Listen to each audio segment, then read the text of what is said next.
Good morning. Welcome back to Albany, New York, the ultimate Clash of Champions, Wespa Word Wars inaugural edition. I'm Josh Sokol here with Will Anderson calling the games between. Yeah, hard to remember. Oh yeah, it's Nigel Richards and Adam Logan. Possibly the most accurately highest skill Scrabble match that we've ever seen. And day one, which we saw yesterday, 7 games in the books. Adam up 4 games to 3. No surprise to see these two neck and neck. Josh, I am so excited. We have a potential 8 more games today between these two legends. Absolutely. And if you're just joining us today and you weren't here yesterday, well, you missed out on the beginning I got to of the stand Wespa higher. Word Wars. And what happened, Will? 3-0 for Adam to start.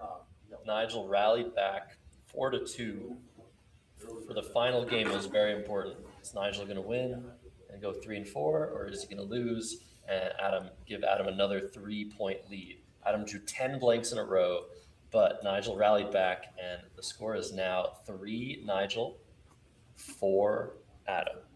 I remembered. That's good. We can remember what's going on. So everything should be in order. The players are seated. Let's pan to the board.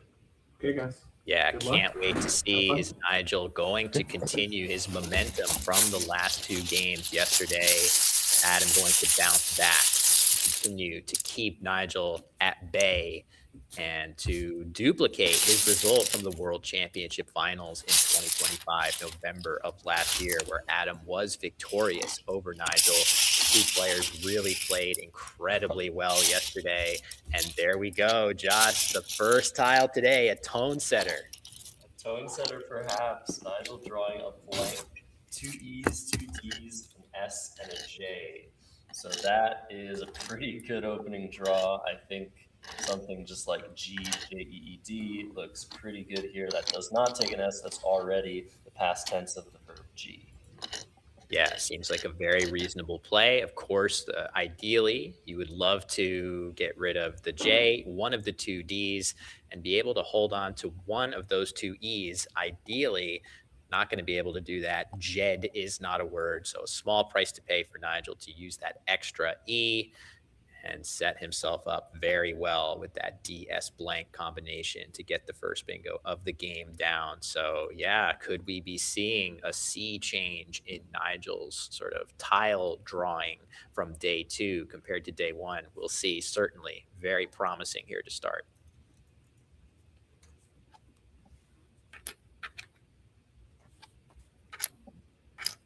All right, Jeed coming down for 24. You can actually hear the tiles hit the board.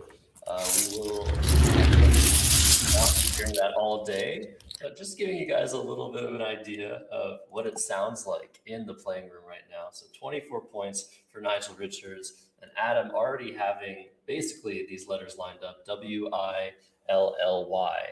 And that plays on either side of the E and the D. I'm sure he's playing this one instead of the other one in order to set up a C. C-I-D is a valid word. And so that's a little bit of a technicality, but a very important nuance in some situations. So very well done by Adam here. Yeah, very similar defensively in both positions. It really is all about that offense of setting up the Sid hook. Great observation by you there, Josh, and by Adam as well. However, it seems like it also helped Nigel here in this particular instance. WE does have 3 hooks, AWE, EWE, and OWE. So it is a little bit easier. Those are all vowels. The hooks to EW there's only one vowel. It's a little bit easier to overlap. And so with that being said, FAV looks very, very reasonable here for Nigel. It's a nice 38 points, pretty instant play, and he makes it without much hesitation. Yeah, definitely the logical play there, getting rid of the 2 4-pointers, scoring very well. Only blemish is you're not leaving a vowel. So if Nigel's able to draw more, which he does set himself up nicely to potentially respond with a bingo. So we'll just have to see I mean, that's a little awkward with the MTD combination, but if there is a bingo there, we know Nigel is a near lock to find it. So over to Adam Logan, the reigning world champion. He's currently living just a few hours from Albany, driving distance in Montreal, Canada, where I also hail.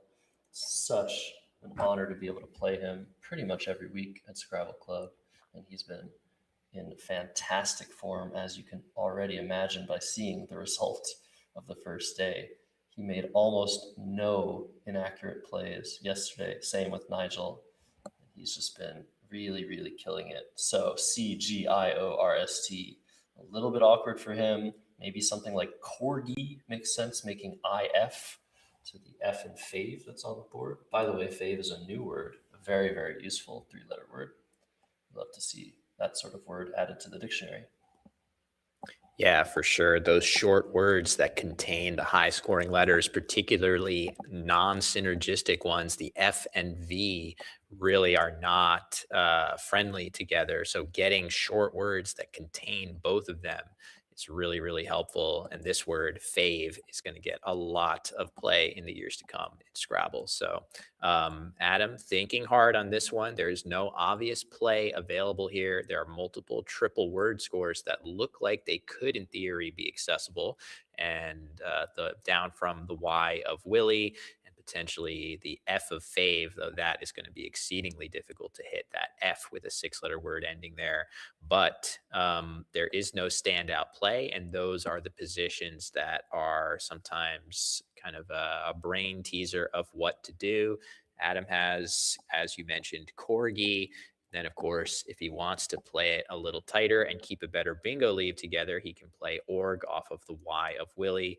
And the leave there is pretty good, but the board isn't quite as good. So we'll just have to see what direction Adam chooses to go. Meanwhile, Nigel with Matilda's set up on the rack. Doesn't seem like he has any sevens. He's hoping for that L, the second L of Willie, to stay open. It feels like there's a good chance that it gets blocked here one way or another, Josh. Yeah, it's interesting. I think corgi is a very reasonable play for Adam, but he might pivot and play a little bit tighter with org and YO for 17 points, just to the right of that Y and Willie. And that would actually block Matilda's, and I don't think it'll give Nigel anything back. So this is actually a very key moment right now for Adam Logan, and he's taking his time here. It's not exceedingly clear what to do in this position. You have the O hook for the J, you have the I for the F, the O for the F, you have hooks for the Y. Those are the areas of the board that you can score in. You can maybe score to the Y and Willie. There might be something that you can do elsewhere on this board, but those are the plays that we're coming up with, and we'll see what Adam ends up deciding on. Adam, a very deliberate player when he needs to be, but also extremely quick. He's thinking about playing GOT, which does play to the right of the JE of G'd. I think a lot of plays are very, very close here, and it's really just up to what you think makes the most sense. CIRS is a pretty strong leave, and GOT on the board. Yeah, reasonable play. Game of Tiles. Yeah, exactly. I was about to say reasonable play, homage to the Game of Tiles tournament that Adam won with a slew of grandmasters earlier this year. It is a normal play to make here. I would say that it is a huge difference maker here to not have blocked the L, but that is not a mistake of any type by Adam. That's just how the cookie crumbles. Nigel could easily have had a 7-letter word that played alongside the J of G'd that the play of got would have blocked. Just how it's worked here. So Nigel landing the first bingo of the game. And back to Adam here. Let me get that updated. So Adam has drawn a U, a T, and a D to his leave of CIRS. I don't believe that's going to lead to a 7 or 8-letter word here. I wonder if... There's a phenomenal play, Josh. Oh my God. There is a play that is head and shoulders above anything available here. Look at this. This would be a true world champion level play if he spots it. Oh my goodness. Wow. So if Nigel wasn't so quick to play his bingo of Matilda's, you might actually wonder if you're Adam Logan, what plays I have to this Y of Willie with my C, my D, and my U? Can I play something like curdy? Well, actually, the word crudity fit before the play of Matilda's, getting rid of every letter except that very, very powerful S. But look, it still fits, making all 2-letter words. This seems like, Will, like you said, by far the best play, and he's found it. Yeah, just amazing. There's not too much to think about here. So many points on offer. 40 leaving the S, which is your best tile. Always nice, Josh, when the play you've identified scores the most and keeps your best tile on the rack for next turn. There might have been something to think about with CUD in that same spot, stopping one short of the triple line to set up that S for Scud, but that's easily parried by a play on the top. This play, crudity, making TI, makes it impossible for Nigel to overlap with a 3-letter word to that T in Matilda's. So this is fantastic and definitely by far his best play, and it was definitely missable. Yeah, it's a beautiful play. So Nigel quickly honing in on a really nice option. Of course, crudity, the clear best play for Adam. The only real blemish is it places that C out in the triple lane, giving Nigel a crack at something big there. Seems like he's very quickly identified a really great option of Gymnic, which we saw Nigel yesterday play.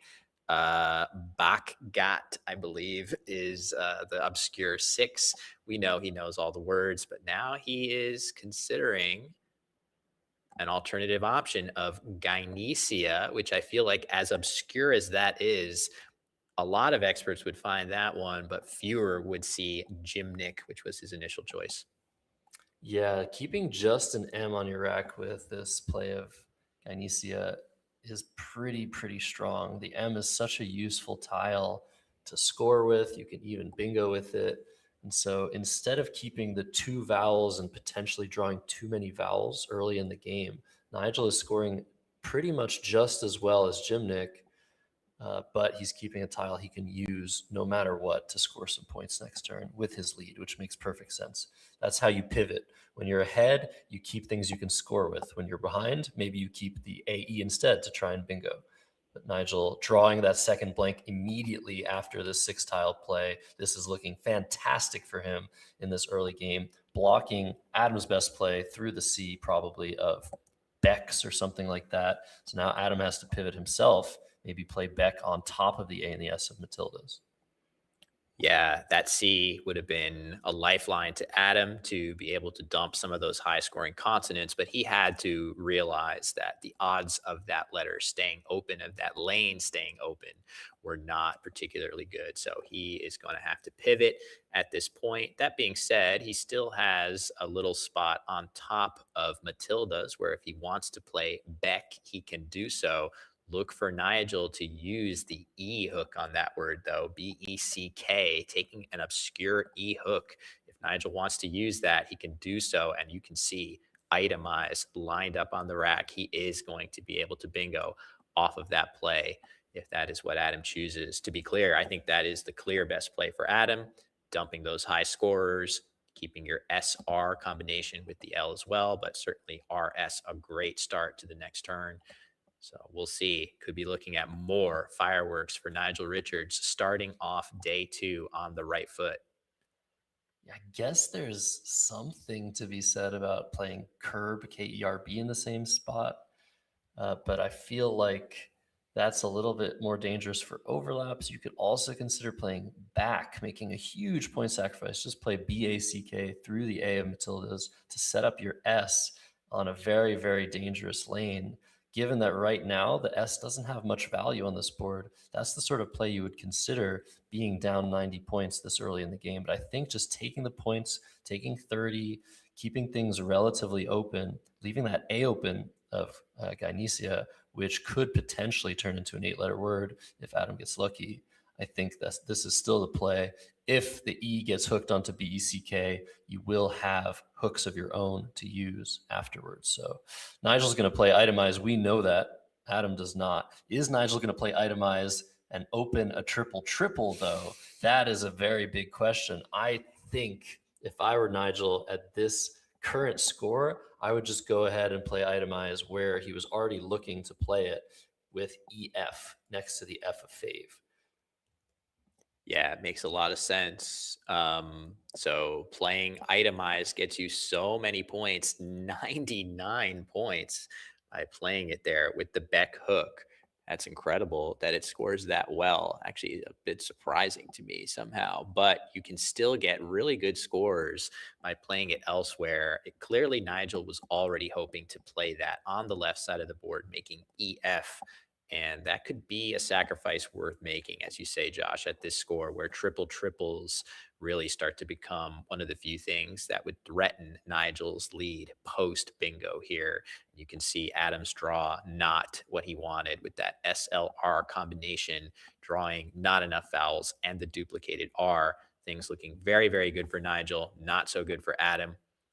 But let's see. There are crazier things have happened. We saw a crazy comeback, one of the craziest in the history of Scrabble at the World Scrabble Championship Finals, where Adam made an absolutely electric comeback to steal a game. He is no stranger to working his way back from big deficits, but he is about to be facing one here. And do we think that Nigel is a little bit remembering a little bit what has happened to him in the game, in the Diopters game, in that game you're talking about, Will? Is that going to change the way he thinks about the position? It looks like, given the way that he's lined these letters up, could he really be thinking about playing? He couldn't be thinking with BECKE anymore. Yeah, because that the blank would be landing on the double letter score if he's going to play with Beck and the E. So clearly he is pivoting to the safer positioning. Makes a lot of sense. Yeah, this does give a bunch of bingo lanes back to Adam, but none of them are nearly as devastating as the triple triple possibility would be. So there we go. Itemized for Nigel. Both blanks are eyes 3 turns apart or 2 turns apart. Nigel getting both blanks, and look at this. He's up 150 points, and Adam, his letters are really bad. I don't know how to begin here. I think if you're Adam, maybe you just open a triple triple now somehow and try to hope for one. But how do you do that? You can't play something through the E and itemize. That G of Gynecia is just sitting there, Gynecia, and it's blocking that triple triple. So the only real triple triples you could open at this deficit would be on the right side and the bottom. If you play something like Orts and KO, which looks really ridiculous, or something from the BA or ES, Baron, like it's just really, really bad. I don't really know. I think if you're Adam, you just try to hope for multiple bingos in a row. Yeah, he has LOR set aside. That would play parallel to the G and O of got, making jor, leaving RTNS. That's relatively balanced. And yeah, you are a little bit at the mercy of vowels, but if you look in the unseen tiles, there are actually more vowels than consonants to go, which you would think that an even ratio is kind of vowel heavy between those two, but actually there are slightly more consonants in the Scrabble tile set than vowels. So if you see a ratio that's even close to even, that's a good indicator that it's a little bit vowel heavy, and this represents quite a lot. And there you go. You see 2 vowels, and turnips find its way onto Adam's rack there. So who knows? Could this be the beginning of the comeback trail? There is a long way to go from here. But Nigel, without anything great here, he's going to play. Oh, this is actually pretty great. Yeah. Yeah, he had this lined up for a while. It's a 5-way overlap, just completely destroying what he opened last turn.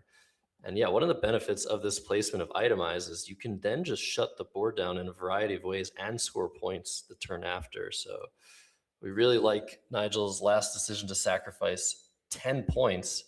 And now he's blocking a ton of the board, but Adam does have a lifeline. Unstrip will play. That's the anagram of turnips.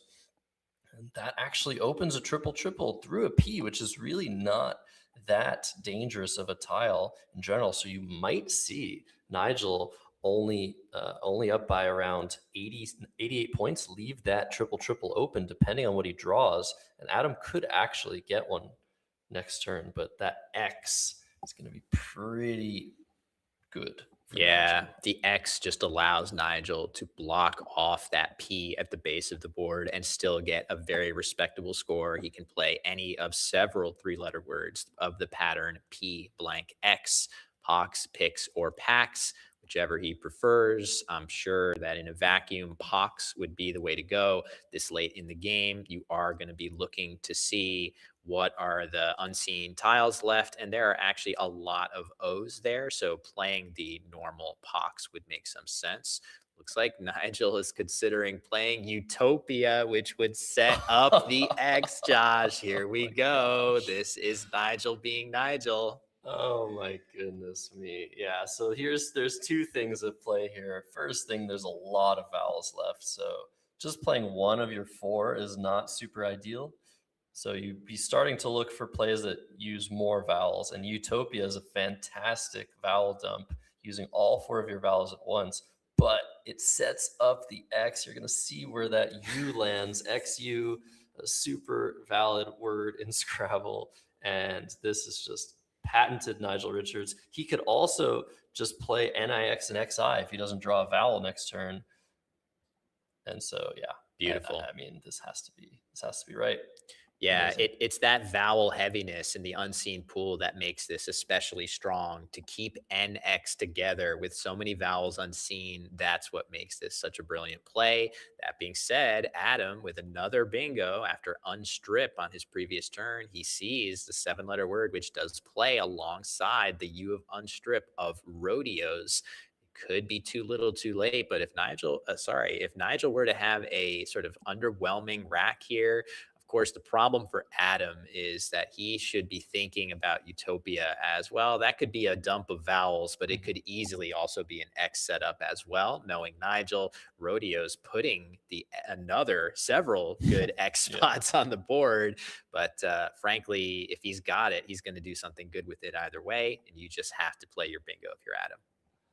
Indeed. So rodeos for 64, another lifeline for Adam Logan, rallying his way back within 51 points of Nigel Richards. But that X is so powerful when it needs to be. You can now play EX, OX, and EE if you wanted, if you're Nigel. I'm very curious what he ends up doing. I think that's the play I would make.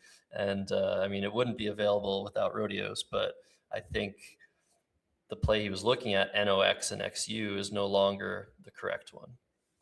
Yeah, for sure. I think it makes all the sense in the world now for Nigel to address what is the scariest threat on the board after rodeos, which is a potentially devastating, huge overlap alongside rodeos along that triple lane. That's one of the few things, as always, Nigel playing itemize in the more defensive spot to minimize the worst case scenario of a triple triple. The worst case scenario here would be a 6 or 7 tile overlap of some sort. I'm sure there are one or two words like that lurking in the unseen pool. He's now thinking about Nix. I wonder what the thinking is here. Is he trying to think about the future of his Q? If he were to play Nix on top of Utopia, that would be kind of crazy to see, No, Josh. no. Nick's to the right of rodeos is what he's thinking about now, I think.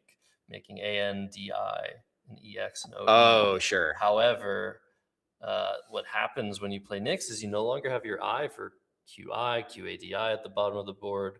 The only spot for the Q right after NIXE right now is QIN to that N in felon for only 12. So maybe the idea is to try and draw a U, maybe draw something that's better for the Q, but I don't know. I probably would play EX and just retain QI for next turn. Fits in a variety of spots. And there we go. It looks like he's playing Nix instead, which I can only imagine he's thought long and hard about this decision. It's just kind of weird to get rid of your I and maybe stick yourself with the Q. Yeah, it is an interesting choice. I guess maybe this slightly improves the odds that he will draw that final U by playing this here. Or maybe he's thinking an A would be a good tile, as you mentioned. So none of those find their way onto his rack. But look, the score is quite far in favor of Nigel here. And Adam's tiles are just not that close to a bingo. It's going to take him several turns to get some of these B, W, H, V, the high scoring letters that in some situations you may be happy to see, but not here where Adam really, really needs an additional bingo to get back in this. Oh, look at that. Nigel with cough lined up. Was that something that he was somehow thinking of? No, I think, what did he leave there? QOR. I So mean, there were there were two H's and a P unseen. two to him. H's and two P's, I think. Or no, there is a P on the board already. So yeah. So maybe he was thinking about that. It plays alongside rodeos, thanks to Nick's. I already did, but was he thinking about that? That would be true galaxy brain stuff from him there. Yeah, obviously, it's worth mentioning that even if Nigel stuck himself with the Q in this game, Adam just drew all of the letters that you need to play the Q, he still would be okay. He's still up 100+ points. So maybe this was just a decision to try and eliminate the space on top. Yeah. Block that top triple. Many plays could play with RE and score 50, 60 points. Great point. So it's just some scoring defense, and he's not concerned with the Q. That's got to be it. Blocking off access to that top scoring spot, going down from the upper right corner alongside the R and O of rodeos. That must be, yeah, that's got to be the clear reason why he would do that. Makes all the sense in the world. That's such a common experience for me of watching Nigel and being like, what was he doing there? And then eventually it dawns on you and you say, oh yeah, that looks probably pretty good. Maybe best, probably best. Oh yeah, that's best. That's usually the evolution for me. So in any case, yeah, Adam trying to unwind some of this clunk. It would be great if he could do so in a way that threatens something. He can play parallel to rodeos here with BAWN, which is actually a word that we saw yesterday with the crawl hook from Nigel. So Bond seems to be a word that the champions play often. Make note of that out there in the audience. I'm not sure that it really offers much to Adam in this position, but he has to know that he is in a world of hurt in this game. And we could be headed to a 4-4 match score with so many more potential games coming up today, Josh. It is just so amazing to watch these two players compete. Yeah, absolute pleasure. Whatever happens, both are deserving winners in any given game. But in this particular instance, Adam is in a world of trouble. There are 10 tiles left in the bag. Like you said, his tiles are really clunky. So he's probably thinking of specific things like, can I draw something specific from that A in Gynecia? Can I draw something through the R of rodeos? Now that that triple is blocked, it might be likelier to stay open. Can I open the board, make a play that uses a couple of these terrible constants? The V and the W are the worst ones. Maybe we'll be seeing him play VAW, AR, and WO. That actually sets up a potential lane with OWO. There are no T's left for TWO, but maybe he can draw something there. Maybe that's just a distraction and there's something he can draw from the A, like Ab Henry's. Is that possible? So he's playing Helve, which makes sense. This makes sense, you know, try to get that last S. And if you get it, it's really annoying for Nigel to block Shelve. And maybe you still get something hooking US alongside rodeos as well. That makes the S hook of sus. Yes, that is valid. Hopefully that's not too sus. But of course, we can see Nigel with the last S already. So he's not going to be worried about that. And in fact, it could embolden him to fish for another bingo, even though the margin of victory is not likely to be relevant in the match play format. Yeah, it's interesting. I think it makes a lot of sense to keep that lane fully open, the SUS lane, and just hope for that S. We know that Nigel has one of the two, but there is still one S remaining. Right now, Adam has not drawn it. He's going to play Wiki, the opposite of Kiwi. We saw Nigel play Kiwi in one of the first games, but that's what he's looking at right now through the K of Bex. And Nigel, I think, is just going to go ahead and play Koof here. I feel like this hasn't really changed anything. I guess what's the one concern Nigel has? A very high scoring bingo on the bottom row. I feel like QOPH just outruns Yeah, it's that, going to outrun that. So this got to be it. Great opportunity to dump the queue and just run out the score so high that even the best bingos for Adam are not going to make much of a dent. So this is looking like Nigel is going to continue his momentum. He won the last 2 games of the session yesterday. We played 7 games yesterday. The match was it was 4-3 in Adam's favor after those 7 games. But Nigel starting out with literally no blank tiles in all of the first 5 games.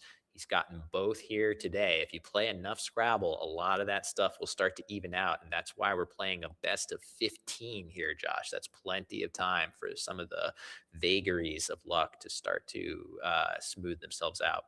That's right. If Adam draws both blanks on separate turns, pretty sure he's going to win the game against anyone, even Nigel Richards. If Nigel Richards draws both blanks on separate turns, most likely he's going to win that game too. So yeah, not a surprise that Nigel is up 103 points, 130 points here. I think Adam, seeing that there's really just nothing he can draw on the unseen letters, nothing to score with, he's down 130. I think he's probably just going to go ahead and play Wiki still. Maybe hope for something that he's threatening, but I think he knows that this game is completely over.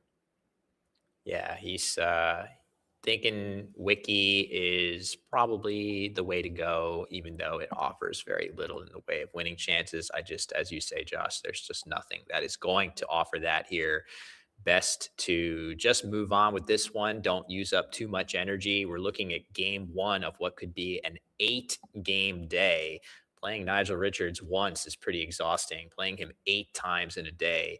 And we're going to see him pivot to Wabane. This is an interesting option just to get him closer to the end of the game with an eye on his rack. He's going to go out on his next turn after this. So this makes a lot of sense to set yourself up a little bit better. Oh, sorry, 3 tiles in the bag. So even though I was wrong about that, but it still gives you a great chance to go out with a 4-tile play. So makes sense to me. I think that was a reasonable option. Mm-hmm. And now it's time for Nigel to showcase his end game skills yet again.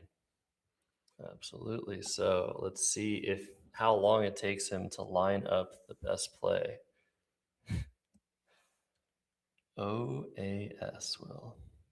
So first order of business, of course, is to look for any outplays that Adam may have with these letters. And he's found none. He's just found that Adam has nuke and UKE for a very high score. So he's going to play Oaks to block the highest scoring play that Adam had. As you say, nuke through that spot. This is so far off where you would be looking and thinking if you were just using your normal principles of how to make good plays. It's not exactly the best scoring play that Nigel had, nor is it leaving the weird looking GRER. But in this particular situation, it makes a lot of sense. Airing through IN of itemize and felon. And greater. And greater. So 2 outs that Adam cannot address. Amazing. What can you say? With such speed, 11 minutes left on the clock. That's what I just can't get over, Josh. All of Nigel's amazing skills, this might be the most impressive. Yeah, it's just he's solving things so quickly. So NIE coming down for Adam for 15. Also looks like the best play for him. And I guess the question is now greater plus the U. Is that better than playing Guru for 24 to the W in Wabane and letting Adam go out? Yeah, it all depends on the outplay. If Adam's best out is literally just playing UN off of the N of knee, it might be better for Nigel to play Gru, and he has sussed that out right now, getting enough extra points with this play that it actually is going to work out better for him on the scoreboard. So nice work again by both players here playing what appears to be an optimal endgame. And Adam's going to finish this one off. Yes, Adam with a U, Nigel with an R, and there's better plays for the U. Oops, 8 points. It's still better. It's still better to play Gru. 8 points for UH and UTE. getting 2 from Nigel's rack, and that is a 488 to 364 victory for Nigel Richards, tying things up. Let's listen to the overhead mic. All right, there's no goose 76 for that. Yeah. Yeah, 488. Here we go.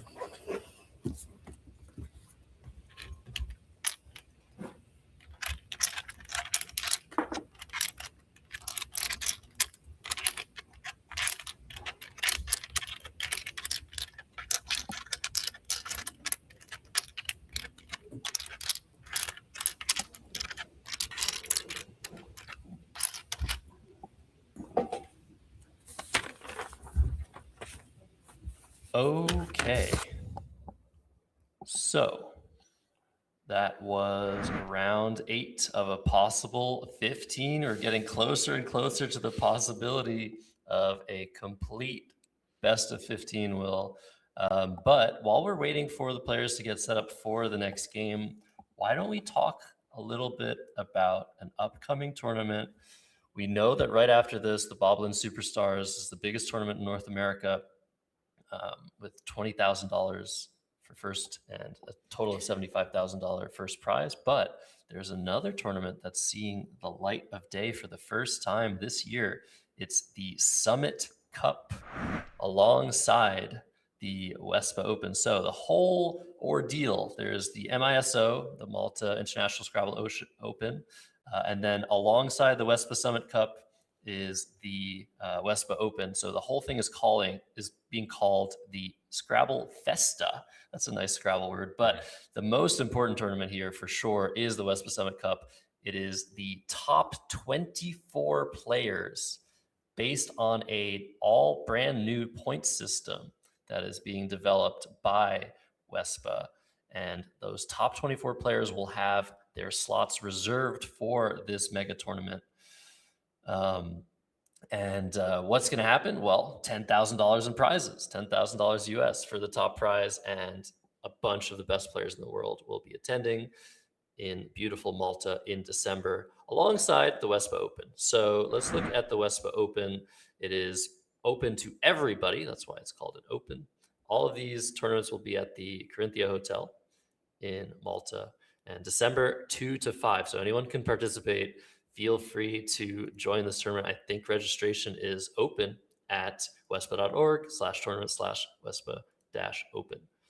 So that's a really, really cool thing that is happening. The Wespa Open's been happening for a while, but the Summit Cup alongside it. Yeah, it's pretty exciting. I love these new innovative formats. Of course, the match play that we're seeing today is something that I feel, the time has come for these amazing matches between the best players in the scene. I just feel like we have so many great type of formats on the calendar. Of course, in literally a day from now, we're going to have one of our more traditional events, one of these big fields with different players coming at you on the stream every round.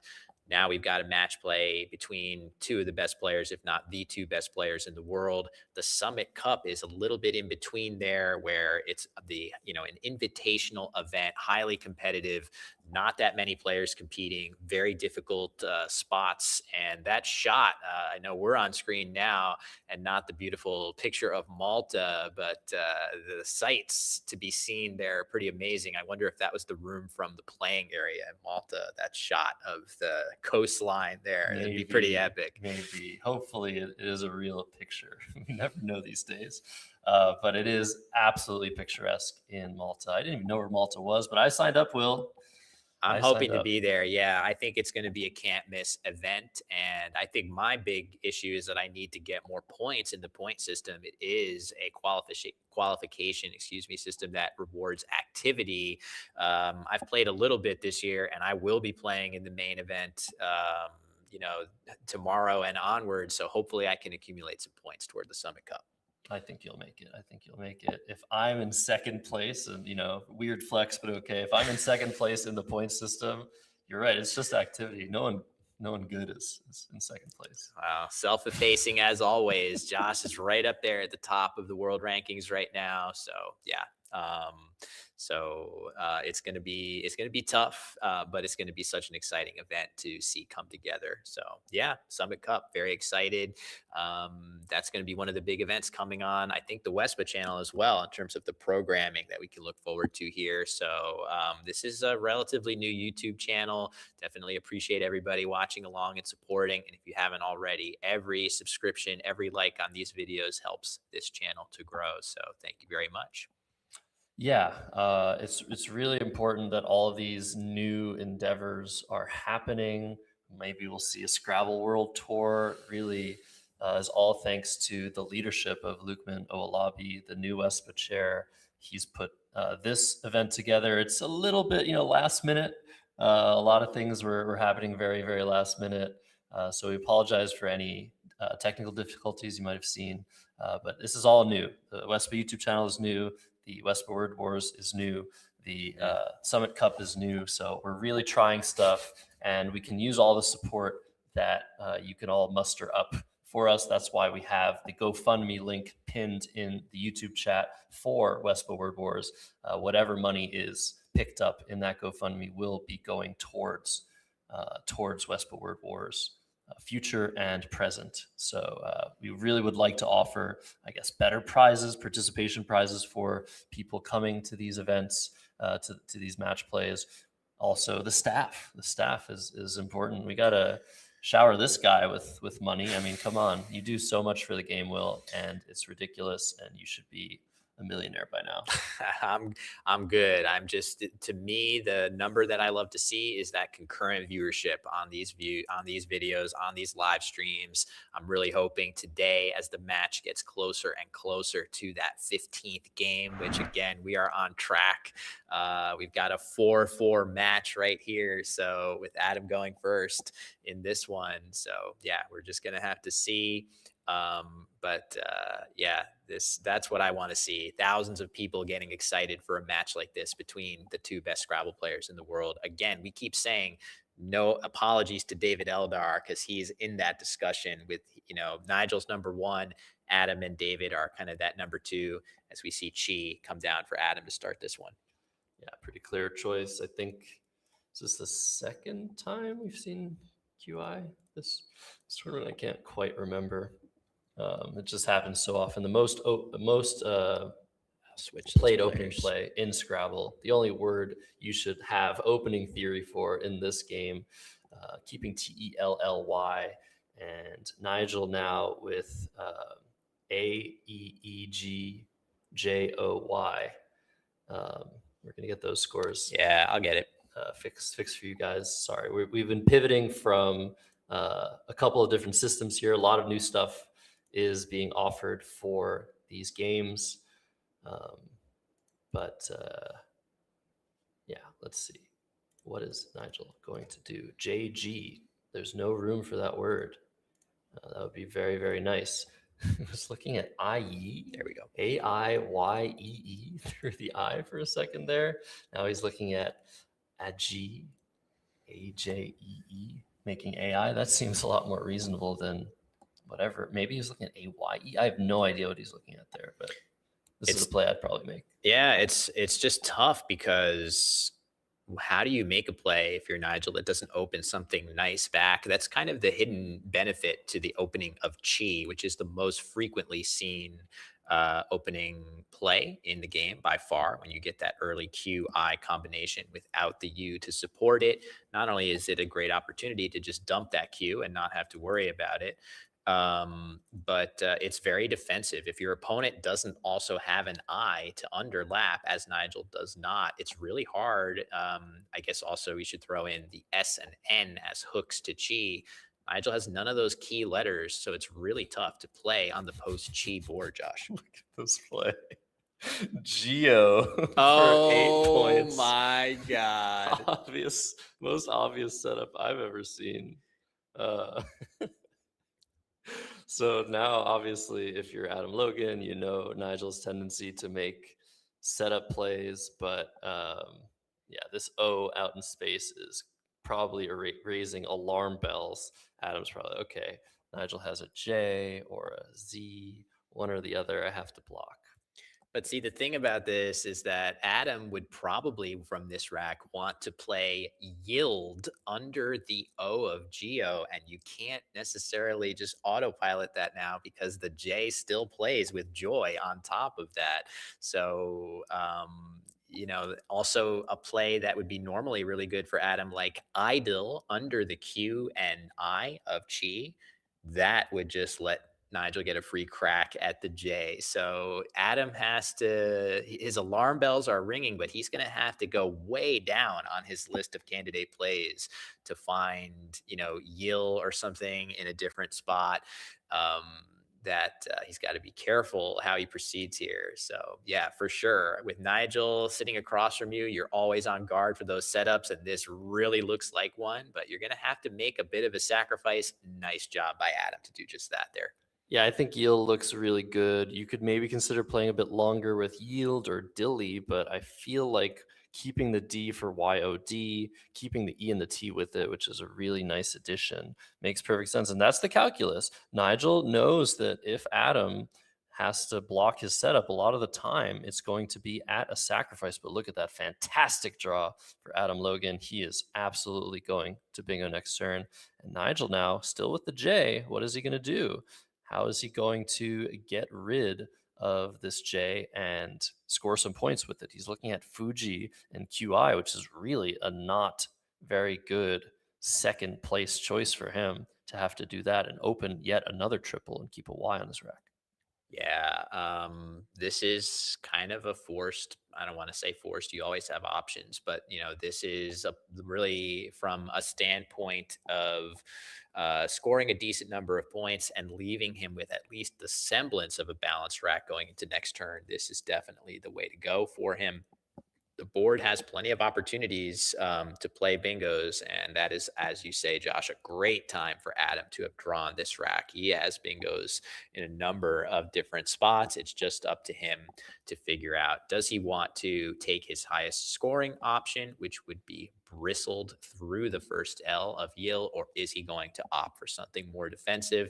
And Nigel, meanwhile, with the second blank, he could easily be looking at counter bingoing through whatever Adam plays. And let's see, Nigel with hype lined up. That's not clearly he has assessed.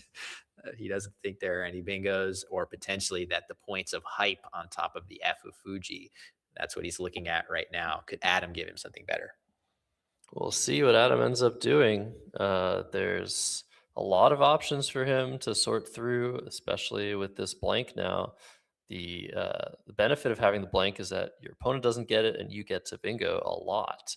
But the problem is that sometimes you have to take a long time trying to find your best play.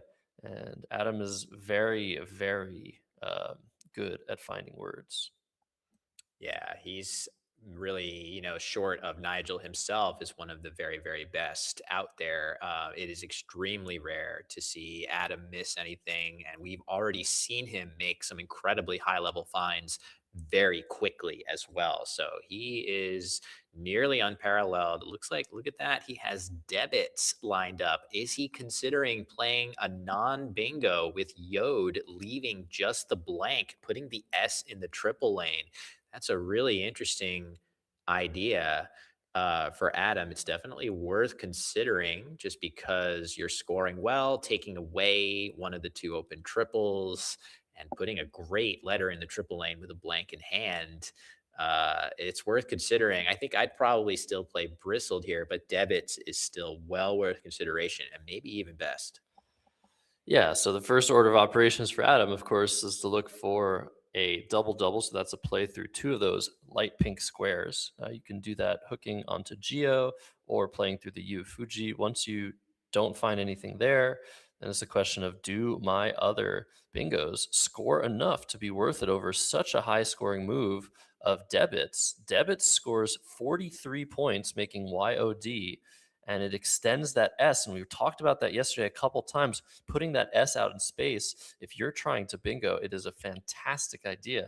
And when you have a blank, you're definitely trying to bingo. So could be that the aggression is warranted, taking 43 and just hoping for a very, very high score next turn. I'm not sure. You said you'd still play bristled. I'm not convinced. I wonder what Adam's going to end up doing. This is a very tough situation. His math brain is definitely going crazy right now, trying to calculate if it's worth it to sacrifice 37 right now. Yeah, it is a lot to sacrifice, but the blank is such a predictor of high scores because of the high likelihood that you get a bingo. So, really, what you're thinking about is you can get 43 points on this move now, or you can get a bingo. What are your odds of bingoing next turn holding just a blank? They're obviously very good, but you can get some really nasty 6 tile draws that could derail your quest for a bingo. That being said, if you take the bingo now, what are your odds of doing as well as debits would do now on your next turn in a 2-turn sequence? So these are the mathy questions that you have to consider. Defer the points now for a future gain, or take the bingo now and avoid those nightmare draws that could potentially leave you with that blank for turns on end if you just draw really bad 6 tiles from the bag and continue to sort of struggle, be mired with some difficult draws. Maybe you'd look back at this turn and say, "Oh, I wish I would have taken the bingo while I had it." So it's a tough really, it's hard, really hard, and that's why Adam's taking time here. Oh, this is so fascinating. There's so much at play here. So we know that Nigel kept an A, a Y, and an E with Fuji, but basically there are a lot of positions where your opponent makes a setup play for a clunky tile like a J, and then you block the setup and they have to do something not so great. And it's basically what you would call a forced move. It's like, well, I have the J now. I really have to get rid of it. I don't have a good spot for it now on this board. I have to play Fuji. And usually that means that the opponent's rack is less good than average. And when your opponent's rack is less good than average, opening up triples for 4-tile moves, 5-tile moves is not always so good because it might save them. It might allow them to score really easily with not so great tiles. However, if you open a triple, like if you put that S on the middle right of the board and you allow 8-letter words to reach the triple only, that could actually be beneficial if you think your opponent is sitting on less good tiles than average. We know that Nigel drew the blank. We also know that his tiles were not very good. Adam doesn't know that, but that's what we call an inference. It's something like, okay, some of the time Nigel is going to be struggling with the rack, maybe more than average. So does that change the calculus? And Adam is such a mathematical player. I wonder if he's doing some calculations in his head. Okay, maybe normally the blank is worth this much. Opening the triple is worth this much for my opponent. And he's maybe thinking, okay, is it worth it? Can I calculate the probability of my opponent having a bingo, or maybe the relative probability? He's not a computer. He's got to intuit these things, and you can do math in Scrabble. You can do some calculations, some probabilistic calculations. How accurate will they be? Well, it depends how good you are at Scrabble, and that's why Adam's taking such a long time here. He has so much to think about, but he is best placed to do this very complicated calculus in this position. Will I agree. He is, one of the finest processors that we have. You rest assured that these minutes of time spent are productive. Like, he's not just sort of waffling. He is definitely thinking hard about all these different options. He's probably thinking about bristled now driblets, which would be a little bit more defensive, not placing a tile in the triple lane by playing one square down. He's probably thinking about, which L to use for driblets. So he's going to come down with this play. It's a little bit of a point sacrifice, 6 points fewer than playing bristled, but it does not open the B in the triple lane at the top of the board. All of you out there in the chat have identified that if Nigel had gotten a floating T to play through, he could have played the amazing eye patch, but the T of driblets is obscured, and that is not going to be an option for him. So let's see how quickly. That's unbelievable. So I guarantee you that during Adam's time running, Nigel's been thinking about what 8-letter words he can play from this rack. He knows probably he's looking for a T. The T didn't come out. No need to waste any more time. That's so impressive that he played that quickly. Yeah, T to C. Normally you assess what's changed in the position, but given all the time Adam spent, Nigel's probably seen, okay, eye patch, that's the only 8-letter word I can see with this this rack. And in fact, it is the only 8-letter word, I think, with the tiles that Nigel had. And so putting the time pressure right back on Adam Logan. Time is money. Time is points in Scrabble. Every minute you take, I have a little bit of a saying, it's 30 points. Every extra minute you take over a minute, you're giving 30 points back in terms of time pressure for yourself and time advantage for your opponent. Because remember, your opponent can work on your time.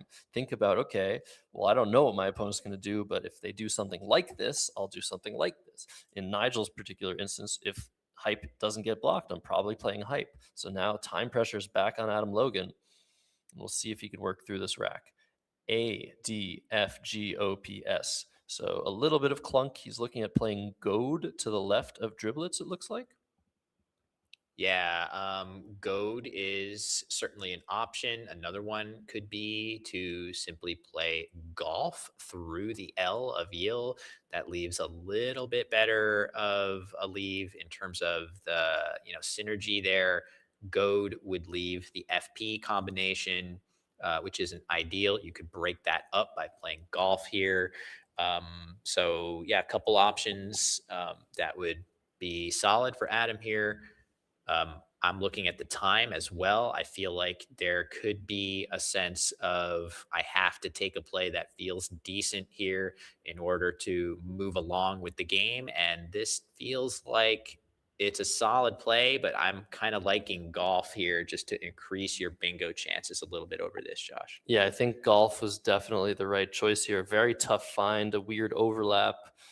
But definitely, maybe if Adam had more time, he would have been able to see that and not been a little bit too attached to this play of Goat. I really do think that golf is a better play, but Adam draws ILOT, and Nigel, still with his blank, has drawn an X to go with it.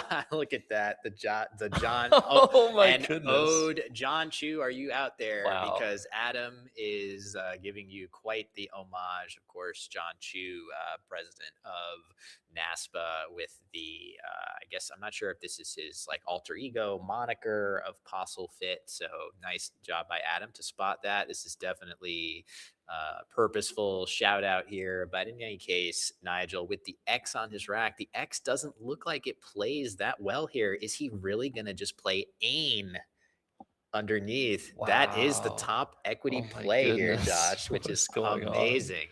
How is the X going to improve here? But we have to make sure that Adam has spotted this play of shoplift. Things are about to go a little bit crazy. God. And so much is happening right now. Yes, the X can improve, but now there's something much more important.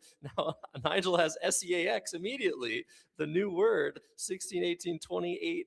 Oh my God, that is 9. Is that 102 points for SEAX? Yeah, that is a huge potential score there for Nigel. It makes all the sense in the world. He could play Saxmen as well for 99 points, leaving just a C if he wants to use more of the consonants on his rack. Let's see how quickly. So I think it's, and look at that, runtish now on the rack for Adam. So the fireworks are coming very, very quickly. This is incredible here, folks. Absolute fireworks all of a sudden. I think it's worth discussing, Josh, shoplift. I think it's clearly correct. Of course, it hangs that scary, scary hook, but there is no other way to score remotely as well for Adam and use up all of that clunk on the rack at once. It is a risk worth taking, even though some of you out there may be saying, why would he do that? Why would he float that big S hook? It's worth it here. In case Nigel doesn't have one, you put him in a huge bind for, having no real way to address it. Yeah, definitely think about giving 100 points to your opponent, but no, there's no telling whether Nigel had an S or not. And you either score 30 or you score 60, 70 points. So I think it was a very clear choice, but this does increase the danger. Looks like Nigel isn't really even considering SEAX. I wonder if he thought about it, but it's only 3 more points, and keeping the M and the N to go with that C is probably just a little bit too clunky. So Saxmen coming down, the Jazz is on the board, and suddenly it's almost a tie game. However, Adam has drawn runtish. Adam's going to take an 80-plus point lead right now, right here, and Nigel's going to need some help. Yeah, now, I mean, there's really no great news for Adam, who quickly plays Runtish in his highest scoring spot. It would have played on top of Saxman as well, but that would have given triples back to Nigel. 2 more points for this positioning and much better defense. Nothing much to think about. It does create a nice spot for Nigel's C, but that's not really a big issue. Definitely right by Adam. But yeah, you might be thinking, man, what's the saving grace from Adam's perspective of Saxmen for 99 points? The only thing is you got Nigel to burn that blank now instead of a 2-turn sequence of maybe a big X play somewhere and then a blank bingo. Now you can see, yeah, Nigel got 99, but his tiles are significantly worse than they would have been after an X balancing play on the previous turn. It's worth noting, too, that on Nigel's play of Ain, had he drawn one of the 6 unseen Rs, he could have played extra through the T of driblets, so there was upside for that tile there, too. So now, after all the fireworks, Adam is still the one in the lead, both players with clunky racks. That definitely works to Adam's favor.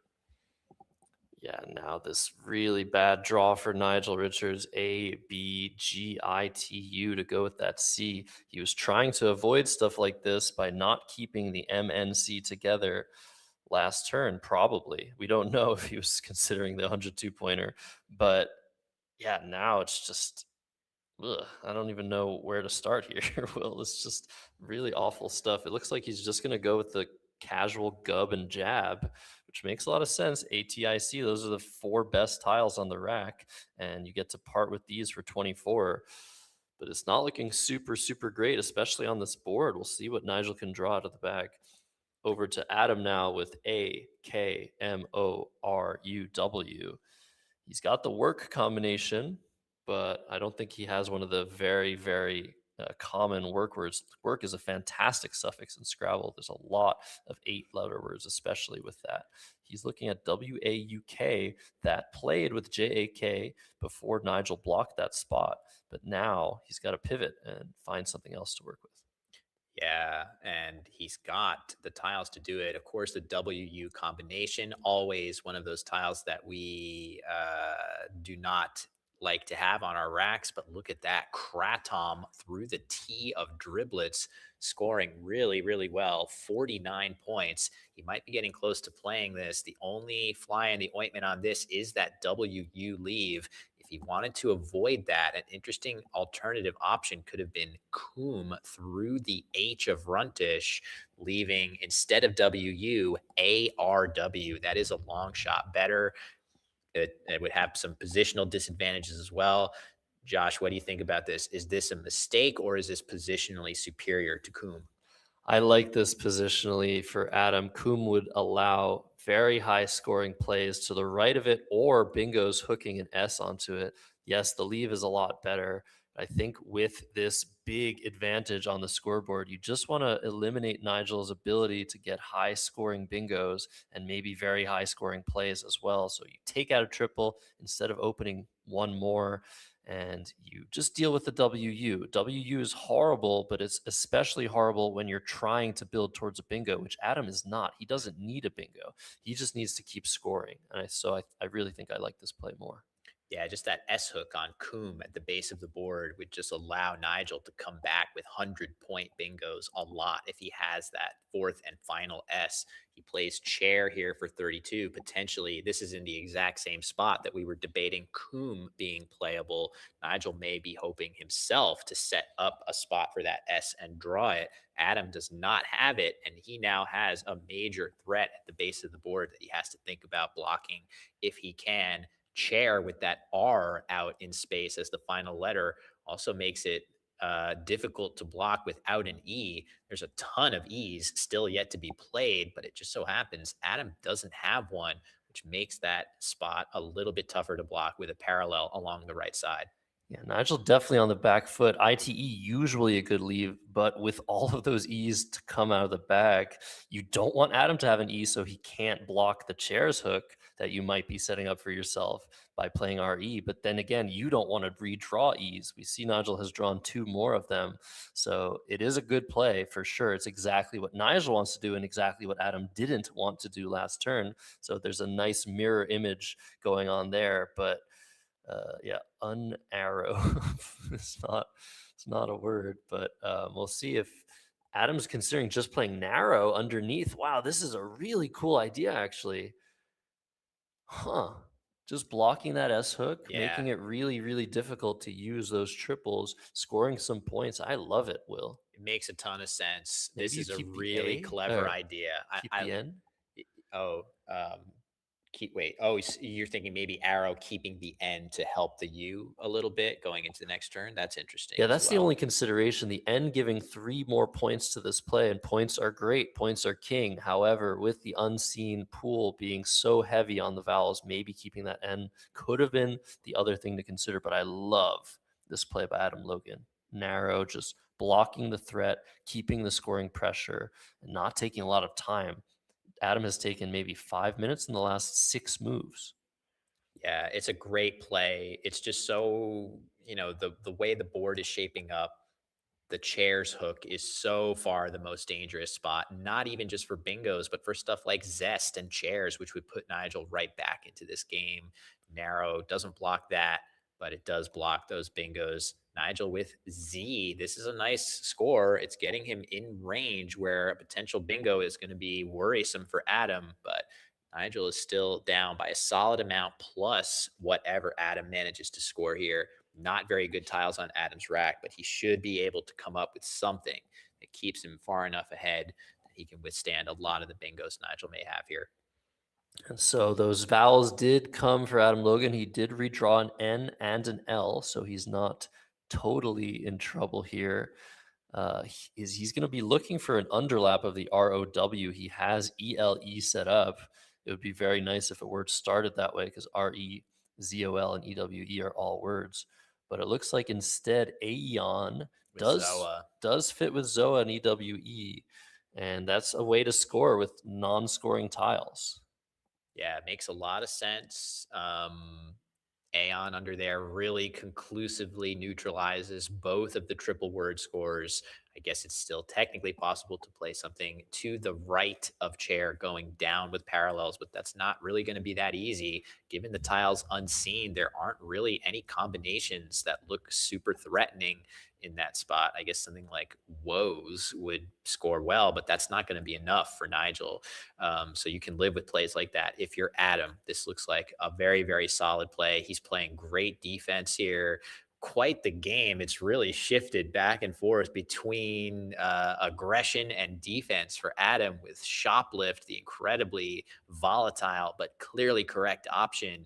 But he's played amazing defense in this game against Nigel, Josh, from the very beginning with Yill, really nice modification to that likely J setup, to narrow, and now Aeon. He's been really impressive in this one to potentially reassert control of this match. Exactly. And it might also have been in his thought process with driblets, just not giving Nigel easy spots to play.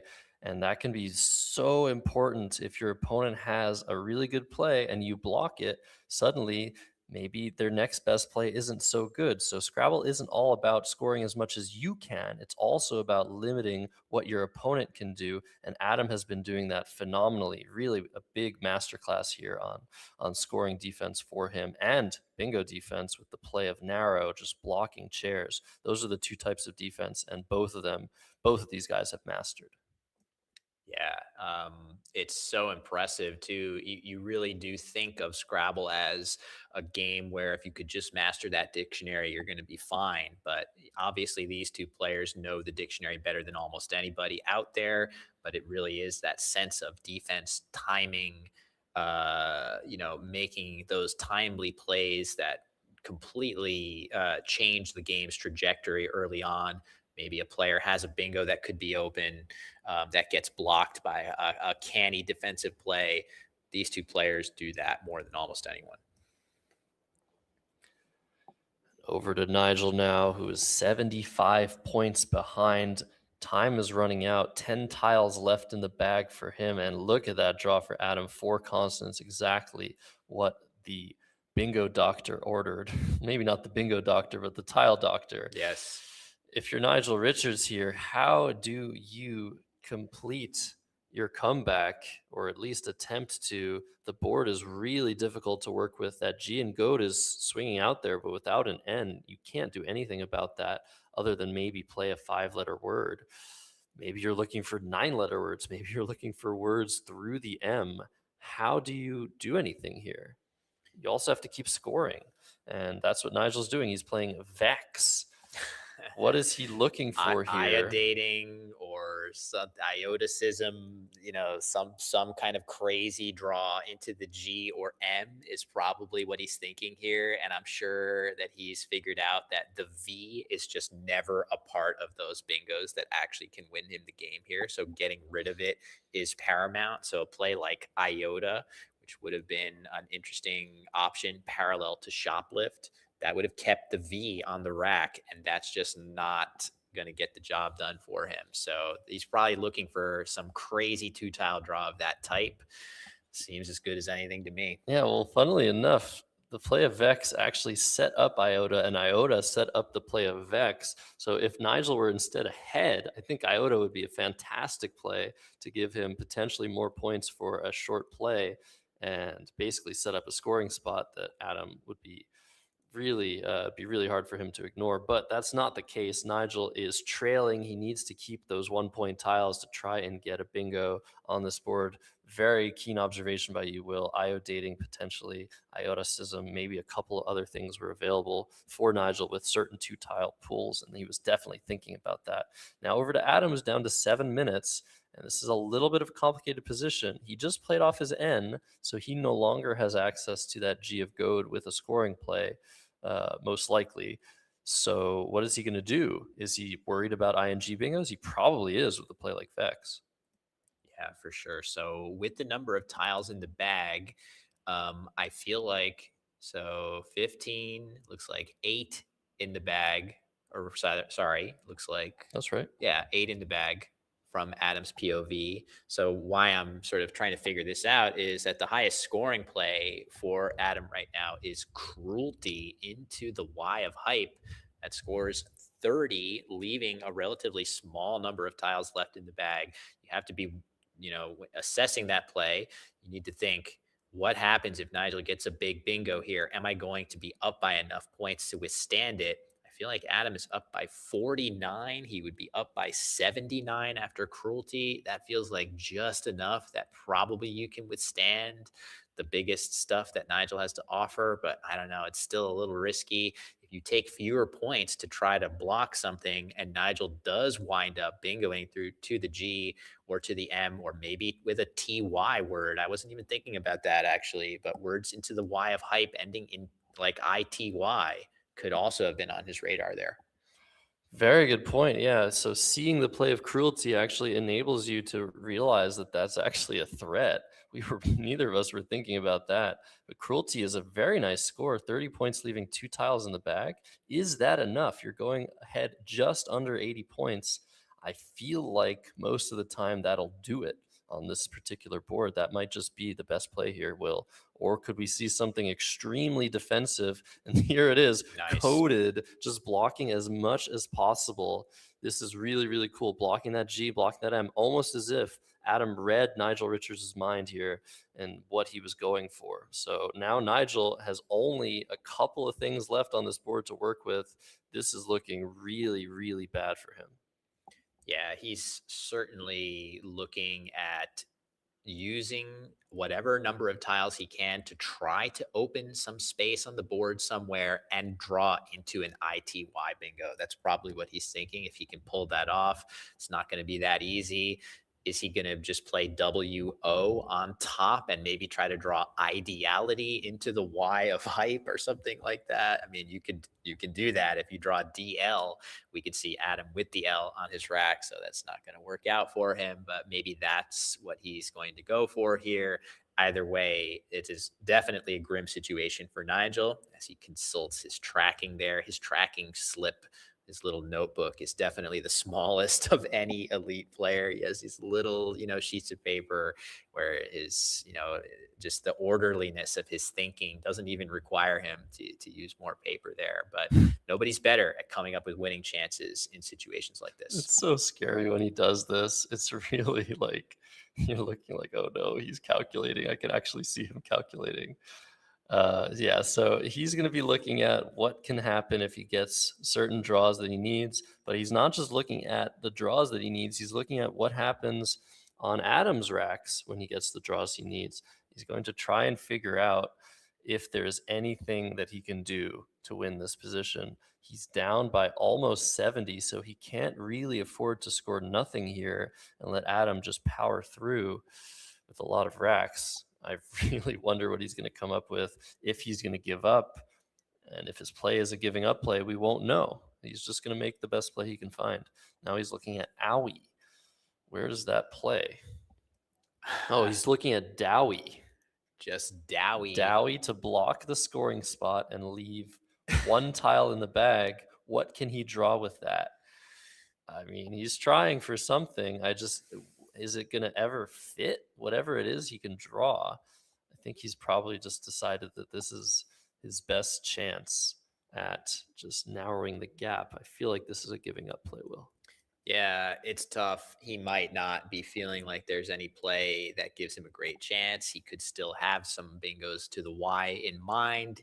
Of course, Adam is going to have a golden opportunity now with no real other threat on the board. If he wants to address that spot, he can do so. And a decent looking draw for Nigel in terms of balance, but I don't think this is going to yield anything for him. Looks like we're looking at Adam finally, stemming the tide here. 3 straight wins for Nigel in the series. Adam is going to get back on the winning track here with his 5th win of the series, moving to 5 to Nigel's 4.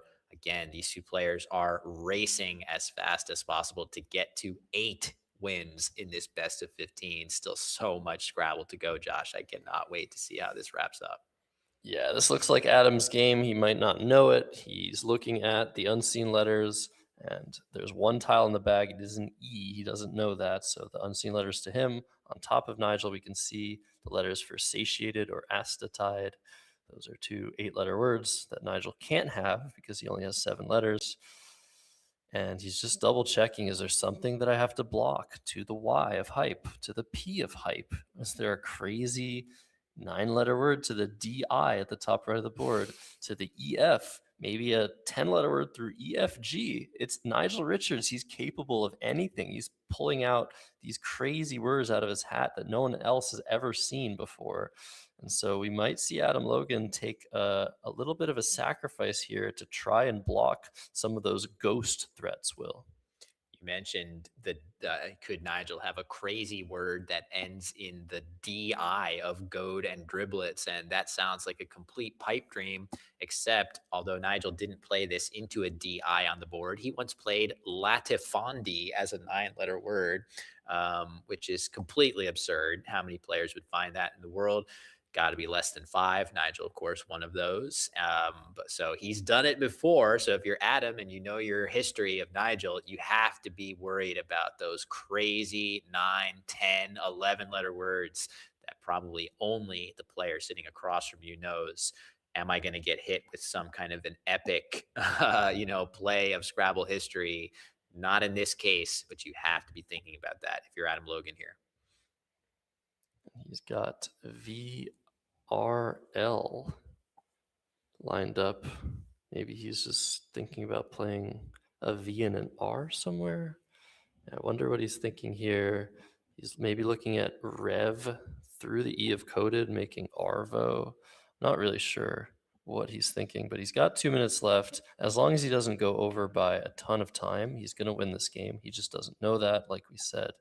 It's a really tough position when even your world-renowned word knowledge, Adam has studied, I think, not all of the 9-letter words, but has seen pretty much all of them in his lifetime, and lots of 10-letter words. He knows the dictionary as best as anyone except Nigel Richards. So when you're facing a board that looks kind of dead, you're going to have second thoughts. You're going to wonder, is there something I'm missing? How do I deal with that?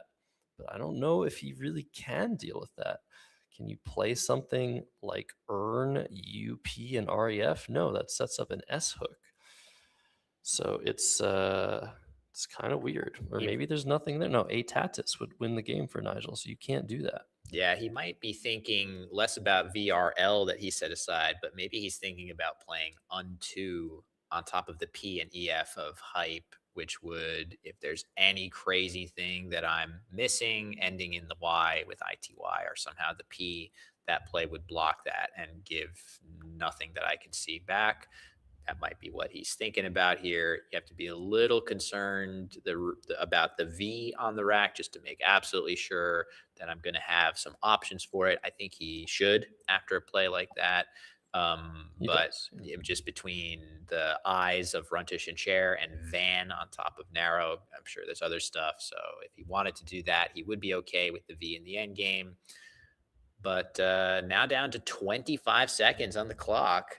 He's not going to really need that to play an optimal end game, but he's just using every last second to make sure I'm not missing a bingo. That's what he's thinking here. Yeah, so it looks like he's going to play SOU, just the most scared play he could come up with, just in order to try and win the game. You see a little bit of hesitation from Nigel there, like, okay, interesting play.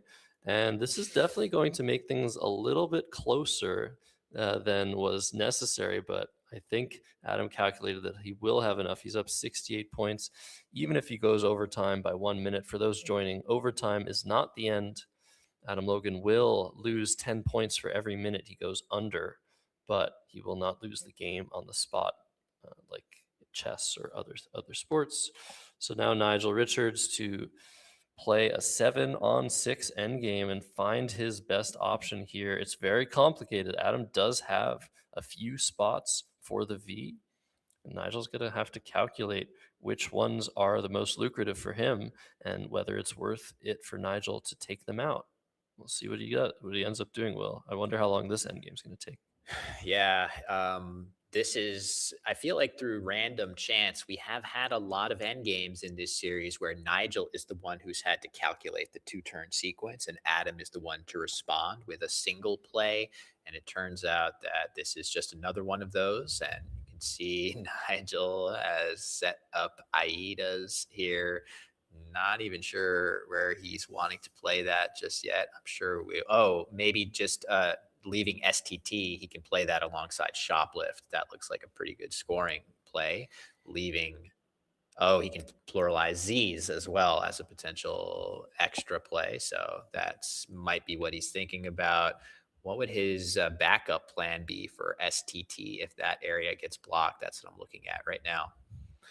Yeah, so this is a really high-scoring play, threatening another high-scoring play, and Adam just doesn't have time to block tits and Z's. So Lenvoy coming down immediately, that's definitely not Adam's best choice, I would say. He was probably better off playing Vin or something like that to block, but doesn't really matter here. It's all academic.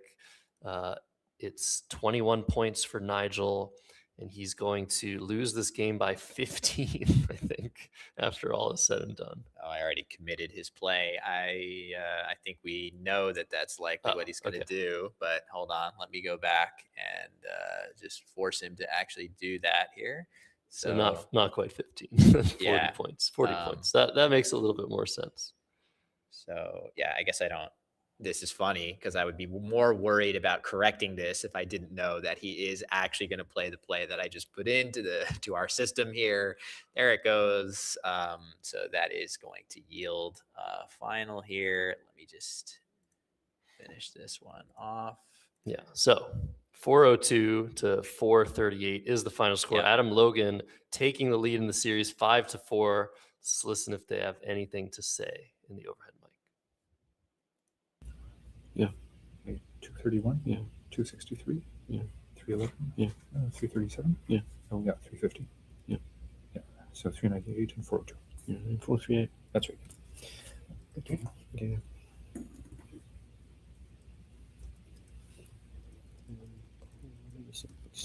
Okay.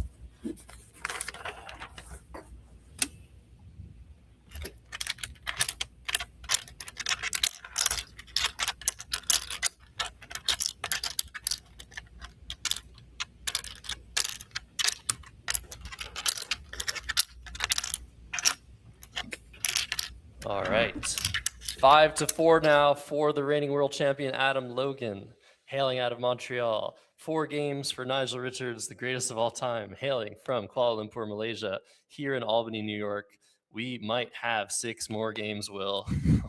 It's breaking down exactly the way we would have wanted to get the maximum number of games between these two amazing players. I said it yesterday a number of times that I don't really, have a horse in the race other than I hope the match remains close. Adam looked like he was potentially going to be running away with this one in day one with 3 wins to start and was up 4-1 at one point, but Nigel has fought back, equalizing the match at 4-4. Adam now back in the win column in the game we just saw. And yeah, we're just going to figure out. I think we're actually going to take a short break here, but it's not going to be too long until we're going to be back with round 10. I love to hear those numbers getting 2 digits in the number of rounds, Josh. Things are getting very exciting here. Absolutely. I can't wait for the next round. I'm sure neither can you guys, but we are watching human beings play Scrabble. They do need time to rest between games. We're going to give around 10 minutes, and I think we're going to show you guys a little bit of stuff in between, hopefully, so you stay entertained. But please don't go very, very far. If you can support Word Wars, please go to that link, the GoFundMe link in the chat. We appreciate all and any donations to the cause. And we'll be back soon. Sounds good. Let's do it. July Scrabble tournament from July 2nd to 5th, featuring the Bob Lynn Superstars Division live stream. Thanks to Bob Lynn's incredible generosity, this year's event features a mind-boggling $75,000 prize pool. On day 1, we'll start the stream with the 3 world champions who headline one of the strongest Collins fields ever assembled in North America. On days 2, 3, and 4, join Matt Kanek and 2-time world champion David Eldar as they kick off the day's commentary. Follow all 28 games only on Let'sPlayScrabble.com.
Welcome back to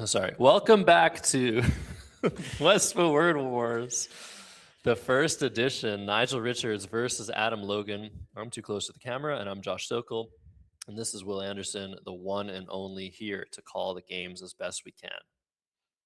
Yeah, I appreciate that, Josh, despite the shove out of frame. But I'm going to be enjoying this next game just as we've enjoyed all the previous before it. We're up to round 10. Adam holding the lead, 5-4. Got off to a fast start. Nigel equalized, and we are just neck and neck. There is no telling what's going to happen in this. I guess we are past the halfway point here, but in this latter third-ish of the match, is stamina going to be a factor? What are we going to see in these games? What incredible plays are we going to get to witness? I just can't tell you how excited I am every time we see these two play. Now, okay, there you go. There's the schedule. We're up to game 10. So just a quick lunch break after game 11. And it's going to be pretty much uninterrupted action. Really hoping we get to game 15, Josh. Me too. And we're ahead of schedule. So you guys should be really happy for the cadence. And we are definitely happy for the cadence of these games. Nigel Richards rarely taking well more than 16 or 17 minutes on his clock. So that is the tentative schedule, but it's really all according to the players. Let's cut to the board. Adam and Nigel are sitting down. They're bagging the tiles. Let's see what's in store for round 11. Round 10. Wow, I'm jumping ahead. Well, we're going to see what's in store for round 11 too.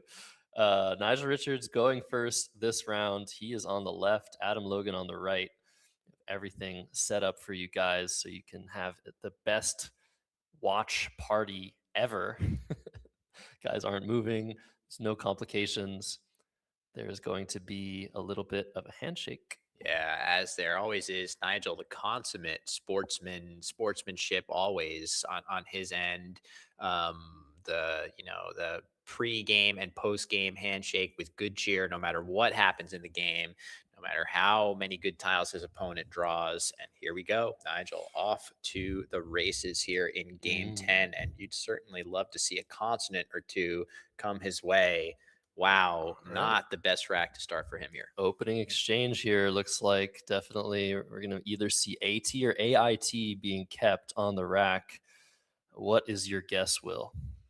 Yeah, I think it's likely to just be AT. The A is a very good vowel, outshined as far as bingoing only by the E, and the T pairs relatively well with it. You start your next rack with one vowel and one consonant, which is a good start to make sure you've got good balance there. That's what I would do. I expect Nigel is going to do that.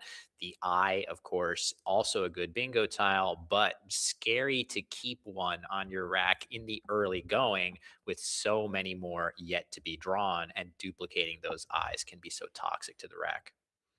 And I feel like this is a very common thing. Like your opening rack is either 6 vowels or 6 consonants. This happens maybe even more often than QI happens. It's a very common draw. We see a lot of reactions in the chat of like, oh my God, this is awful. This happens a lot. You play enough Scrabble, you deal with it, you just exchange. So we're seeing AT or AIT, Nigel waffling between the two options. In this particular instance, he has the first I, so he's decided to exchange it and try not to draw a second one. I think both of us approve of this choice, the A and the T. You took 1.5 minutes to make this decision. I'd like to see Adam play Zabra as quickly as possible here. If he can spot that word, it just feels like that is going to be the way you get your Z in the good spot and move on. If you're Adam, you have to take those obvious plays as quickly as you can, knowing that Nigel is going to maintain that quick pace throughout the game. And there we see the blank, Josh. That was the story of day 1. Things have evened up quite a bit on day 2. Yeah, they're starting to, but this is interesting. Has Adam Logan not seen his only 5-letter word with the Z Zabra, like you mentioned? 52 points. I guess Braza and Bazaar are the anagrams, but this is the only combination that makes a 5-letter word. and he made it in 54 seconds. I agree. If he had made this play in more like 10 seconds, he could do everything he already did here, which is shake the bag. Very important. Your opponent exchanges to shake the bag to try and randomize the tiles as much as possible. But yeah, it's fine. 54 seconds in one Sure. turn. Yeah, oddly, that's probably how much time Nigel would have taken to make this play because he's so deliberate and his pace is so consistent. But yeah, if I'm in Adam's seat, which I definitely am not and am scared to be given what he's up against here, a long match against Nigel Richards, but I would be trying to make this play as fast as possible and trying to save a little bit of time for those tough decisions. Meanwhile, he made the right play, 52 points for Adam. Nigel to respond with that first blank. He's definitely going to have his pick. Looks like he spotted the double double of lactated. That's one of a handful of plays that play through the A of Zabra across two double word scores. I'm actually going to just do a quick test and see if we have our telestration working again so that we can show you guys where these plays are going to go. Let's see how that looks on the screen. Pretty good to me. Very nice. So we're going to be able to offer that once again. And probably not going to be too much longer till Nigel commits one of his options through that A, Josh. Yeah, I wonder what's going through his mind. He could play saltated as well, and there he goes, switching the blank up. Is there some reason that he'd prefer to put an S out in space versus a C? It's kind of interesting. The only difference between lactated and saltated is the placement of the first three letters. And putting an S out in space is usually not what you want to do That is in a so position where you're interesting. taking a lead. But I guess with 52 points and this only scoring 82, it's kind of an even game. So floating the S out instead, just limiting the damage an H can do potentially. Lactated would set up a spot for an H. It's very interesting. Maybe the idea as well is that with the S there, it potentially sets up multiple decent scoring spots between the paralleling opportunity on the E of saltated. This is a good scoring spot, but this one can also be lucrative as well into the S with certain tiles. The L doesn't really offer quite as much in that way. So maybe he's thinking I'll at least have an opportunity to get one of two good scoring spots on my next turn. I would have played lactated there for sure. So this gives us something to think about, Josh. Yeah, very, very interesting. There's some level of balance and control that this provides Nigel with, but at the same time, he's also giving Adam a better shot immediately at a bingo. So there's a lot of things to think about, a lot of minutiae, and Nigel does better than anyone at thinking through these things. Just a very counterintuitive choice to me. Now, Adam, considering playing fib to the right of ED, there's also Zineb that he had lined up from the Z, which is a higher score, but keeping FIM, which isn't superb. Fib keeps very, very nice EIMN leave. Those are the 4-tile leaves that we really regale over in Scrabble, because it's not a one size fits all leave. If I keep an M on my rack, I can score with it, I can bingo with it, I can dump tiles with it. So we really like keeping those safe combinations like MINE. Almost nothing can go terribly wrong for Adam next turn if he plays fib.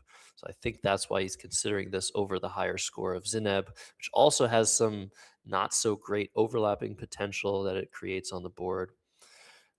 Putting that IT, that NE next to each other, a 5-letter word could potentially come down, score very, very nice for Nigel. So I like fib, Will.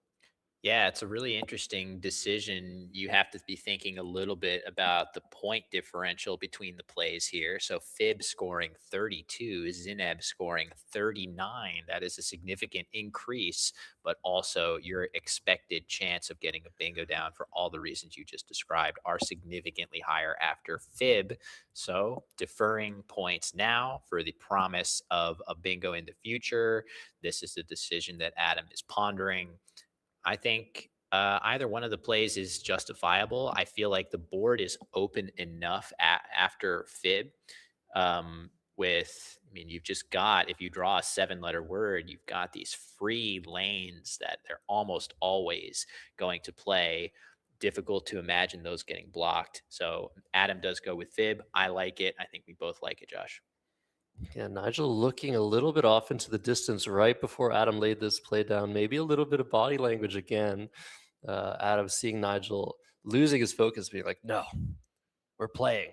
I'm making my move. Maybe I don't know, hallucinated that, but I think that's what just happened. WHA is the draw for Adam, so that's a very nice balanced rack with a tie game, 82 to 84. And Nigel has to readjust. He's thinking of playing TOLLY, but now he's looking at costly through the S of saltated, keeping an L and an R. It's a nice way to score. Scores 28 points. The issue with this play is where does that Y land? It's going to give access to a pretty lucrative triple spot, but that's not a huge deal. And so Nigel is not taking much longer to make this decision. I think it is perfectly fine. I think it's what you have to do here.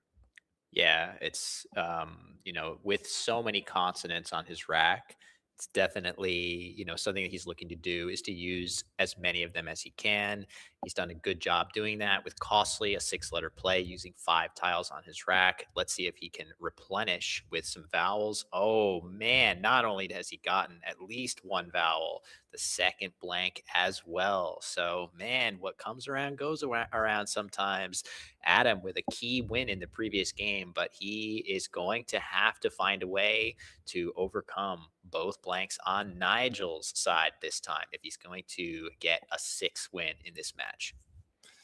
Absolutely. So Adam, I think just choosing between way and something else. What is that other something? WHEY is fantastic. Using 4 4-point tiles on the triple for 39 points. I don't see any reason to play anything else. But if way comes onto the board, Nigel will respond for sure with an 8-letter word here, I think. Yeah, it seems very, very likely he will have bingos. I can see stuff like, isn't Schlager good through the H? I don't know if he would play that.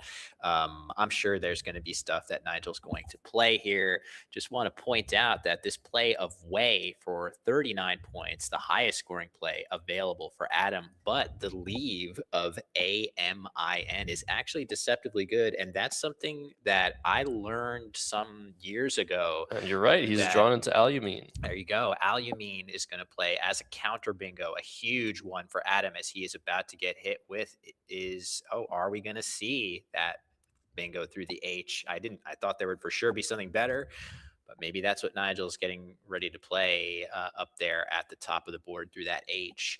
But in any case, AMIN is one of these weird leaves that's actually better with an A than an E much of the time. There are very, very few. Another one of those is INGA is actually slightly better than INGE. Usually the rule of thumb is that we always would prefer an E over an A for bingoing purposes, but that is not always the case. Adam benefiting from that wisdom right now. And wow, so we're seeing Nigel considering Schlager. The problem with this play that he was looking at is it puts an E in a really dangerous spot. Instead, he could score 61 through the A with something like Glaciers, but he looks like he's considering just playing legs and fibs for 19 points, or legs and Zabras probably 24. for 24. Legs and fibs would set up the C, but probably not worth it.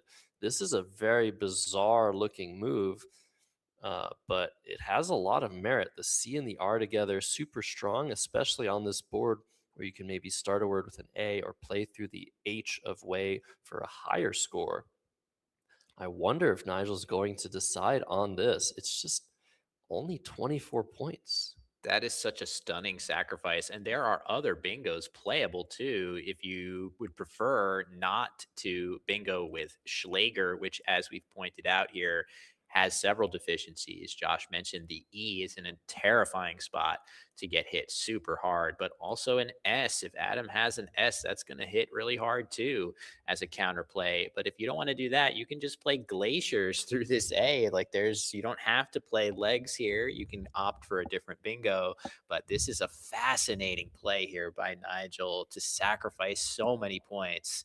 and his S for the promise of something better, potentially through that H of way. Crazy looking play to me. You know what's so amazing about this play? First of all, it's that it looks like it sets up an X. So is there some reason that Adam might think this is an X setup? But second of all, it actually It blocks him. blocks Adam. That's incredible. Adam has no playable bingo now. That must be so frustrating that Nigel managed to do that, Josh. Incredible. Yeah, well, this is Scrabble at the highest level. It's just so bizarre that he decided to score 24 instead of 61, but there is a lot of merit to it. And I really feel like Adam is going to have a little bit of a scare here with that E placement. Like I said, this looks like an X setup, and Nigel is patented for his setups. I think Adam is not going to be able to get away from blocking it. Yeah, that's so impressive. And this is one of these situations where the game has just hinged so much on that choice by Nigel. He's surely thinking about the fact that legs is really, really defensive against a lot of those 7-letter plays that Adam could have off of the A of Zabra, leaving much more specific options. And with Nigel holding the second blank, that greatly favors him. He's going to have so much more flexibility in what type of bingos he can play and where he can play them than Adam is going to. So really fascinating play. This one is going to require a ton of extra analysis after the fact. But turning our attention to Adam, Alumine has been blocked. What is he going to do? Surely he knows how close he is to a bingo, despite the fact that the board just got blocked up a little bit. Hard to score too much. Maybe he'll try to get rid of that M and open a new area of the board to use for a bingo. Yeah, wow, this is crazy. If Adam does actually play MI, he will be giving Nigel a spot for Formica right now. Nigel has no bingo. He's looking at COIF. This is crazy. Is Adam getting off this idea of an X setup? He now has Namu lined up. Is there some... no, that's the same spot. The problem with Namu is if Nigel does have the X, it's still setting up a spot for him, but he already has that X spot next to the HE of way. So if you think Nigel has an X, there's not too much you can do about it if you're Adam. You can just block that dark blue square. And Namu probably the best way to do it over MI. I feel like MI keeping AEULN isn't super great, especially on this board, but it's so fascinating. Is there something also to be said that the play of way that Adam made could not reasonably contain an X as a leave, because so many tiles in the bag would give Adam a much better play like Waxy or Dexy? There could be something in that as well, a little bit of an inference-based decision by Nigel to say, well, if Adam had an X, he probably would have played it last turn. Very, very fascinating stuff. You know, something we haven't necessarily seen that much from Nigel is bluffed setups, and knowing his reputation for he quote unquote usually has it or always has it when he makes a setup play that looks like an obvious one. He would be even scarier if he started to mix in a few well-timed bluffs in that regard to try to induce his opponent to sacrifice quite a bit of points on the scoreboard or leave equity to block those setups. I don't know if he's evolved that aspect of his game. Usually when he makes a setup play like this, it's because he has that letter. But watch out if he starts to ever bluff some of these candidate plays, because his opponents are going to be put in a blender by them. And watch out if Adam Logan plays MU here. Definitely a better version than MI, keeping that I instead of the U. If he does that, for Micah is going to fit across two doubles. And here it is. Oh my goodness, what a humongous swing in this game. Nigel passing up a bingo and getting the prize of an 100-pointer on this turn. MU coming down. Adam's probably going to react to this for Micah play. I'm really going to try and see his facial expression here, because he's probably thinking long and hard about this being an X setup. but there's Laween's. Does that he has a bingo, and I'm wondering if that's going to fit anywhere after for Micah. But either way, I think what I would be reacting to in Adam's shoes is the complete lack of the X after this. I would be saying, wait a second, you didn't have the X after all? That looked for all the world like a big X setup, and now instead you're getting hit with an 100-point blank bingo.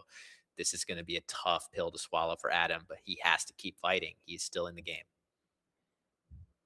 Yeah, so it looks like here it is for Micah, and we see a little bit of a head shake. Not a huge reaction from Adam. He is so stoic right now.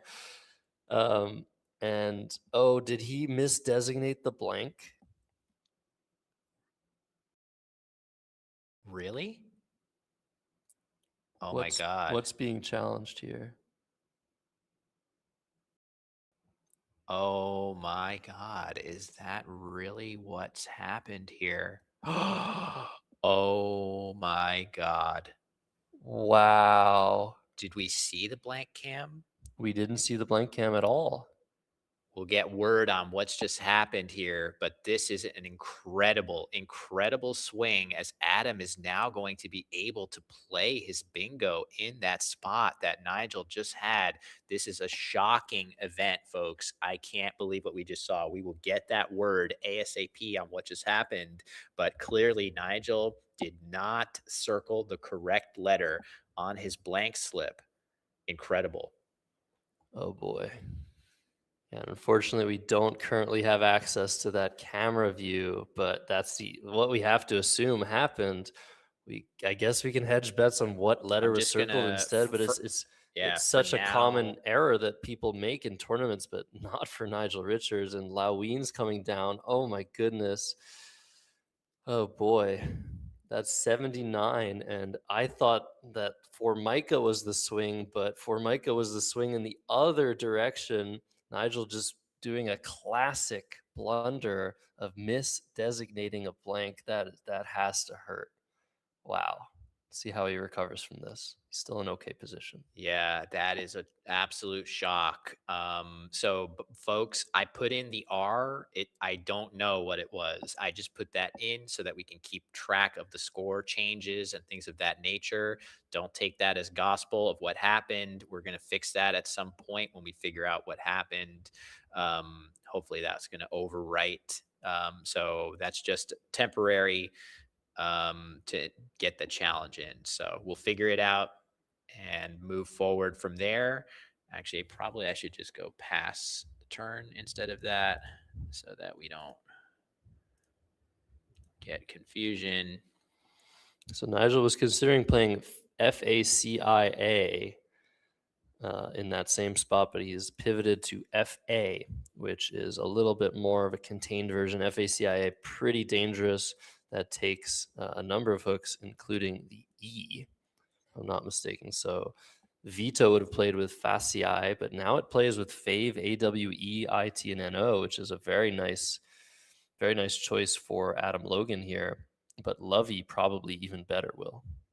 Yeah, Lovey off of that L to the triple, getting rid of your clunkiest tiles and one of your two O's, scoring 36 points. You can also know Adam has full knowledge of Nigel's rack. Of course, now Nigel's played his F and his A, but that means Adam knows the other 5 tiles on Nigel's rack, and the Y of Lovey in that upper right corner is going to be next to impossible to bingo off of. In fact, Nigel has set up by color off of the B of fib, so he is going to be bingoing almost no matter what Adam plays in the top right. That's not going to affect the next play for Nigel. He's going to make extra sure to circle the right letter on that slip. Just a painful, painful thing to see have happen here in this game. Absolutely, but it's still a game. Adam up 96 right now. By color going to come down to narrow the gap by 78. So it's going to be a 20-point game, and Adam could draw pretty poorly here or pretty well. We'll see what he gets. A duplicated O is not great, and that's a really bad draw for him. So suddenly things are still looking okay for Nigel Richards if he can draw something decent out of the bag. Lots of games to be played, but that was the biggest mistake we saw all match, Will. Yeah, the crazy thing is we did see this happen one time to Nigel. Not exactly the same, just one of these not so much strategic mistake, but a procedural mistake, much like this. In this case at the World Championship, of course, we saw him transpose two letters to form an invalid variation of his valid 7-letter word. But the thing that I want to emphasize there, as Adam plays Chow to dump some of those vowels, looks definitely correct. But the thing I want to emphasize is that even in that game, Nigel actually won that game. We forget about that when he made that error in that game. So is history going to repeat? And is Nigel, who made a really devastating procedural mistake, going to find a way to nevertheless win this game? It is still so close. His winning chances are very, very good. Absolutely. And Adams duplicated his T, drawn a couple of consonants, so that's very good for him. And just FYI for everybody watching, we are live in Albany, New York. Nigel and Adam are in their own room, but at the same time, the Albany Superstars tournament is beginning its procedures. The early bird in just the other room. We've got basically the whole hotel under Scrabble lockdown here. We're just here to party. We're here to make bingos, even if those bingos are invalid because you misdesignated what the blank is supposed to be. That will happen many, many times this tournament. I can assure you, 28 games after a 7-game early bird. So these games are going to be happening at the same time as that tournament, the Albany Superstars, which we've talked about. That's going to be incredible. Both Nigel and Adam are going to be playing in the main event starting tomorrow. Let's see what Nigel comes up with here. With he's looking at Porch through the Sea of Costly. It looks like that's an interesting idea. I wonder if there's not a better option than that. I guess somehow these letters don't work on this board, Will? That's interesting. I just feel like normally the first order of business here would be to try to get rid of the U and try to also get rid of that G, 2 tiles that he's keeping. But I'm sure that he has a plan for these letters that I'm not immediately seeing. This is that sensation that I described earlier where it's like what was that play? And then eventually or quickly, potentially, we start to figure out what was the thinking behind that. So Adam has the possibility to play quite lucratively through that P with his other P. He has, tip it or tip E, which is going to score quite well. And look at that draw for Nigel. Very nice tiles with the Q. Maybe he's, just, he sees possibilities that few of us can. And maybe he was hedging to try to get that Q, and he's done so, Josh. Very interesting. Yeah. So Adam's going to have to deal with this rack a little bit, but Tippet or Tippy are very, very nice through the P of Porch. I guess the question is how many vowels are left? How many consonants are left? How many E's are left? Adam opting to keep a consonant and a vowel rather than 2 vowels. I think that's definitely reasonable. I might have preferred Tippet in order to not give back such a big scoring spot underneath. But it is very close between the two. And now Nigel to play with his Q, his newly drawn Q. It's almost as if he predicted the future. He kept that U, drew exactly what he needed with it. QUA for 32 seems like a hole-in-one play here, Will. Yeah, I mean, he could. Sorry. So Qua is 100% a really interesting idea, but he's gone with Quern instead. The interesting thing there is he could have played Choir in that spot if he wanted, but that would have set up a lot of hooks on both sides of that play. Adam's drawn Oddment, and it plays to the left of the H of Porch. Oh my gosh, Oddment. Wow. That's crazy. And there it is. No time wasted right here, and that is going to be a Nigel tough might one. lose this game. He does not have a spot, I believe, for these 7 tiles, and they're pretty ugly. Oh my goodness, is this going to be what should have happened at Ghana with Nigel messing up, losing an entire turn? Wow. Yeah, he would have needed the bingo now to equalize in this game and try to draw into some of the heavier tiles that are left. Instead, he's with the absolute worst possible rack at the worst possible time. Maybe not worst possible, but the type of rack he has is devastating. A rack that is low point, bingo friendly tiles, but no playable bingo. That almost necessitates that he's going to take a low score here. That is not what he needs with Adam already up by 75 and having drawn some flexible stuff of his own. If Nigel doesn't block the left-hand side of the board, Adam's going to be able to continue to run up the score with a parallel play of some sort Oh, alongside he has Oddment. adieu. Oh my goodness. That would be huge.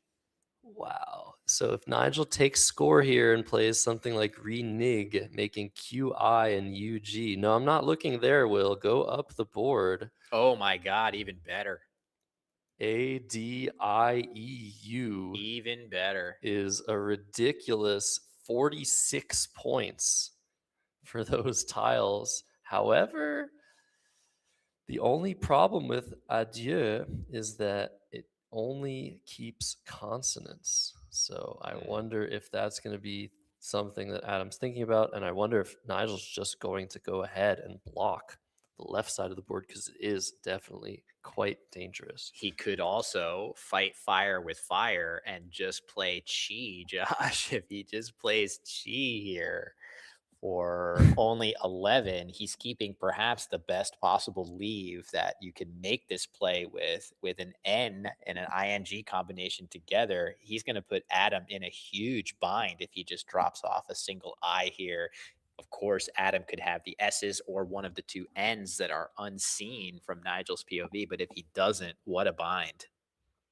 That would be totally ridiculous. So instead, it looks like Nigel's looking at rain in the same spot as renege, just making one more overlap. And that actually creates a little bit of a crazy spot. If we put REIGN on the board, it is possible to imagine a 7-letter word ending right to the right of that QI. Maybe an ERS word would be possible for Nigel to draw from the bag.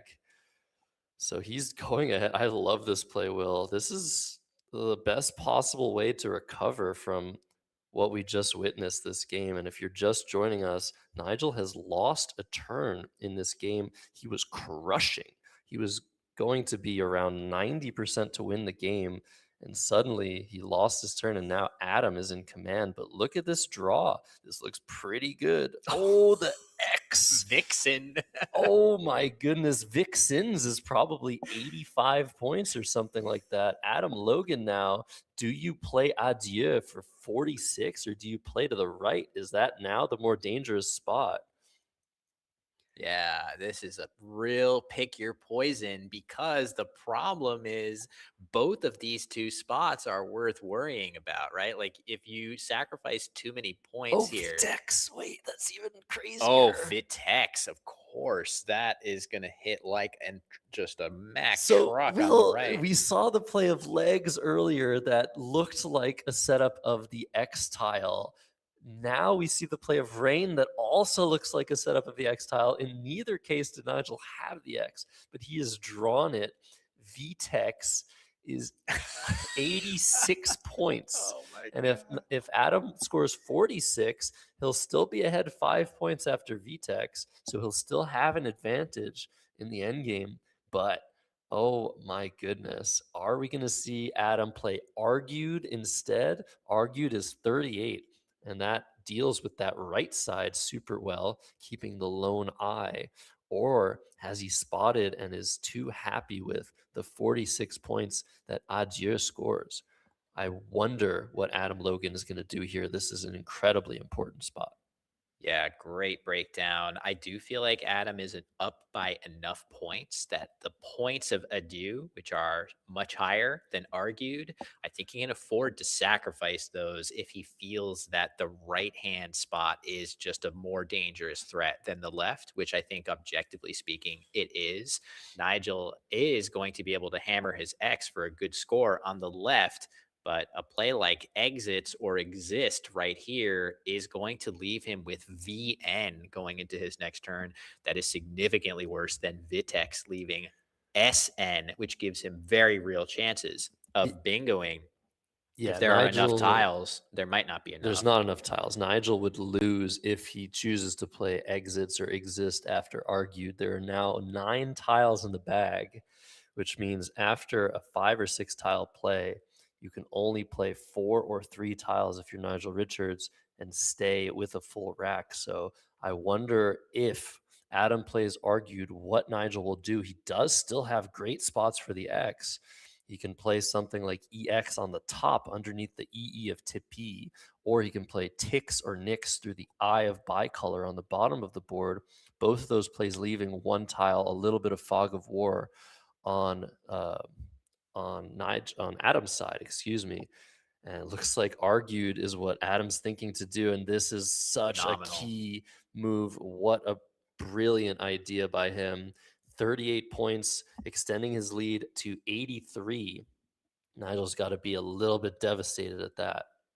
Yeah, that was the play that was going to revitalize Nigel's winning chances here. If he could just get down Vitex and get this into a really close end game where he could maybe outdraw Adam, but that is not to be. Phenomenal defensive play by Adam, who has continued to play very, very solid defense throughout this series, especially in the last few games.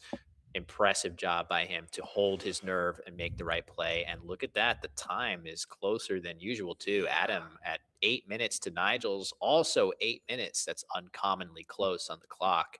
And now it's up to Nigel to try to salvage some winning chances here.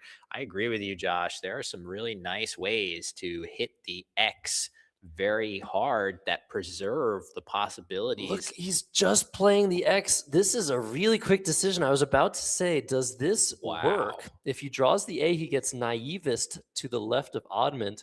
Most likely Adam is going to try and play there. This leaves 2 tiles in the bag. Is it enough? He's going to be reducing this deficit to 58 points, but he hasn't drawn the A. He's drawn the K, so it might not matter. I don't know if this was good enough, though. Was there not a way for Adam to just play 1 tile after this play of X and potentially outscore Nigel in the endgame?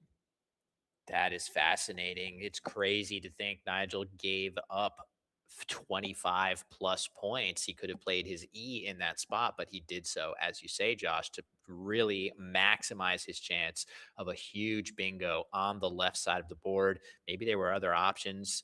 He has, look at that. He has a bingo through the A of Chow of Kissed Vein. And he has it set up. Well, it's not spelled right. There we go. Now it is. So he is threatening a bingo through the A, which puts Adam in a bit of a bind. Is Raisin, where is he thinking of Raisin playing? with Querns would lose to Naivist on the spot. Raisin to the right of Oddment, would that block everything? That might be a conclusive block. So I'm No, sure it wouldn't block Ovation. So I think Adam, man. there's a lot of things for him to be worried about here. Is he also considering just dropping the J? Maybe he has enough if he just drops the J. But yes, Kissed Vein does fit through that A of Chow. If Adam doesn't block it, I think it's going to be a very, very close game. If Adam doesn't block it and empties the bag, it might be enough for Nigel to win. If he doesn't block it and doesn't empty the bag, what's going to happen? AJIS and Fibs. Is that what Adam is looking at now? That still loses to Naivist. So yeah, the threats here that Josh has laid out, Naivist here scores hugely well. Ovations here is in a slightly different spot on the board, and then plenty of stuff through this A, some of which, one of which Nigel has. So you've got 3 lanes to work with here. Maybe, I don't even think there's going to be anything higher up on this row. So I think you're looking at towards the bottom part. Adam had some kind of a longer play that could just reach all the way here, but 7-letter words ending in O are unlikely. And there's just not going to be anything like that. So this could be a pick your poison type situation for Adam. The highest score he can get is the one he's looking at right now, Jins and Querns, but that would also lose to Naivist just by a few points, around 10 or 15, if my math is correct. But this might be the best way to block most of the threats. I don't think Adam has a way to win this game 100% of the time, and he's probably feeling the pressure of that right now. So maybe EX was just the right play, drawing into so many things and creating the most fog of war possible. The only thing left to do for Adam is wonder if he can win the game. If he just plays, like, let's say AM for 12 to the M in oddment, is that good enough? If Ovations comes on the board, he will no longer have the possibility of using that. Oh man, this is so much to think about. This is brutal. This is crazy. How does Adam win this game as surely as he can? Is there a way to play one tile, threaten huge scores, and still win the game? I don't think it. I don't think there Naivist is. also gives you Stovane too. So maybe you just lose to that rack if you have Naivist. Maybe, yeah, maybe so. So if you have to accept that you're almost certain to lose to that rack, maybe you have to fight against the other ones and try to stop as many of the other ones as you can. Or outrun. I'm not sure. Block Naivist because it scores so much better. Maybe you can outrun Stovane. This is insane. Did Nigel think crazy. through all of these things? He put his X on his rack, and then 5 seconds later it was on the board. Was this an intuitive decision, or did he see some of these possibilities? These are ridiculously endless. There's thousands of iterations left in this game. So many possibilities. What did Nigel keep with EX? What Yeah, racks could he have had? Let's talk about that. This is ridiculous. Let's talk about that. What does the play of just the lone X from Nigel tell Adam in particular about the likelihood of the K or V? You can basically know after a play like just EX from Nigel that he must be keeping at least 5, probably 6 very bingo prone tiles. Can the K be a part of that? Can the V be a part of that? Especially because X didn't score all that well, and there were ways to play the V and the X. Maybe they weren't, maybe they were too blocky for Nigel's liking, like Vox through the O of bicolor probably blocks a little bit too much, but it really doesn't block some of the, major stuff. You can still bingo through the A and you can still bingo off of the O. So clearly, I'm not sure what I would think if I'm Adam other than the tiles that aren't the K and the V become really likely after the X. But then how likely can they really be? Because you could have played an extra tile to score 50 instead of 25 there. That's what really is confusing me. The A and E likelihood on the rack, because you could score so much better by using those two. And we don't even know if we've seen all of the playable bingos. And Adam has 2 minutes left to try and sort through all of the possibilities. I think he has to conclude that he cannot always win the game. In fact, given what was unseen and given the position Adam is in, we know that Nigel had a 1 in 3 chance at worst, I think, to win this game based on the fact that there was an A left unseen to him.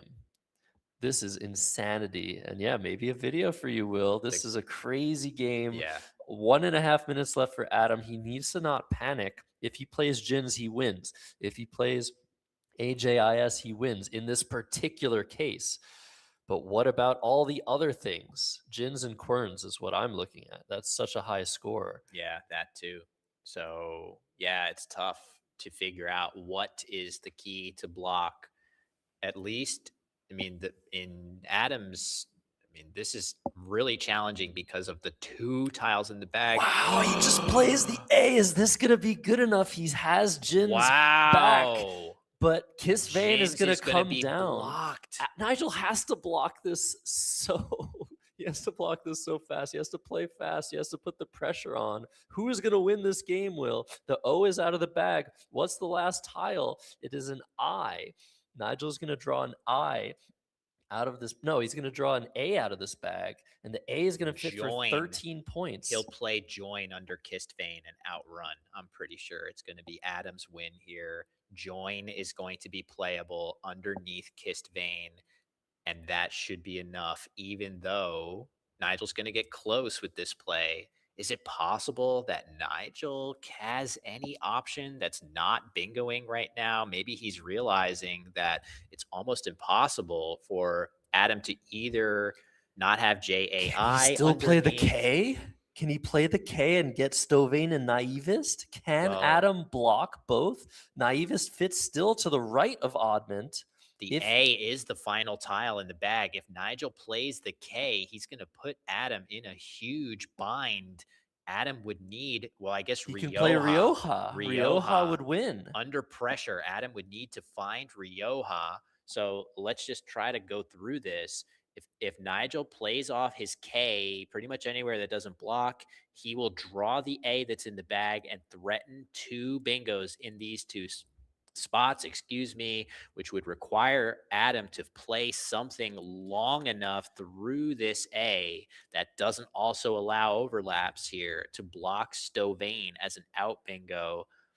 I guess Adam could also have the option of blocking Naivist with a high-scoring J play that simply outruns Stovane. That's another possibility. If he I just think plays. AM was a fantastic play, and it looks like Nigel's determined. No, he can't win no matter what. Even if the J is in the bag, maybe the J wins, but everything else, Adam will have too high of a score underneath the K and the I. Aji's Join Jiao. So it looks like Join will be enough to win this game. Kisvan not even putting Nigel over Adam's score. And yeah, unfortunately, this is going to be a win for Adam. Nigel fought really hard, but that brutal blunder in the middle of the game was all Adam needed. What Wow. a swing. What a crazy, crazy game, and such a pivotal one in the match. If had Nigel played for Micah instead of whatever he designated that blank, he would have been in the driver's seat. No bingo playable for Adam in response, going up well over 100 points at that time. Instead, Adam, the one getting a bingo that would not otherwise have been playable and converting this 6th win of the match for him in game 10. Absolutely incredible stuff, Josh. We got overhead mic now.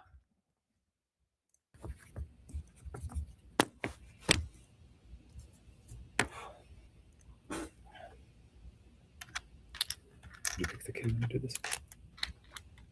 Yeah, I was right about Naivist.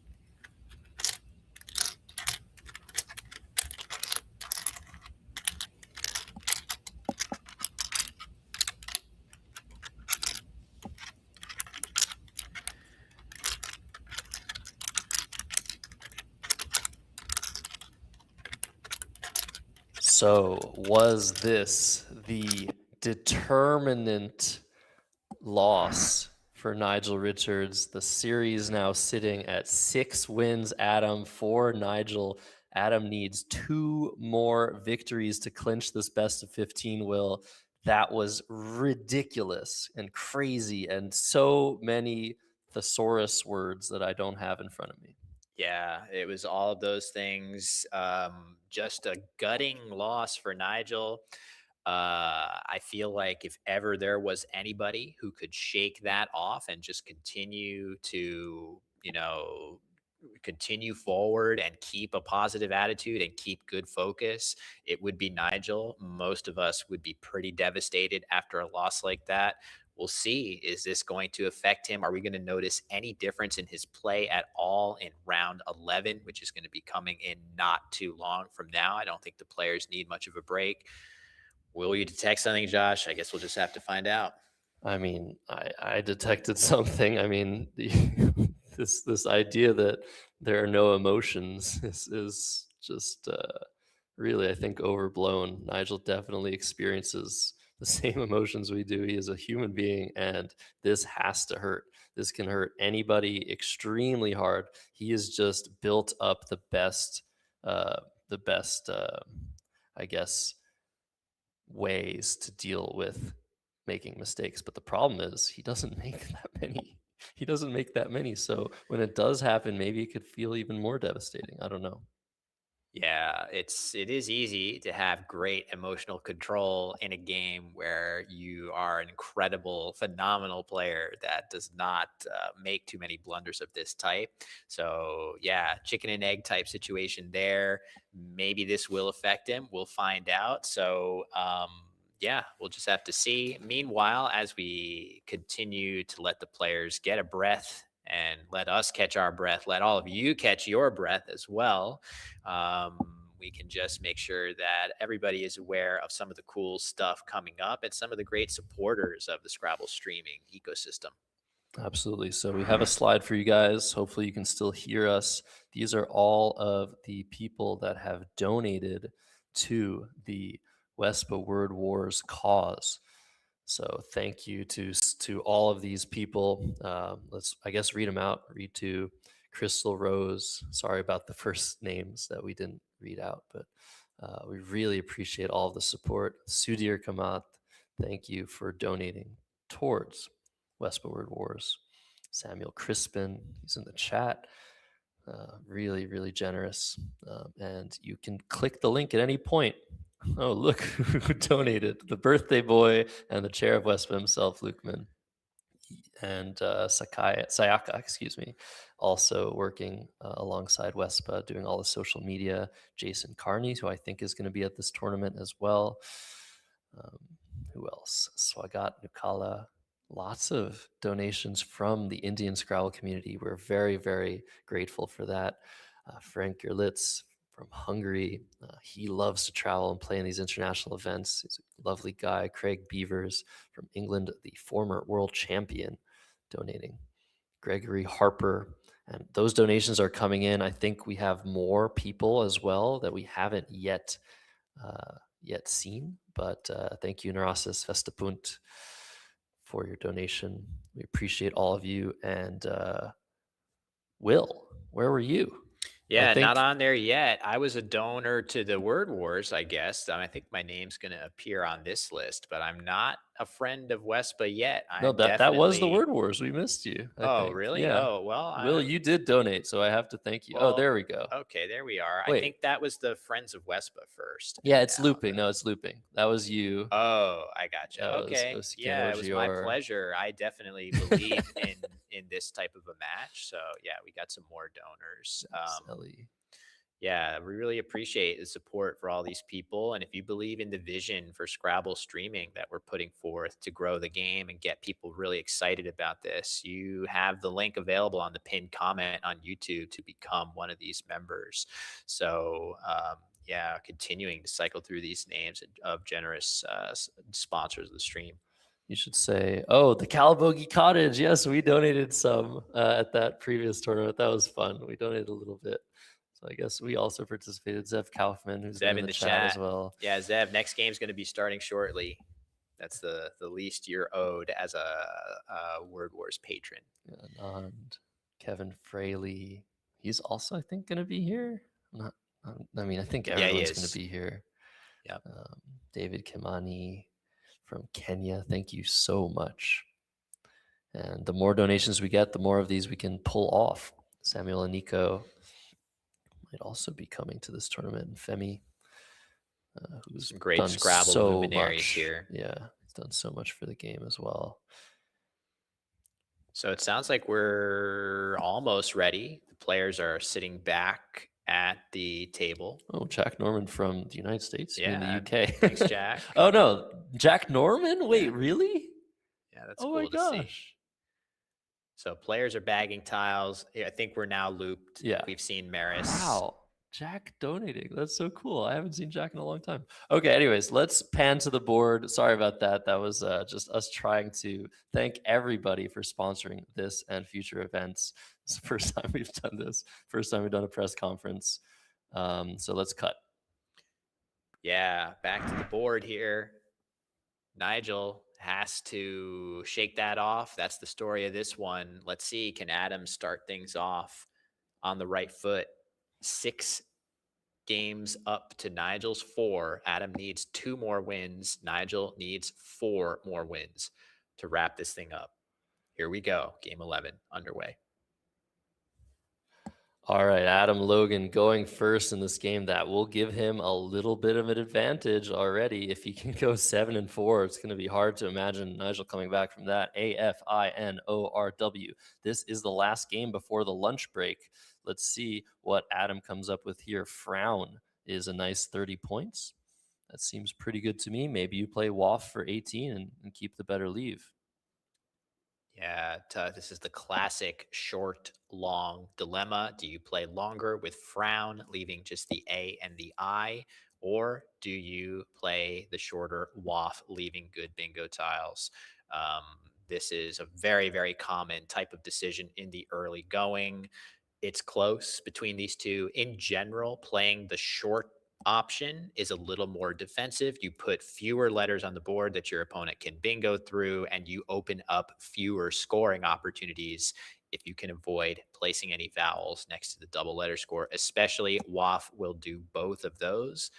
Nigel, ready if Adam were to exchange to play queen, and had Adam played frown, Nigel would have had really good choices through that O in particular. Quad or even quondam would have scored extremely well. This is going to make it much tougher. Yes, indeed. Cooling down would have been really, really cool. That's a super low probability word. Nice find there, Will. Adam has not drawn what he needed, I think, IRR, but let's see what Nigel comes up with. He's looking at MANQUE, fun word under the O and the F, keeping the lone D. It's a little bit dangerous. He might pivot to play Quena instead underneath the WOF, making WEON and FA. And that nicely sets up his M as well. I think that would be my play of choice here, Will. Yeah, it's an interesting decision to make. He has Monk set up. Is he going to go ahead with it? Now he is pivoting potentially to that suggested play. This looks so much better defensively than some of the other options. Monk, of course, extending here would open up a triple. This play of Quena not going to open anything like that. The Q cannot be overlapped on top with any letter. So this really limits the damage that Adam can do in response. He does have an I that's going to allow him to play underneath, but even then, the rest of his low point letters will make it tough for him to score well.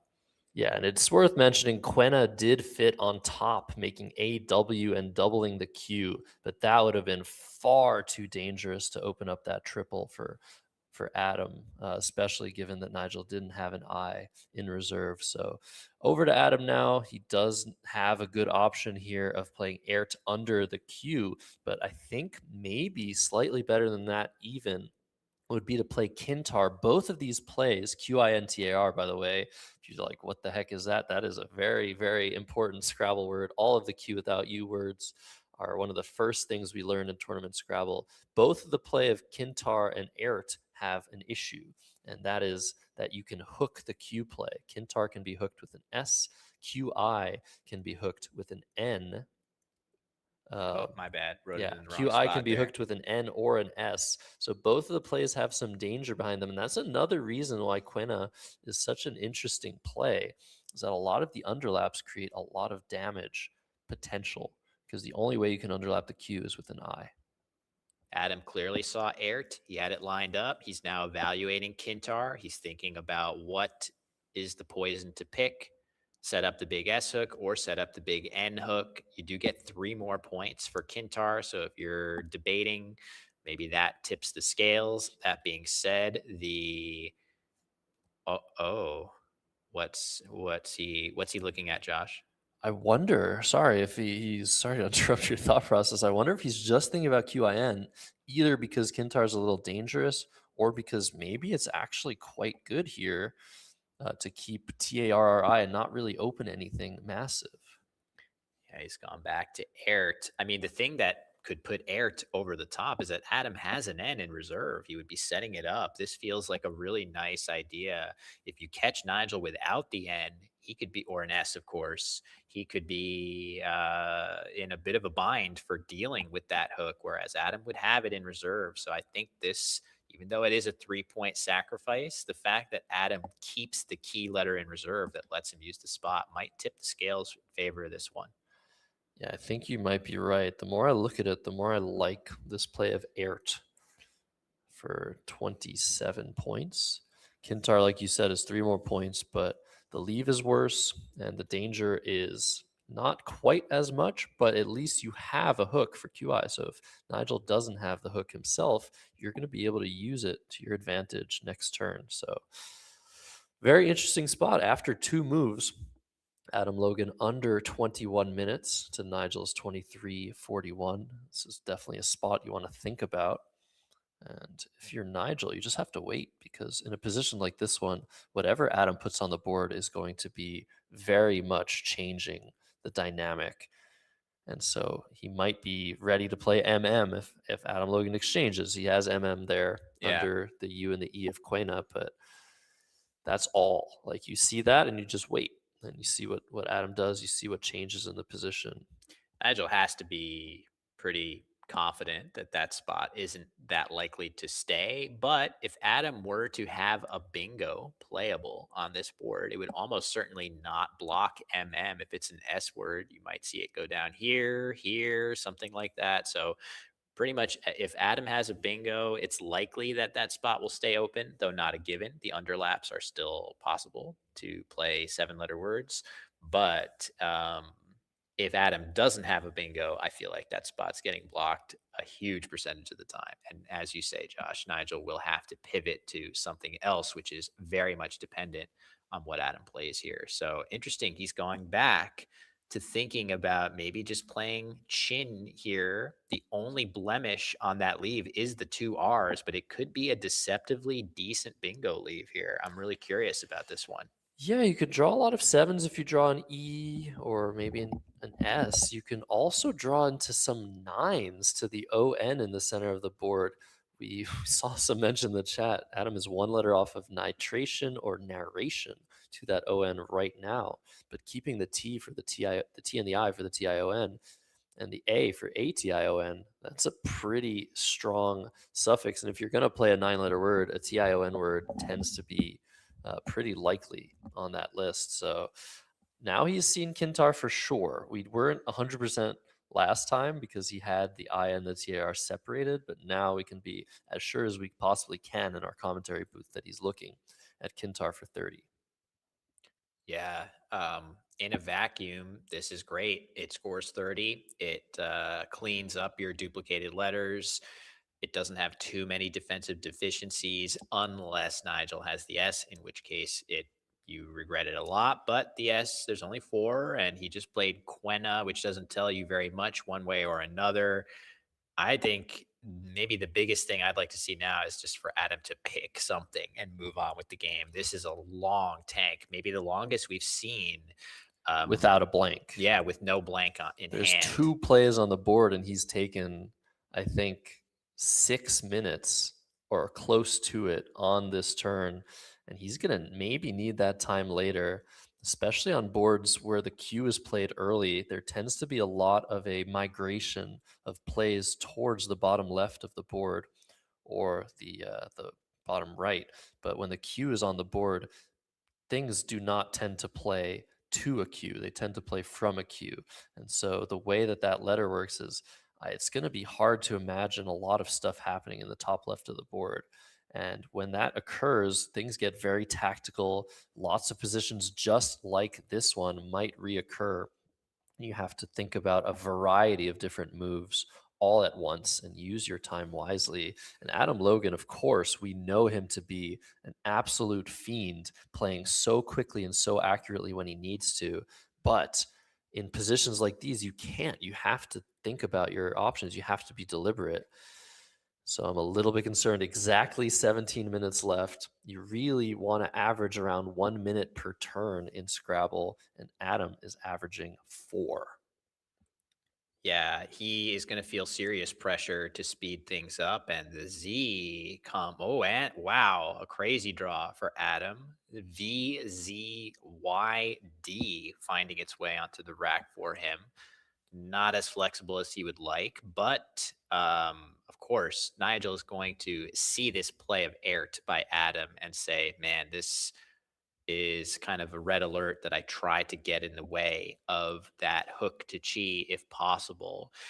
It is easily the highest potential scoring spot that is in the bingo on this board. And he's going to say, I don't care. I'm just going to play and move on. No attempt to do much about it. Maybe there just wasn't anything palatable, Josh. I mean, yeah, it's hard to think about anything. Maybe he could have played amped from the A of Ert. This is a weird play, though, and yeah, very quickly VIN, which is going to totally shut down a lot of but what about Rind? stuff. What about RYND?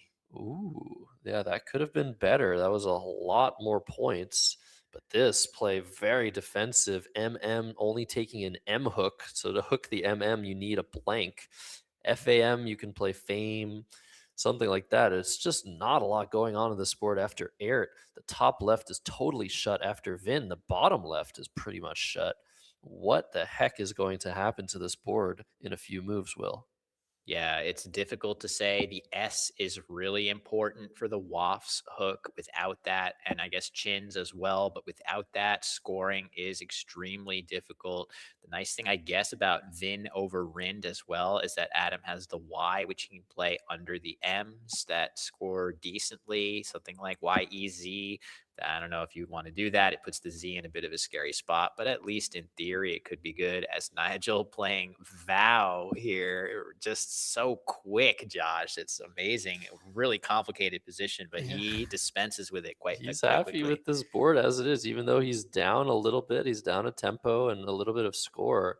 Just like, well, I'm just going to keep a balance, set up PLOD if you don't go there. PLOD and AIDs, pretty nice potential play next turn. And now it's up to Adam to make some plays. Again, his time is already 5 minutes lower than Nigel's, and this board is not getting any more friendly to plays. So, geez. So let's break down some of the options here. Adam could play something with his Z here, and he even has a D in reserve, but I really do not think this is an advisable play, especially after Nigel just played He's short doing letters. it, Will. Oh Wow, my goodness. but he could have just played Yes there for a similar score that doesn't give any hooks back in either direction.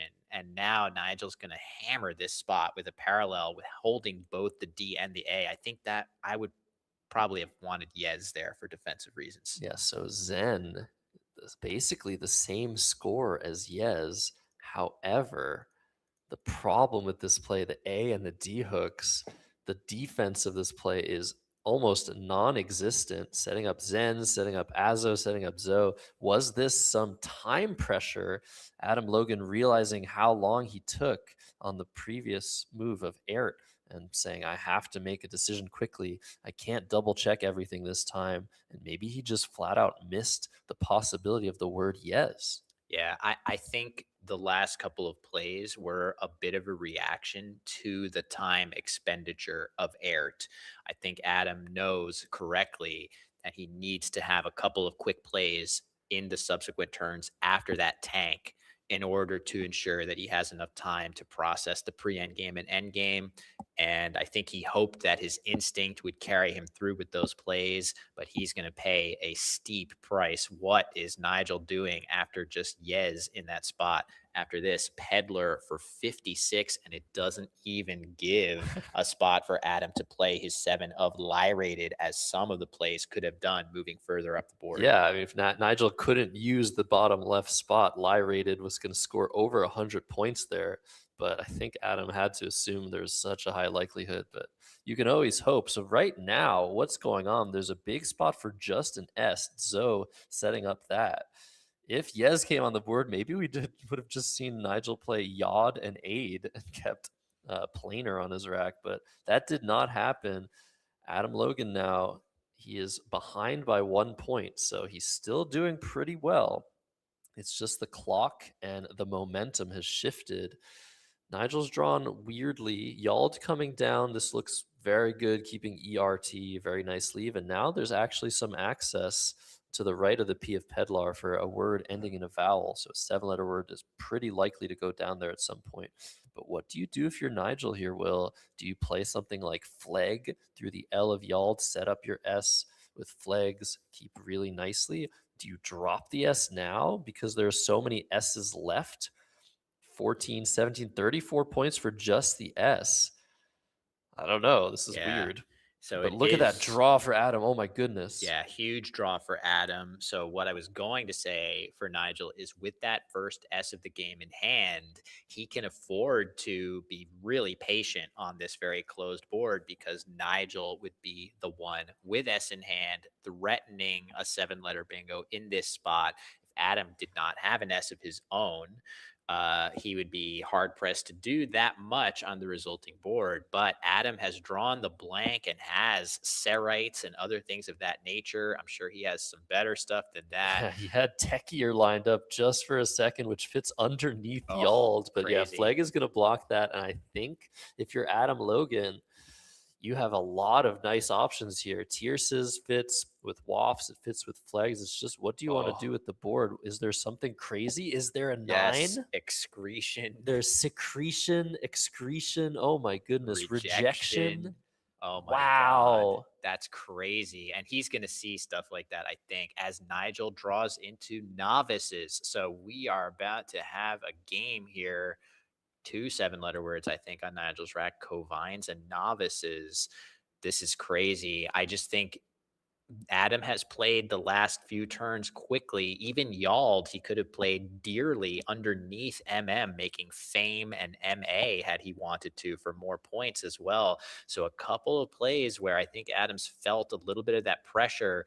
We might be about to see another. I feel like if you told Adam, hey, you've got bingos into ON, he would rattle off 5 of them so quickly. But if he doesn't think to play in that spot, he could miss them here. Yeah, I wonder. I feel like it's worth it to play to the triple. It just scores so much more than the other possibilities. 83 points instead of 70 and change. Although the board position after Serites and Flags looks very nice for Adam, I wonder if he's thinking about that. If he's thinking, what if Nigel can't bingo with a 7-letter word? Am I just giving him an 8-letter word if I play to the ON? I really wonder if he's seen the possibility or not. Yeah, I'm worried because, again, if you don't open your mind to that possibility, it's so easy to overlook because you're so focused on identifying your 7-letter and 8-letter options here. So let's see. Adam is, I mean, this is obviously you are happy to see the blank if you're Adam, but oddly, the blank is the tile that leeches the most time off of your clock in the game of Scrabble. And he's gotten it at an absolutely tough time, given that he's already so low on the clock. He's going to play Serites and Flags instead of the higher scoring options, which has its benefits, Josh. There are no ways to play 8-letter words on the resulting board. Except, well, I guess the ED, but it's hard, really It's hard. very hard. Yeah, it's very hard. And I mean, regardless, we know that Nigel was going to get novices or Covines down. Now they only fit with Wafts, I think, and with yeah, just with Wafts. So I think Yald is an adjective, right? Yeah. So And both score 80. Wow, but Spurner drawn from Another Adam Logan. So that's almost certainly going to work with Covines or novices. This is ridiculous. Ridiculous pull for Adam is exactly what he needed after such a long tank on a couple of these moves, even though Nigel is going to even the gap. Wow. Yeah, crazy. So Nigel's going to tie the game. And is going to feel like, man, with one good draw, I could seize command here. But again, as we see, Adam is poised to hit right back. So a lot is going to hinge on Nigel's next draw. Is he going to draw something good enough to answer Adam's likely bingo? And man, there's going to be some good stuff, I'm sure, through many of these nice letters of novices. So Novice is coming down to basically, yeah, to completely equalize the game, but it's Adam to act now. And does he have a double double through the eye? Indeed, unrepair as well as repuring will fit through that eye of novices. He's definitely going to see one of them. It looks On like he's already repair. found unrepair, and he's just going with it. Repuring might be a little bit better in order to not set up an S hook. But you just got to go with something here that scores as much as you possibly can.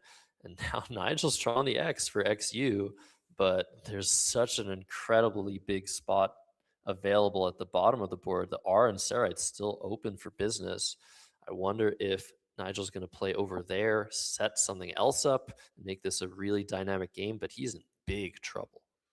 Yeah, he's in trouble, but let's see what Adam draws. Nigel has, not only does he have a new X spot right here, but Ixora through the R of Sarites is going to score quite well and leave at least a little bit of decent tiles for next turn. And Adam's draw is not the best. So that leaves a pathway for Nigel to fight his way back in this. Adam wins, he goes up to match point with a 7-win total in the match. This would be a huge, huge one for Nigel to try to steal in some way, shape, or form. There we go. He's got the letters set aside for a 60-pointer here that's going to get him really close. I wonder what he's going to draw from there, Josh. I do wonder. Ixora is 60 points, 280 to 306, DIB. Not a fantastic lead, but there are lots of vowels left to draw. Considering Adam has 5 and 2, there are something like 12 vowels and 15 consonants for Nigel in the unseen pool. He needs something. Not a lot of E's left, though. DIB is not a good leave, but we'll see what he comes up with. He's drawn a TH. That's a great combination. The K, he can score with that. So Okay. he has the possibility of just coming back with some scoring plays, Will, as Adam is sort of not in a great position to pad his lead. Yeah, this is it's going to be tough. There are plays that Adam can make here that score at least an average number of points. There is one that really stands out. I wonder if Adam is feeling a little bit like he stabilized his clock to this point where he's made the last few moves really quickly. Maybe now he can calm down again and spend a minute or two looking. But if he sees the word a heap into the P of unrepair, that scores significantly better than any of his other choices here. 33 points on offer going down here, leaving OUT.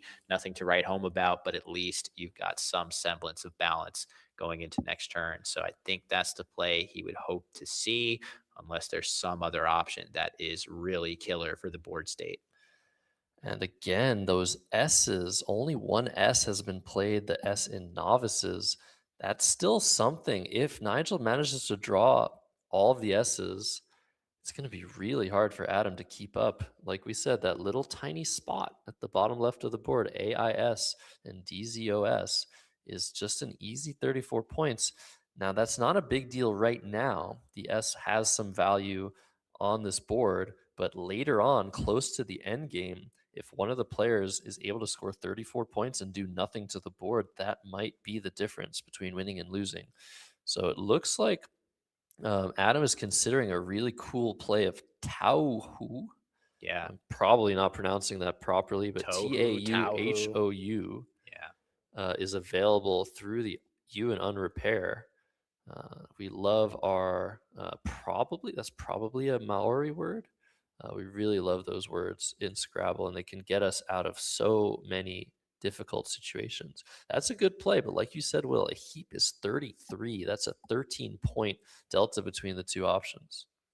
Yeah, the nice thing about the play that Adam is considering here, at least, is that the AE leave is actually kind of nice given the slightly consonant heavy pool, and you are drawing more tiles by one than a heap. Maybe that one tile turns into the S that you're hoping to get, but it's still pretty close between those in terms of like tile drawing and board dynamics and things of that nature.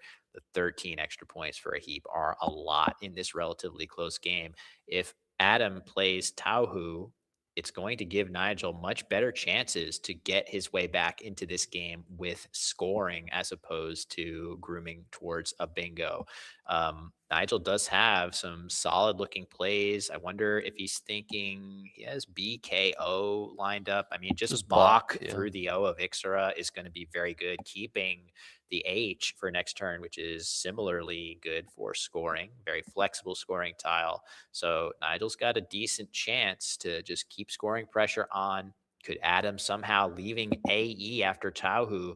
What if he draws a vowel heavy draw out of the bag and faces another very difficult situation next turn? We're about to find out if that's I gonna love this happen. play though for so many reasons. It really dumps the bad stuff and goes for one of those S's when you're leading and you can just score 34 points with an S.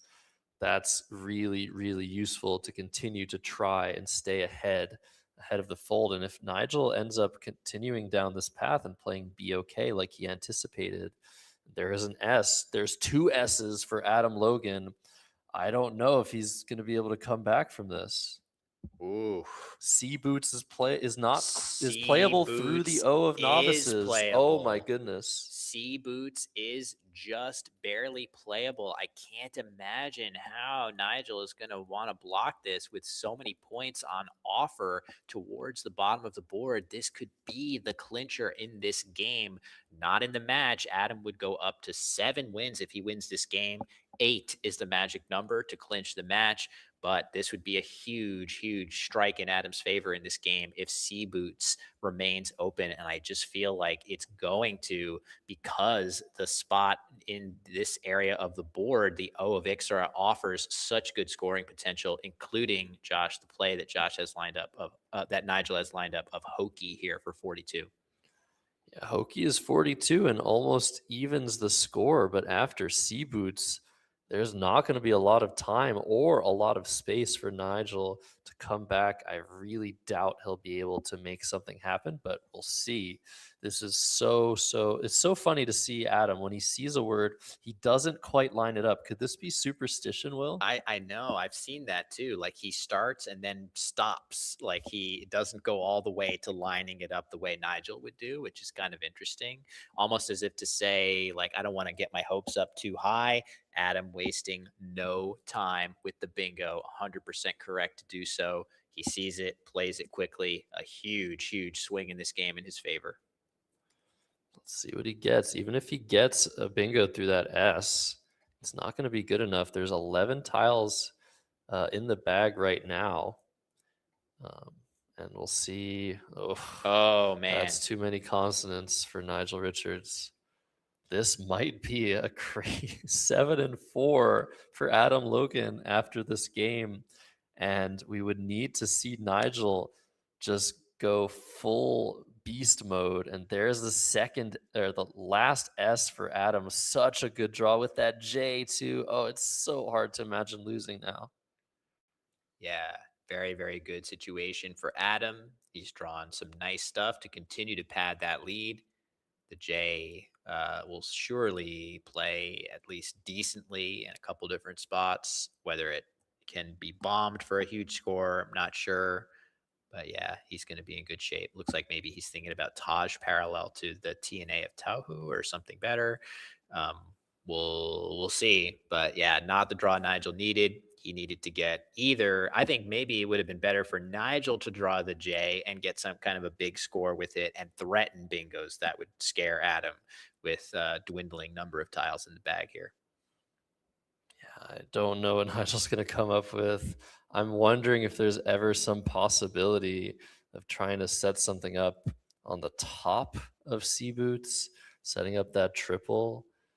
It's really difficult to imagine something here. This is probably the most brutal position we've seen Nigel in so far, just given the score of the match. He's down 82 points. He has just nothing. Yeah, I'm not even seeing anything. He's probably coming to grips with that as well, that there isn't really a play that feels like it gives you any kind of realistic option here to draw something good. Is he going to play like, I mean, I guess the other thing that you have to think about is at this score, you need a bingo almost certainly. And can you open another spot? Is Nigel thinking about playing like Gob here to try to?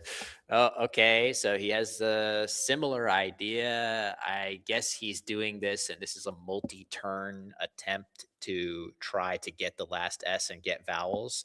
Even if he were to draw the S, he wouldn't. Even if he got any vowel, it wouldn't give him a bingo here. Adam's going to go ahead and play Taj. He's got the last S. He doesn't have to He worry doesn't about that care. spot. Yeah. And it's better to let Nigel think it's still in the bag than to just use it now with something like Aji's. This is just such a brutal, brutal finish. There's no chance now for Nigel. So yeah, just getting everything squared away. So there we go, Taj. The play for Adam. It's so nice to be in Adam's shoes there, where you've got that last S. Now he's even threatening a cool 6-letter word that could play off of fob. He doesn't have to play it if he doesn't want to. Again, with the last S in hand, it is completely an ironclad spot in his favor. He could fish off an I and a Y, but with 3 I's on the rack, there's probably no great way to go for a bingo there. I think say it probably makes a ton of sense for him to just play. And how is it ever getting blocked, Josh? That's right. So yeah, Nigel going to take a look at his tracking. He's still, regardless of the position, he wants to make by far the best play that he can find. Even when he gives up, he tries to make the best move. This is such inspiring Scrabble. He doesn't know it yet. He is down 100 points, but he's trying to find some path to victory right now on this board, and it definitely requires drawing the S that he will not be drawing. But he's going to take some time here to really do his best. And it's really, like I said, this is so inspiring to watch how just unfettered he is, unfazed, I mean, by everything that happens in the game. And he just tries to make the best move. And we can all sort of take a look at this. It's just such an honor to be able to watch him play and just try and emulate him, try to do as best we can with the tools that we have to play as good Scrabble as possible.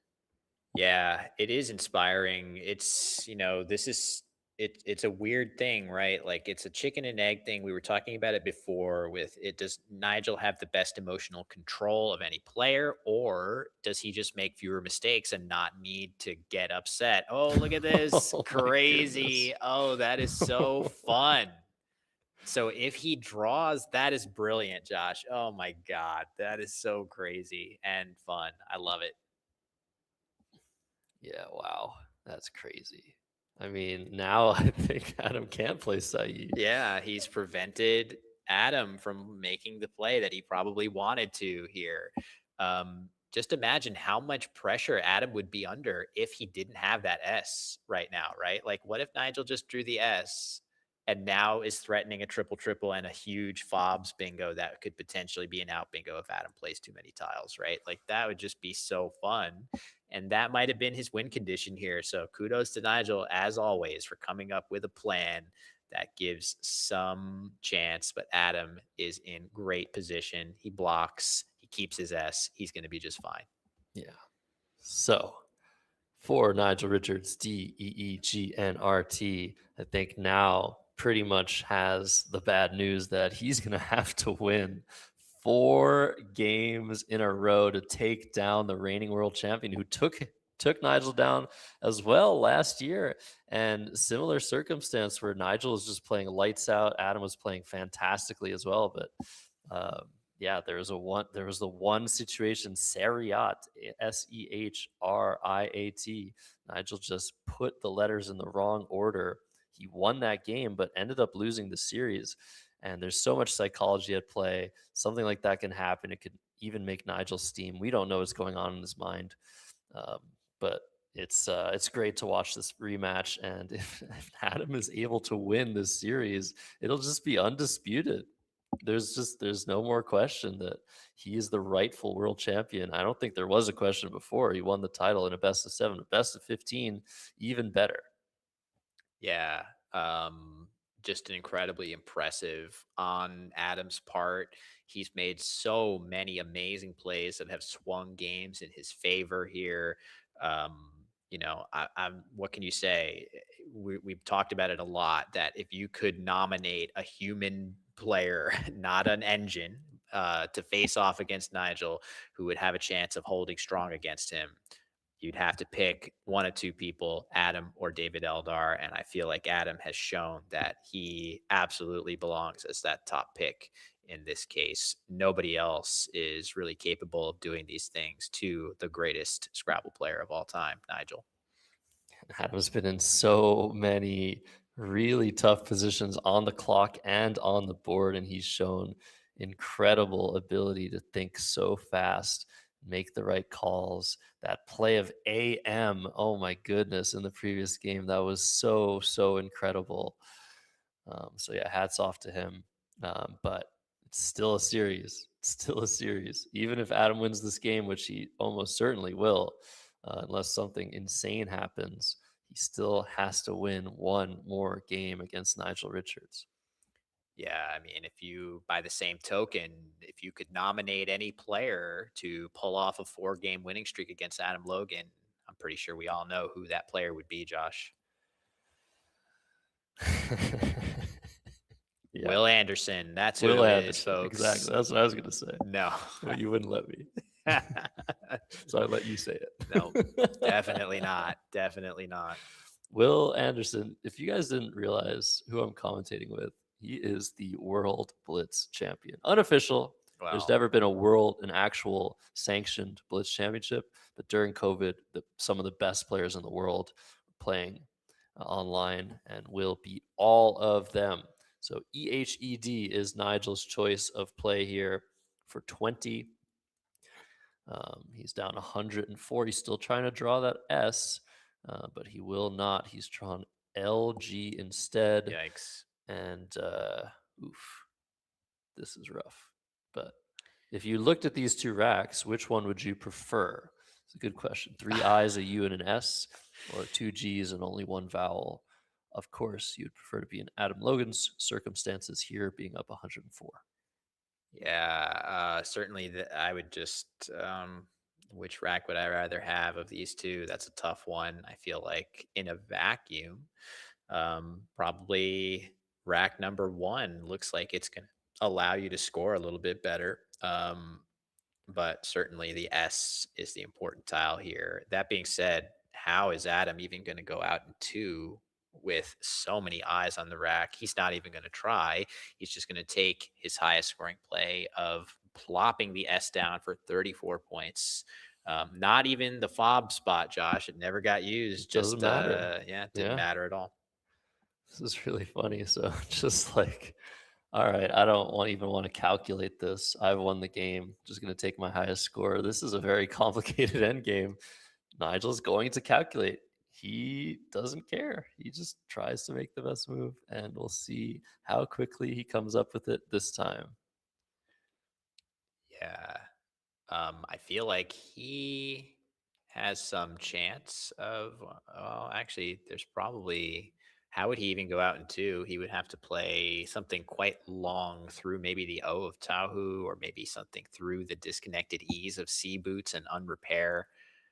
Not sure how he would manage to end this one quickly, but of course, if anybody can do it, it's him. And this might be just the most complicated endgame we've seen. Nigel he's does have all playing. the information, but can you play to go out in 4, in 3, in 2? If he plays Urget through the O of Tohu, he sets up Glenn, and then let's see what else. Not sure yet, but it's hard to block Glenn that effectively. Something through the 2 E's, probably not. Yeah, LNGEE doesn't feel like it gives anything. Hoking is a word, so he'll have something like Neg and Hoking as a as a fallback option, I suppose. Yeah, that's crazy. Well, my engine is still working on this end game, so we'll see who's faster. That's insane. I think Nigel's just about ready to play Urget. Look how low he is on time. This is the lowest he's been in this series, under 5 minutes. and he's changing his mind here. NT. Is that hoking and net? This is amazing to watch. Yeah, What is he thinking? it really is Block remarkable. GUID? Well, I don't know. This is crazy. My engine's still working.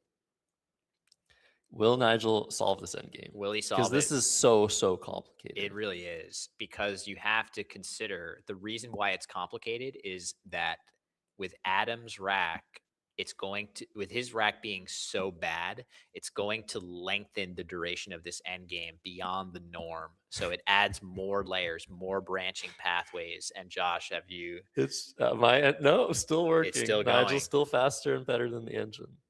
Incredible. We'll see. We'll see. His solving rate is close to 100%. We only recently were able to build, not me, but very smart people were able to build an engine that can exhaustively solve a Scrabble endgame. And yeah, it looks at Nigel's games, it tests them, and a lot of research is being done. But until maybe just a few years ago, Nigel was the best endgame player in the world, including the best engines. Yeah, it's incredible. So yeah, huge kudos to everybody that's contributed to the Macondo engine and Magpie engines that are driving things forward so much. Such an incredible tool for us to learn from. But it's just incredible to think that until the innovation of that new step forward, Nigel was definitely better than the previous Scrabble engine at end He games. solved it, Will. I mean, I only we can put our engines to a certain amount of moves, but I think with 10 moves, so 5 per side. Oh, he has net. Egler off of the E of Novices now. He's going to Yeah. go out. Okay. Yeah. So I think Adam is supposed to block. He's supposed to block it, but it's hard to block. No, he's not. Adam is supposed to let him have it because if he blocks, he's just going to be worse off. Worse off. Oh my goodness. So I think was Adam solved this too. Adam's play was optimal. That's unbelievable. I think so. Oh, and I Nigel did the is wrong not play. supposed to go out now. Oh my God. He has 4 minutes to figure this out. This is the only opportunity I've seen where Nigel might not have enough time to figure things out. Apparently, he is supposed to play and stick Adam with one of his eyes.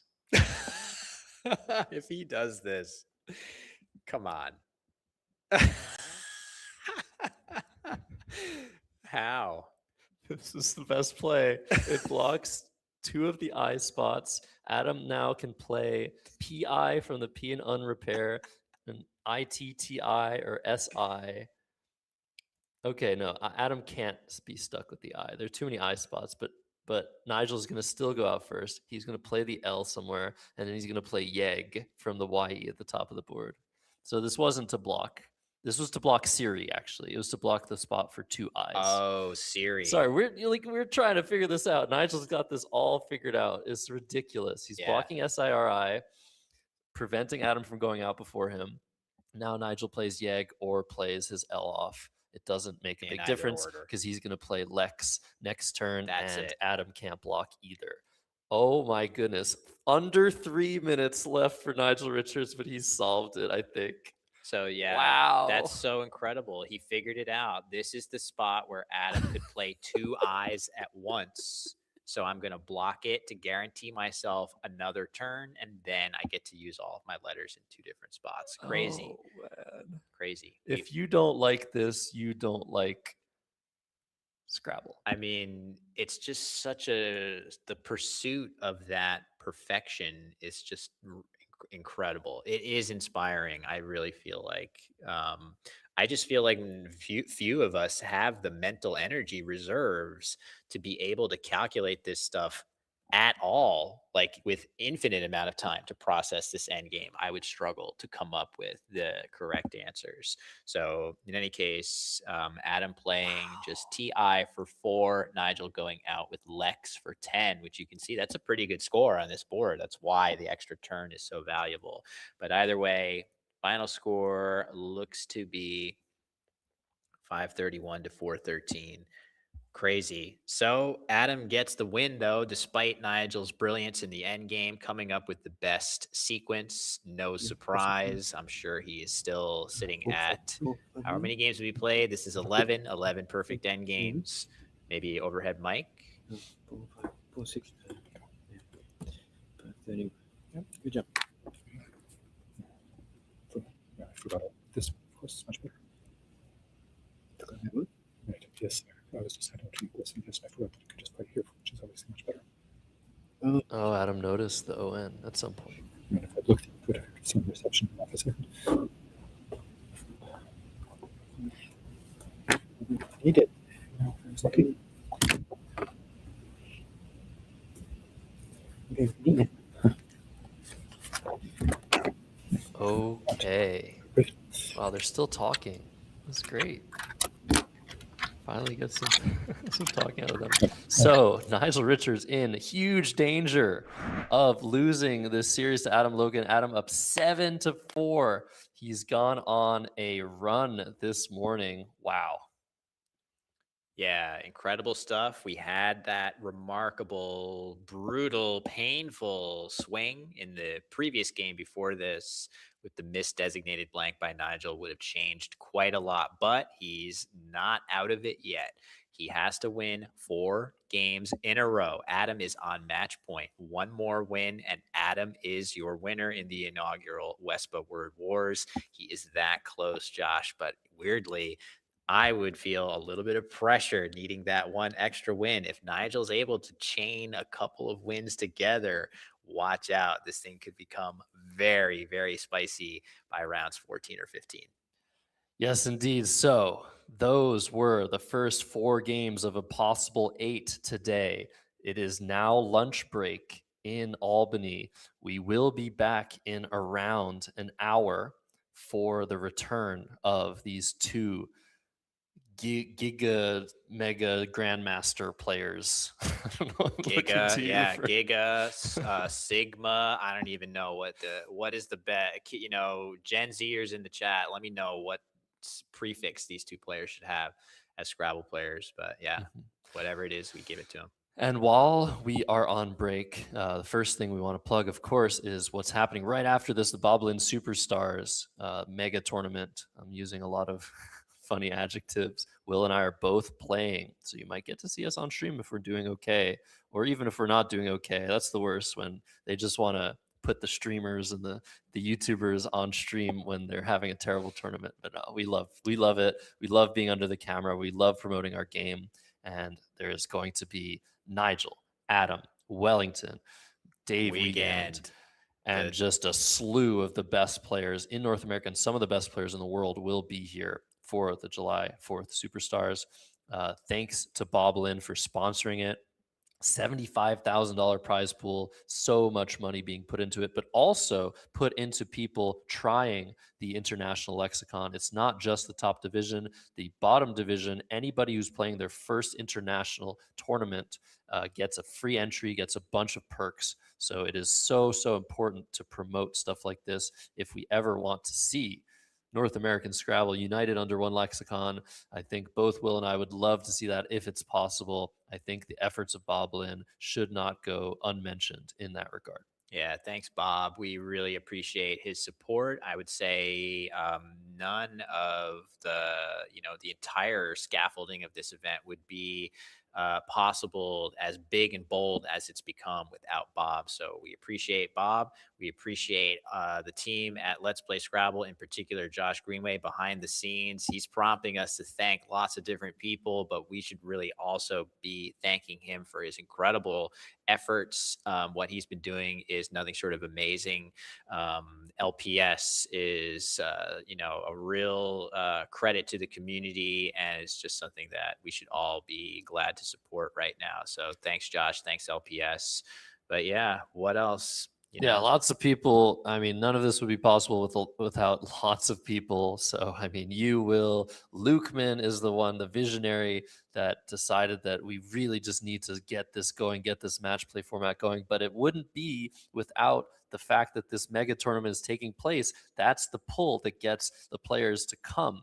and play in the other tournament, because the prize money right now for Nigel and Adam is $1,000 and $500. That's not going to pay for Nigel's flights and for his lodging. So we really need this other tournament to exist right now in order to make it worthwhile to come and play. So there being some money in Scrabble is really, really important for the top players, for you guys being able to see Nigel in action on North American soil. And so that's why we have that GoFundMe link. If you guys can support future endeavors, future streams and productions like this one, future matches, that would be amazing. So thank you to each and every person like you, Will, who have donated to help fund stuff like this. Yeah, small price to pay. So with that, we go to eat lunch. The players, the staff, the two of us, we're going to get some sustenance. And then it's all up to Nigel and Adam. Can Nigel continue to prolong this match? His back is against the wall. One more win for Adam, and he will clinch victory. It's going to be crazy. Definitely hope everybody comes back after lunch break. Josh, Yeah, the what do you stakes think? have never been higher to see if Nigel, the greatest of all time, can come back, rally his way back, and win 4 games in a row against the reigning world champion, 2-time world champion, player extraordinaire, Adam Logan. We won't know until after lunch. We'll be back in around an hour. We'll have some entertainment for you guys in the meantime. So you can stay and watch that, or just touch some grass, as Matt Canik would say, eat some food. We'll be back in around an hour for the finale of Wespa Word Wars. Goodbye. July Scrabble tournament from July 2nd to 5th, featuring the Bob Lynn Superstars Division live stream. Thanks to Bob Lynn's incredible generosity, this year's event features a mind-boggling $75,000 prize pool. On day 1, we'll start the stream with the 3 world champions who headline one of the strongest Collins fields ever assembled in North America. On days 2, 3, and 4, join Matt Canik and 2-time world champion David Eldar as they kick off the day's commentary. Follow all 28 games only on Let'sPlayScrabble.com. Scrabble players, there's one event that really defines your whole year, the Wespa Summit Cup. But how? How do you actually get there? Well, today we're going to break down the entire qualification process, from your very first tournament all the way to that final, coveted invitation. This, right here, this is the ultimate goal. It's the absolute pinnacle of a competitive Scrabble player's year. It's a showcase of the very best, the players who have just dominated the circuit. So the real question is, how in the world do they climb this mountain? So here's the game plan. We're going to walk through that entire journey together. We'll start with the race itself, then look at how you choose your tournaments, break down the nitty-gritty of how points are calculated, see what it takes to make that final cut, and then, finally, how you can start your own climb to the top. Okay, so first things first, what is this race all about? I mean, what makes the Summit Cup such a huge deal? Well, it's an absolutely elite tournament for the top 24 players. But here's the crucial point. It is not about your lifetime achievements or your historical rating. Nope. It is all about your performance within a single Scrabble calendar year. It's all about who is at the absolute peak of their game right now. And, that year has a very specific time frame. The race officially kicks off on October 1st, and it runs all the way through to September 30th of the next year. And every single month, Wespa releases the year-to-date, or YTD, rankings, so players can see exactly where they stand right up until that final cutoff. So, how do you get your name on that leaderboard? Simple. You got to play in tournaments. But here's the key. Not all tournaments are created equal.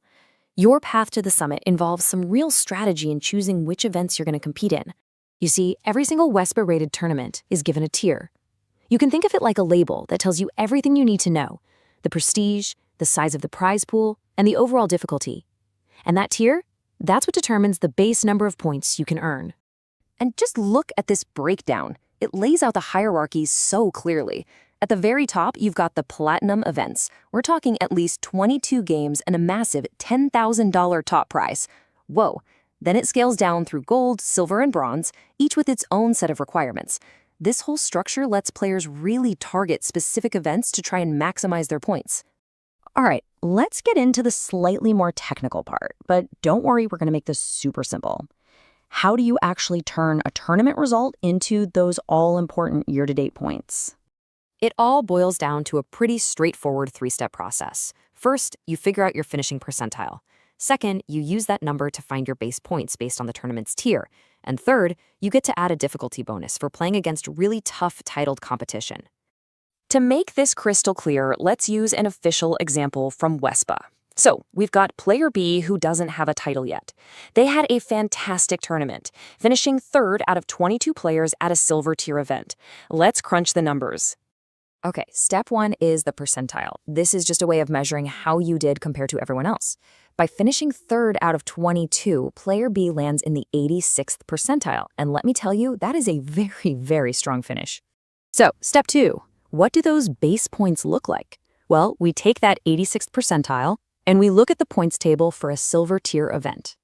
That strong performance translates directly into a really solid 2,195 base points.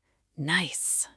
But wait, there's more. Step 3 is the difficulty bonus. This is where it gets interesting, because the system actually rewards you for playing in tougher fields. For every Grandmaster, International Master, or Master in the tournament, and these are the highest ranks you get a little percentage bonus added to your score, up to a max of 25%. Now, in our example, player B's tournament was absolutely stacked. There were 5 International Masters and 2 Masters playing. So the math is pretty simple. We multiply 5 by 3% and 2 by 2%, and then we add them together. And what does that give us? A whopping 19% bonus. This is a huge boost. It rewards player B not just for finishing high, but for doing it against a field of really tough, titled opponents. And here's where it all comes together. We take those 2,195 base points, multiply them by 1.19 to add that bonus, and that gives player B a grand total of 2,612 year-to-date points from just one single tournament. Okay, so that's how you get points from one event. But the race to the summit is a year-long marathon, not a quick sprint. How do all these individual results add up to a spot at the top? Well, here is probably the most important rule of all. The system doesn't count every single tournament you play. It only takes your 5 best results from the entire year. This is really smart, because it rewards both incredible peak performance and season-long consistency. You can't just get lucky once. You have to prove your skill all year long. So those 5 best scores are all added together to create your final ranking total. And at the end of the Scrabble year, on September 30th, that leaderboard is frozen. Only the players with the top 24 highest totals, they're the ones who earn their coveted spot in the Summit Cup. So now that we've broken down the entire process, from a single game to a year-long campaign, there's really only one thing left to do, right? I mean, this really just captures the whole philosophy, doesn't it? The path is clear. It's about participation, it's about performance, and it's about ambition. As they say, you've got to be in it to win it. The rankings get updated every single month, the tournaments are on the calendar, and the point system is right there for everyone to see. So I guess the only question that's left is, will you be in the next race to the summit?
Welcome back, everybody, to Wespa Word Wars, the ultimate clash of champions. Josh Sokol here with Will Anderson, and it is almost over, Will. We've had our last lunch break, our last long break. Everybody is well fed and ready to get started. We've got a maximum of 4 more games coming your way. And yeah, we're just going to have to see if Nigel is able to prolong the match by winning a bunch of times. Yeah, so it's up to Nigel. If you're rooting for a 15-game match, you're rooting for him to continue as long as possible. If you're rooting for Adam, you just need 1 more win to wrap this thing up. Absolutely. So it could be 1 game, 2 games, 3 games, or 4. Reminds me of that red fish, blue fish things, but let's focus on the Scrabble here. It could be over in just an instant, so you will not want to miss the next game to 4 games. I'm so excited. This is the climax. Basically, this is it. 4 games total could happen if Nigel rallies back. But if not, we could have just a very quick end to this. 8-4. That would be crazy. Yeah, just a stunning result in favor of Adam Logan if he is able to get that next win. So it seems like at any minute, we're going to let you know when our players are seated. But until then, yeah, story of the match so far has been such a fast start by Adam Logan, getting out to the first 3 wins of the match, and really was on the cusp of potentially running away with this thing early. But Nigel fighting back to even, and now Adam again going on a run. It sounds like our players are here. Let's cut to the board and prepare to get set for the afternoon session here. It is Nigel with his back against the wall. Adam bagging the tiles. It is going to be Nigel to go first. Just that pregame mix. We'll see that customary handshake, and we're going to get off to the races here, Josh. The Word Wars merch in full force as well. Unfortunately, those shirts, the ones we're wearing, the ones they're wearing, not available right now for purchase. But for the next edition, we'll have some more made for the cause. Nigel Richards going first. He is back to the wall, 4-7. He needs a win this game. He needs a win next game. He needs a win the game after, and then it'll be potential finale in the best of 15. Biggest match, I think, ever live streamed at the very least. And are we going to see a TO close? Yeah, so something to look for here is that hyoid is already a good play to make from this, but Nigel with the M, if he were to draw multiple O's after that, he would have the play of Omo hyoid to the triple. Yes, that is valid.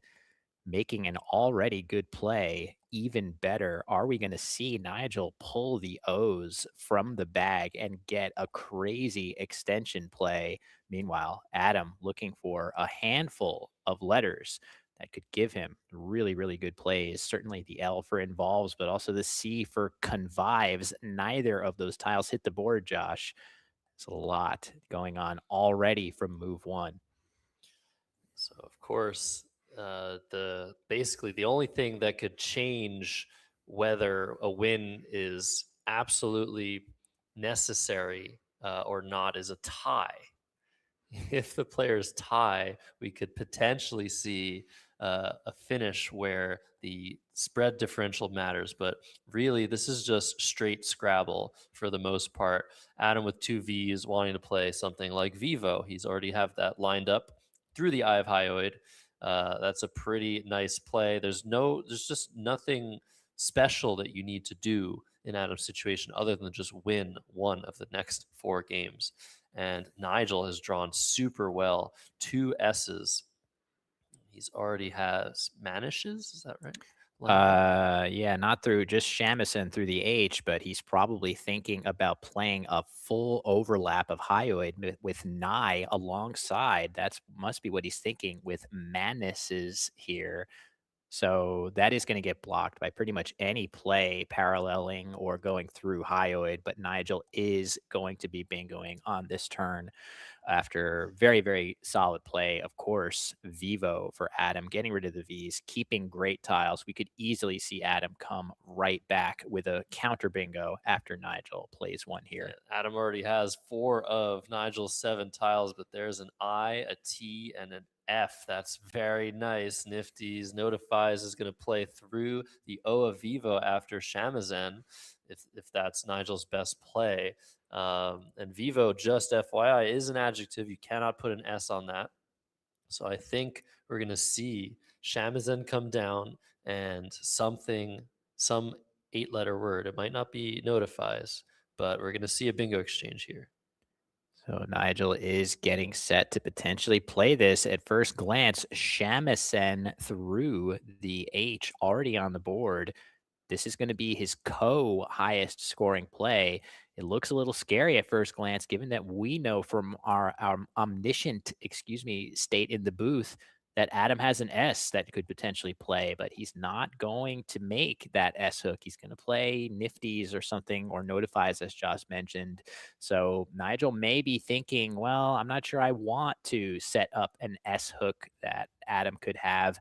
Inseams right here with hyoids scores the same amount of points and looks a little bit less risky in the sense of the S would be nullified a bit. Again, Adam's playing Notifies after either one of those. So we'll see if Nigel decides to play Inseams rather than Shamazan. There really are only 2 S's left, but I think this is probably... Oh, he's playing it here instead. Is Ooh. this going to block Adam Logan? For only a 2-point sacrifice.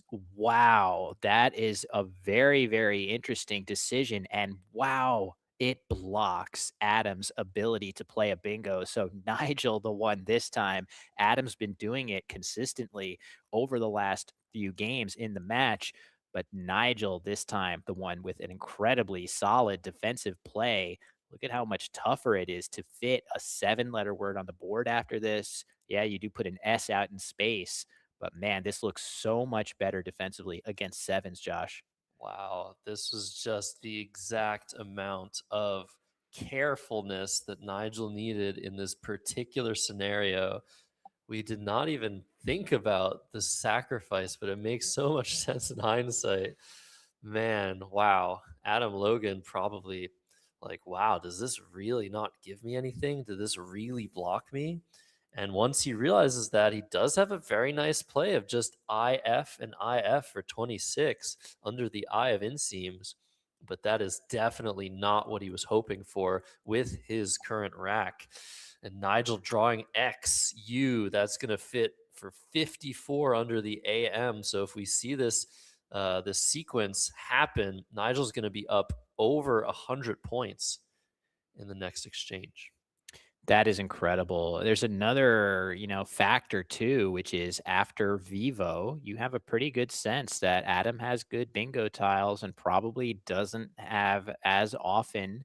Maybe he's setting up a J with that, as Nigel did previously. But either way, you can usually expect Adam to have decent bingo tiles after a play like that. You would not expect him to have tiles like the X. Therefore, the spot underneath Inseams with that big X where Nigel is getting set to potentially play kind of benefits him to make that spot, as you know that Adam has 4 tiles on his rack that are less likely to be that X.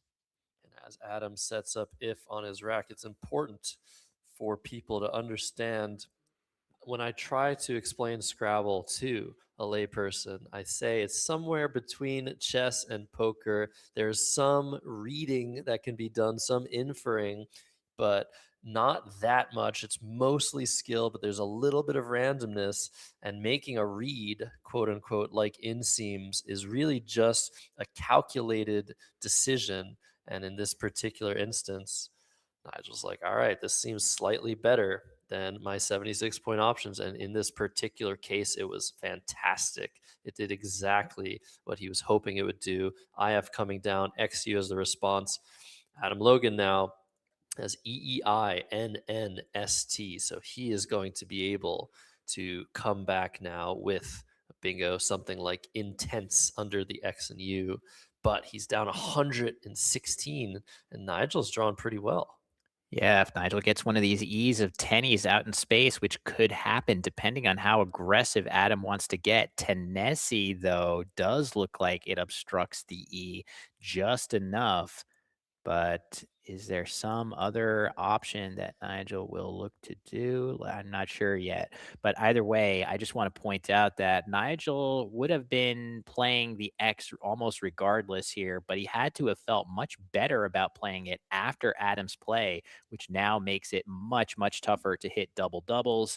Instead, Adam is going to play Tennessee. Very nice option here. He avoids placing the E for interlap or triplane out in space, but Nigel is still going to be able to score decently, and he is still up after this bingo from Adam. But intense would have just been like safer. I'm very curious as to why Adam didn't play intense just a couple of spots to the left, Oh, good not point. setting up the triple at all. That's a really good point. Intense would have spanned this set of squares on the board, opening next to nothing in terms of good scoring spots. Now you've got an S to bingo to and an I, but an incredible draw from Adam Logan there. Wow, look at that. He is going to be doing something good next turn. Either he's going to find a crazy bingo or play something big with that Q holding the blank. Things just got very, very tricky here. Very exciting for Adam, who is at a deficit but has tremendous tiles. Yeah, so Nigel was looking at the play of a trip, which plays through the eye of Tennessee, but now he's found this beautiful, this gorgeous underlap, LIART, which he has lined up, fitting with Axel, MUNINAERNST. That is a lot of points. That's 35, a trip only 30. This is certainly worth it in my view to take a couple more points and keep the P, which is not the best tile, but it's a good tile. The only problem with this play is that it sets up an S hook. Axles might sit there for a very long time before it gets used, but I think on this board that's totally fine. Also, PST was set up. We might see an overlap That in would be some funny. situations. Yeah. But Nigel doing great here. He's up 67. However, Adam Logan with the blank and the QU combination. So what is he going to come up with here? He can certainly score a lot and potentially, oh, look at that draw for Nigel, 7 consonants. So this is Adam Logan's chance to come back in this game. Incredible, tremendous draw from Adam after his bingo, and hideous draw for Nigel. He doesn't even really have great options to dump those consonants through anything on the board. And if Adam plays what, I mean, he's going to have his choice of several nice plays off of this I. Either he'll play QUAI, or even better, this is so tantalizing too, Josh, because with even one or two vowels on Nigel's rack, he'd be able to hit this scoring spot with the E so hard. Definitely worth considering playing just QUAI to avoid making that big spot. But Adam going for the 6 more points, I think it is justifiable, especially because he has an H, which is a great tile to play there. Absolutely. The H making this risk potentially worth taking. And there's the C to go with it. Wow, he's going to have amazingly high scoring options now, Adam Logan. And this is a crazy swing in his favor. He was doing really poorly, down 100. Now suddenly he's in command with this draw. And Nigel thinking about playing YMPT, that's basically the best you can do, using 3 consonants and scoring a little bit over 20. But that's not going to save him from Adam retaking the lead after. Wow. Yeah, at a minimum, it's interesting too because Adam could consider playing a non-bingo here. If he were to want to play something like brooch, leaving the blank, that would be potentially very, very damaging. He can play a brooch right here, making riff and just bingo now, but could be really tempting for him to just, as we saw, he was seriously considering in the previous game, debits versus driblets versus bristled. But here he has a similar type of choice, Josh. I'm not sure I don't hate broach here. It's very interesting. Do you play broach? Do you play a broach? This is kind of ridiculous. There's also Chobdar, which if you don't want to open the triple on the bottom row, you could play to RIF, make the blank a D. That's a crazy looking word. Other options to sacrifice some points. So maybe not taking the I guess a broach doesn't actually open the triple. But maybe sacrificing a couple points for a better board position would be in order here. Or you just take 55 and keep the blank. This is a very similar position to the debits position in a previous game before lunch, where Adam decided to bingo instead of playing 6 tiles and keeping the blank. I wonder what he's going to do this time, though. It seems even closer to being worth it to just keep the blank for next turn and get rid of that huge scoring spot. Yeah, I mean, the scoring gap between those two plays is maybe between broach and an abroach, the bingo, is maybe a little closer even than debits was with bristled. Maybe it's about the same. I think that one was 31 points and this one is 29, so it's a little bit closer. But the main thing is that this scoring spot is better than anything else that exists. There's a lot of consonants that fit there, even though some of the scary ones have already been played. But just imagine something like topaz in that spot, or anything ending in Z is just going to hit like a truck. You've got the W, the Y, a bunch of other stuff that's a little bit scary. So I'm liking broach. Another kind of fun thing about that play is it opens up the triple lane with a blank already on your rack. It's not that likely, of course, that you're going to triple through a B, but if ever it's going to happen, it's when you hold the blank in hand already. So that definitely would help to tip the scales a little bit in that favor. But it feels like Adam is currently assessing a broach and riff, and I can't really fault him. Oh, he's going for a safer variant. If he doesn't want to open, he can just play this without the A. Maybe this is worth doing, Josh. Or is he thinking about playing BROCHAN? That is a possibility too. True. But yeah, I think based on the tiles we've seen, the way that Adam lines up plays slightly differently from Nigel. He does separate them a little bit with space on his rack. So I think he is considering BROCH rather than float that B out in space and give Nigel easy access to a nice 30 points through the B. So this is also a play worth considering. It's very, very, very interesting. And Adam, of course, taking his time here. Nigel did take some time for the inseams decision and the Liart decision, so he is definitely not as high up on the clock as we've seen him before. So Adam's still with a bunch of time to spare. It's a very important decision for him. Yeah. Taking some time on this as well. I would say in general, the time expenditure from Adam has definitely been most pronounced when he has that blank, and that is to be expected. As we've been saying, the blank is the best tile in the game in a vacuum. Of course, sometimes you might prefer a scoring tile to the blank if the board is really, really constricted. But that being said, it does sap a lot of time off of the clock of the player that has it. So Adam, no exception there. In this case, though, I feel like the time expenditure is less about finding your options, which is usually why you spend time on turns where you have a blank, and more about this really, really tough call of bingoing now or delaying for later for positional reasons. I guess for Nigel, he's looking at playing bland and DE right now to the E of equality, but if that does indeed get blocked, he will be slightly behind. Will he decide to play Blanche to the H of hyoids instead, keeping the G? The options don't look very good for him, so certainly Adam in a better position here, but there's so much more game to be played, so much left to see. Can this be Adam Logan's chance to end the series early, or will Nigel rally back despite his poor draws here, and retake the lead and retake control and give Adam a little bit of a scare going in to the end of this series. Yeah, it's interesting to think that Nigel kind of wants that spot to stay open where Adam would be potentially not bingoing with one of the variant spellings of broach.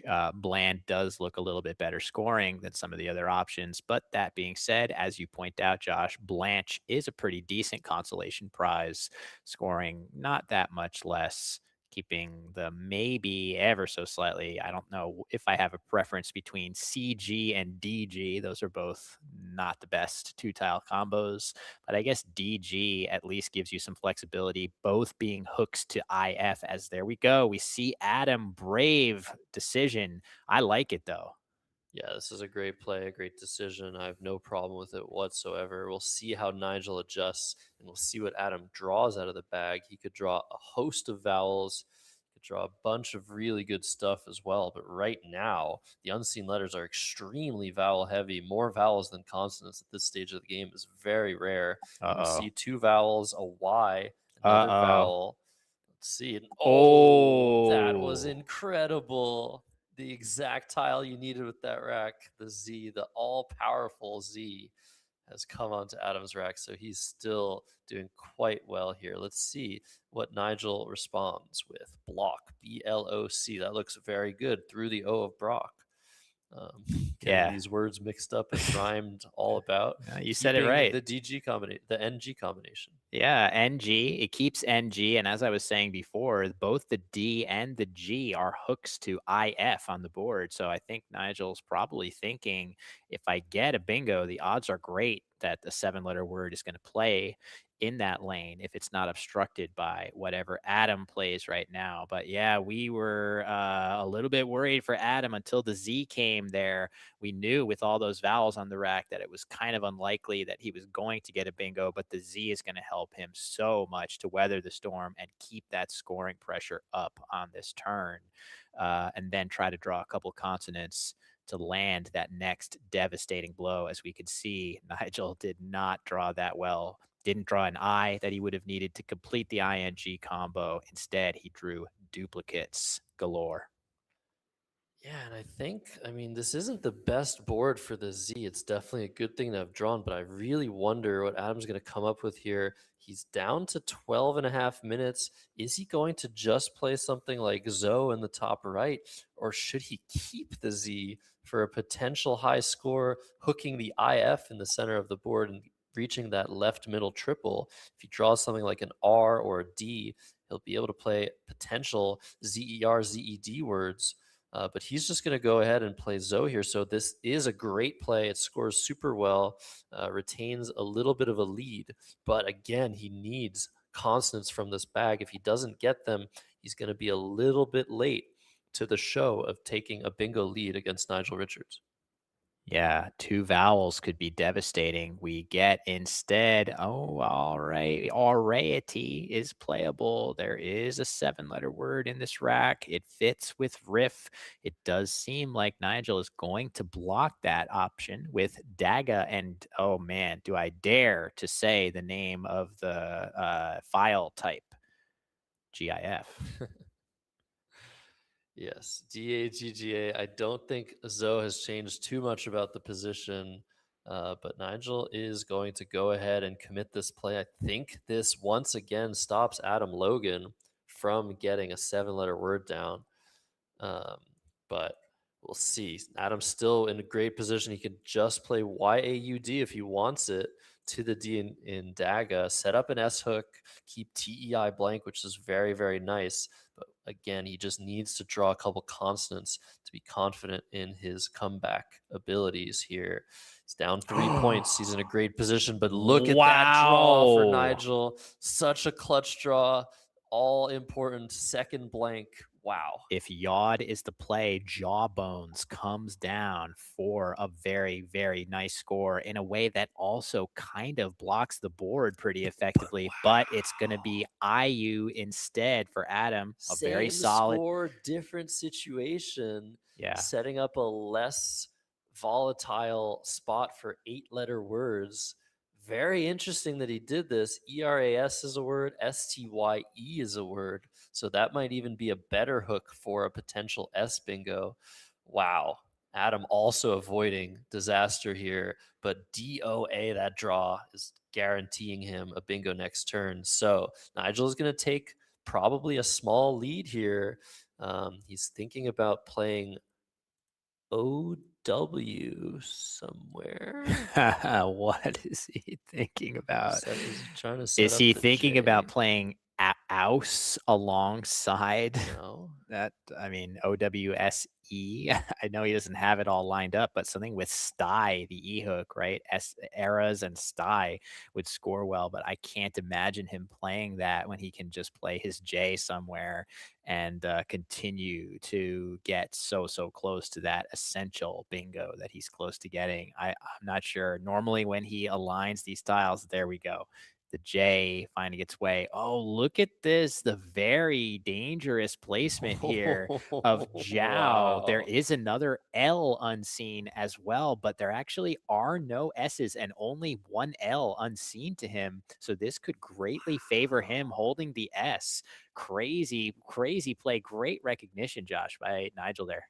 What a great aggressive play. Now that you have the tiles, set them up. Nigel up 14. Adam with a fantastic rack here, but all he can do is play a word ending in ED next to the DA of Daga. He can't really do anything about what Nigel's just set up, so he's probably not feeling fantastic here. He's looking at Toadied among many other options to the left of the DA. Nigel's not going to get too much out of his setup because he only drew 1-point tiles, but he will be in the lead regardless of what Adam Logan does next turn. That's crazy. And what is he thinking about now? Non-user? Where does that? Oh, with Era and Sty. Oh my God. So he has, I think he could play Surgeon or something with Jows, but it looks like he's currently evaluating non-user and Era's Sty and scoring a bit better. Is that 1 point possible? better, I think. Yeah, is that possibly worth playing over just like Surgeon here?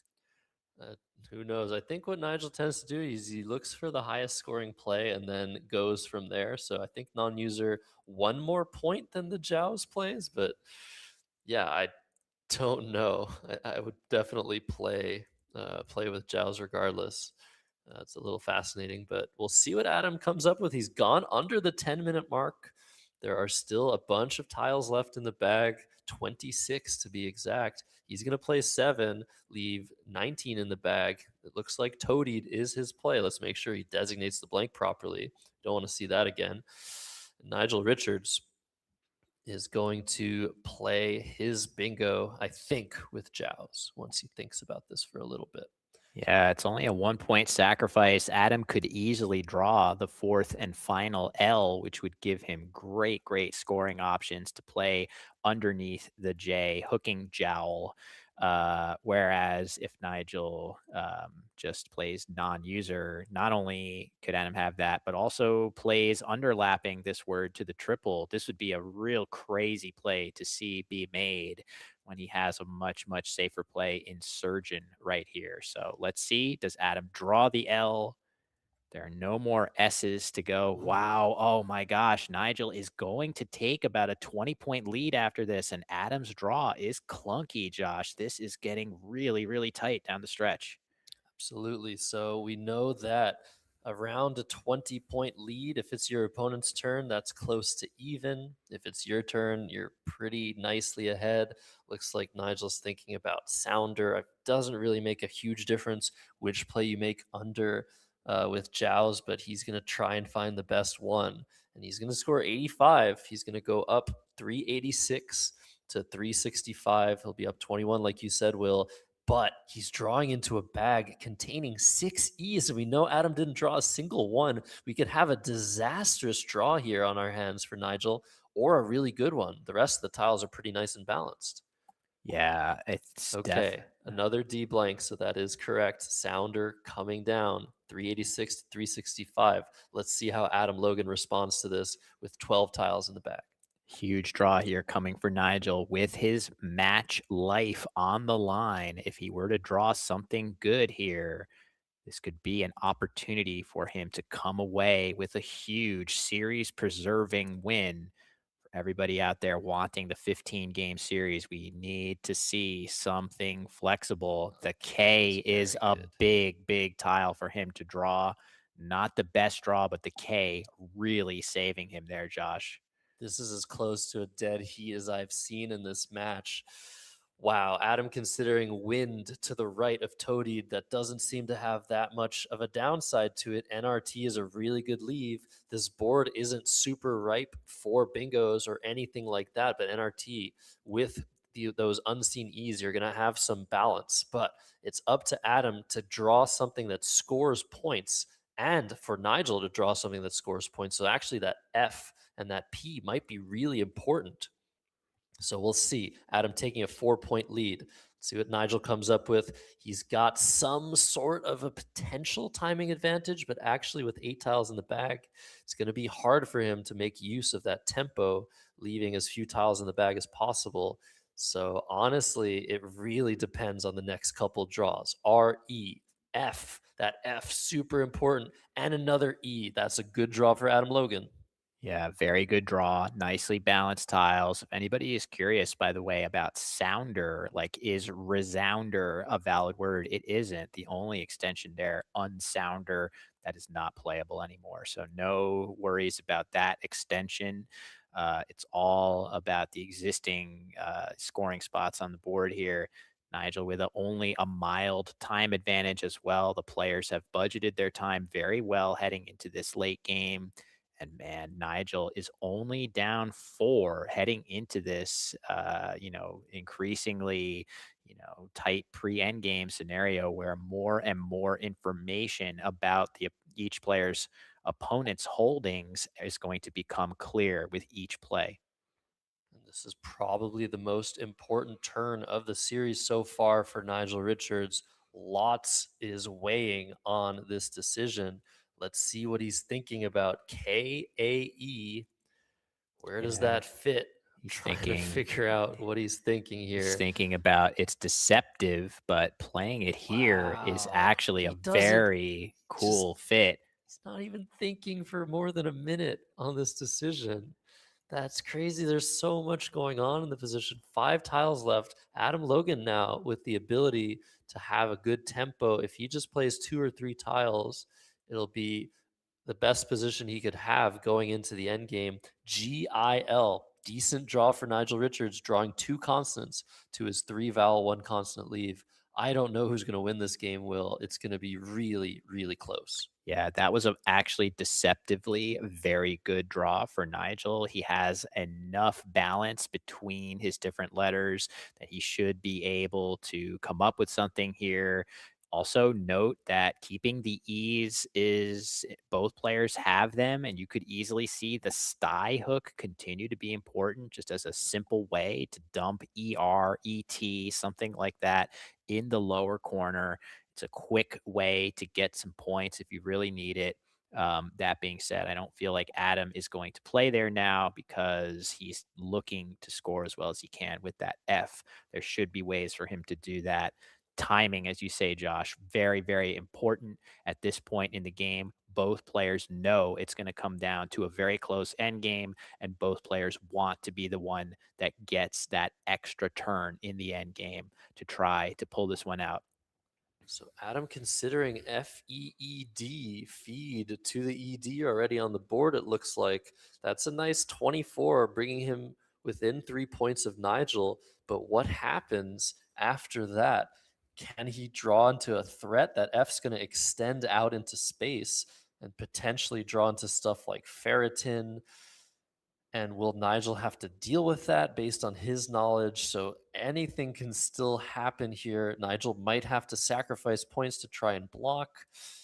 I think it's anyone's game. Nigel with the slight advantage given the draw that he just had, up 27 points. But this could go either way. Is feed the right play, keeping 2 R's? Do you want to play? You could still play STYE and ER and potentially try and score with the F later.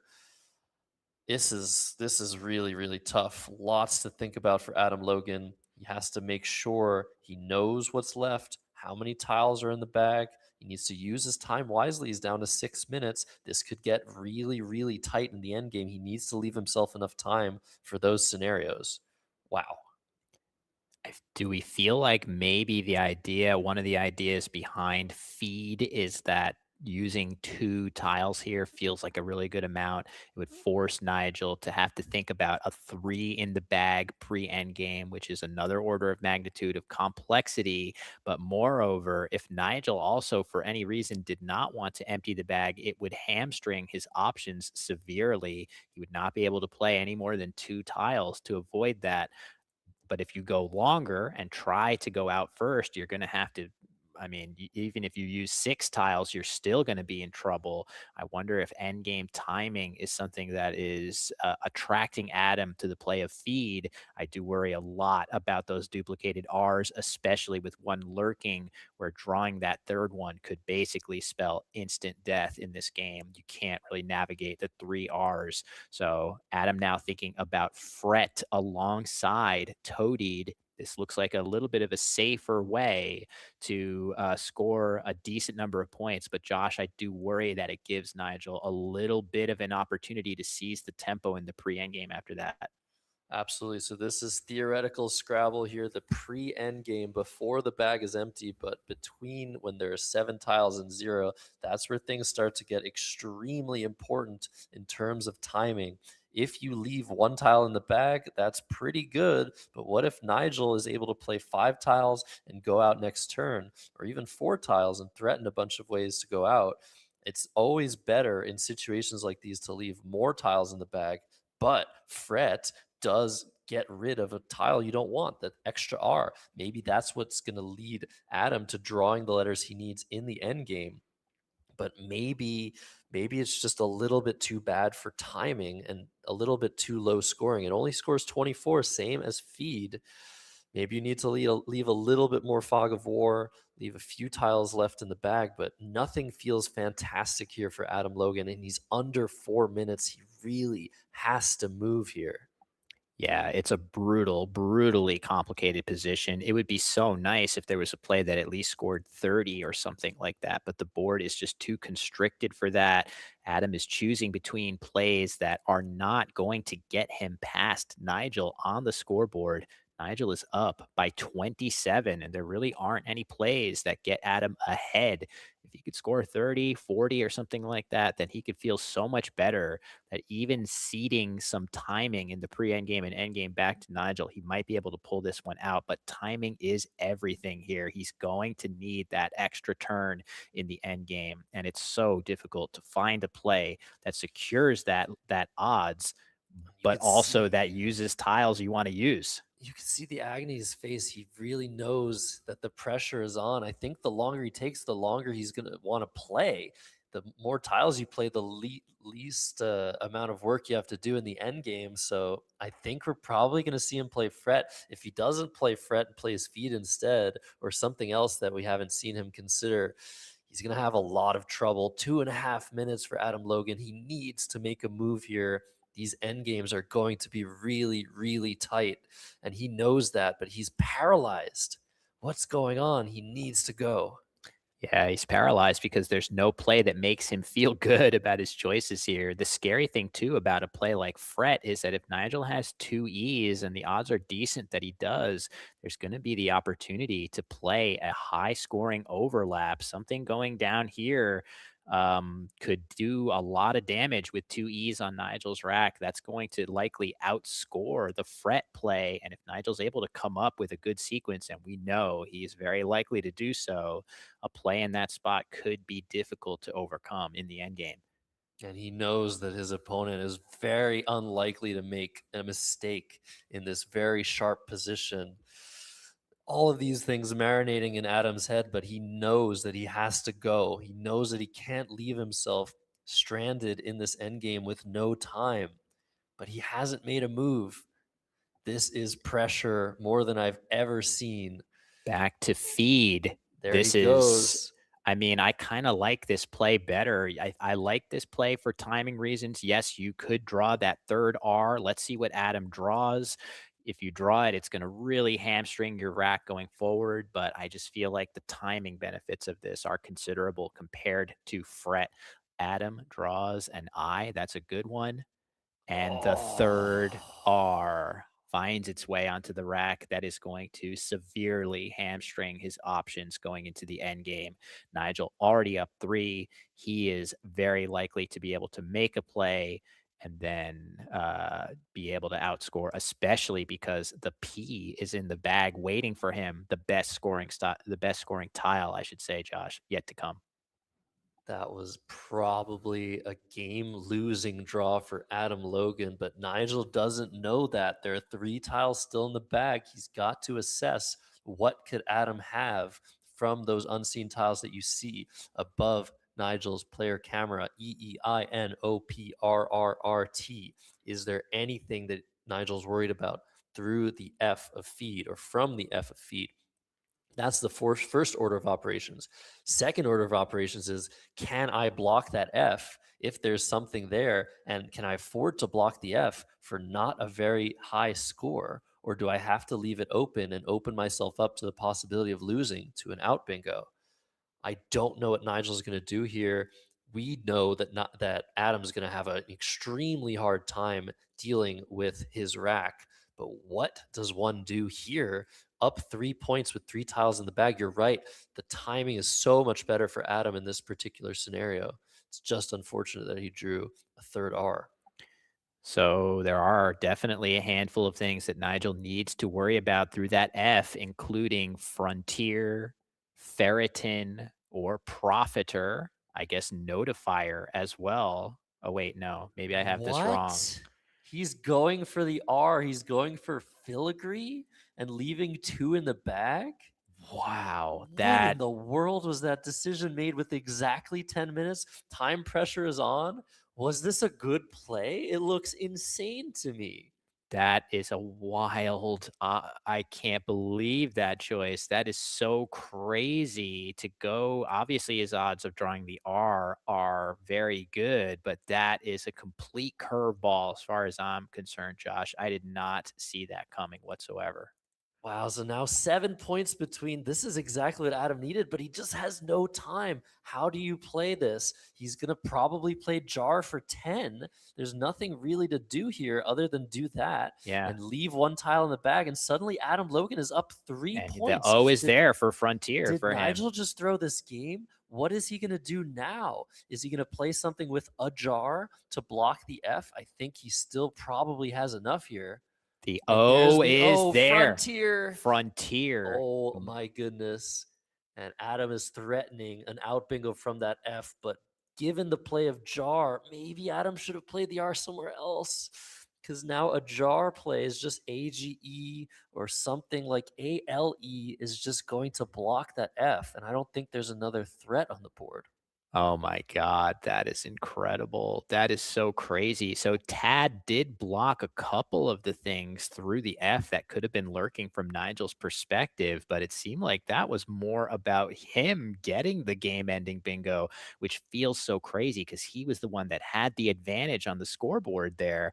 I wonder if also there was a timing element to Nigel's play where he didn't want to play too many tiles to set himself up to have a little bit better of an endgame. But man, that is crazy that Nigel just risked essentially losing the game on the spot unless there was something else from the W or something else. He could have also drawn to Wigelia if he drew the I. So it wasn't just the R's. It was at least 4 out of the 10 unseen tiles that would allow Nigel to pretty much just win the game.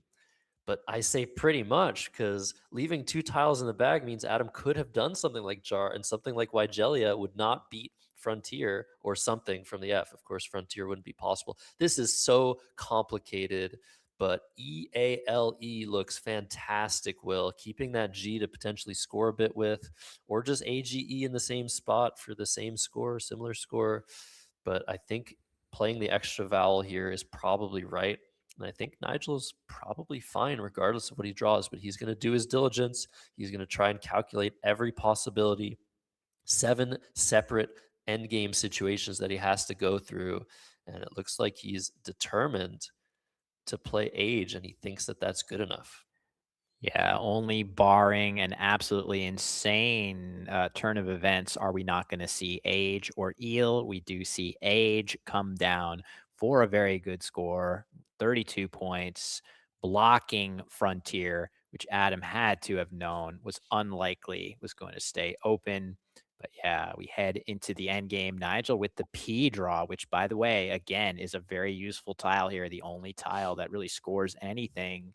Not that there's a great spot for it, but it is going to basically ensure that Nigel's next play scores enough that he'll be able to pull this one home. Yeah, Adam playing with 6 seconds, ERN for 19, bringing him to 443, but with TORI, no real way to score with it. This looks like Nigel Richards with a clutch victory, Will. Oh my goodness, my voice is cracking. Adam is going out next turn for sure, and it's just up to Nigel to make sure he scores something. As long as he makes a valid move here that scores something reasonable, he will win this game and take us to a game 12.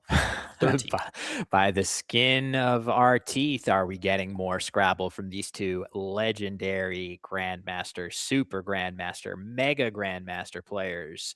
But yeah, Adam put his all into this one, trying to figure out a way to win this, and he came tantalizingly close with that bingo of Frontier, which would have given him the game and the series. Nigel up to the task in this one. So, man, this one was a crazy one, Josh. A lot of amazing moves by both players, back and forth. It is going to go to Nigel for his 5th win of the series.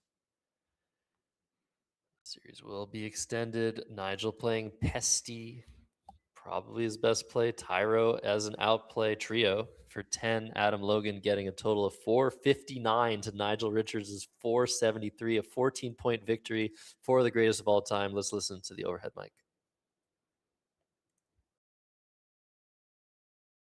Seven. Okay. No, it's pro. More over there. It's terrible. I guess somebody. Yeah. Yeah.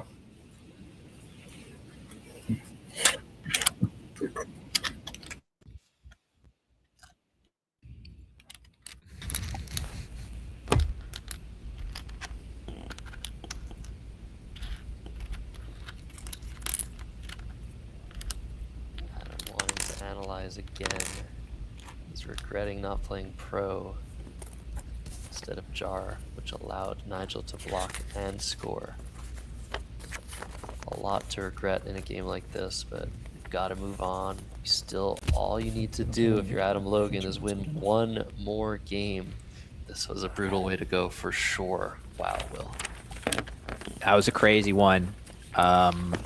Again, as I mentioned, I feel like Adam put a lot of himself into this game, sensing that if he could pull a win out here, he would have the series done and dusted.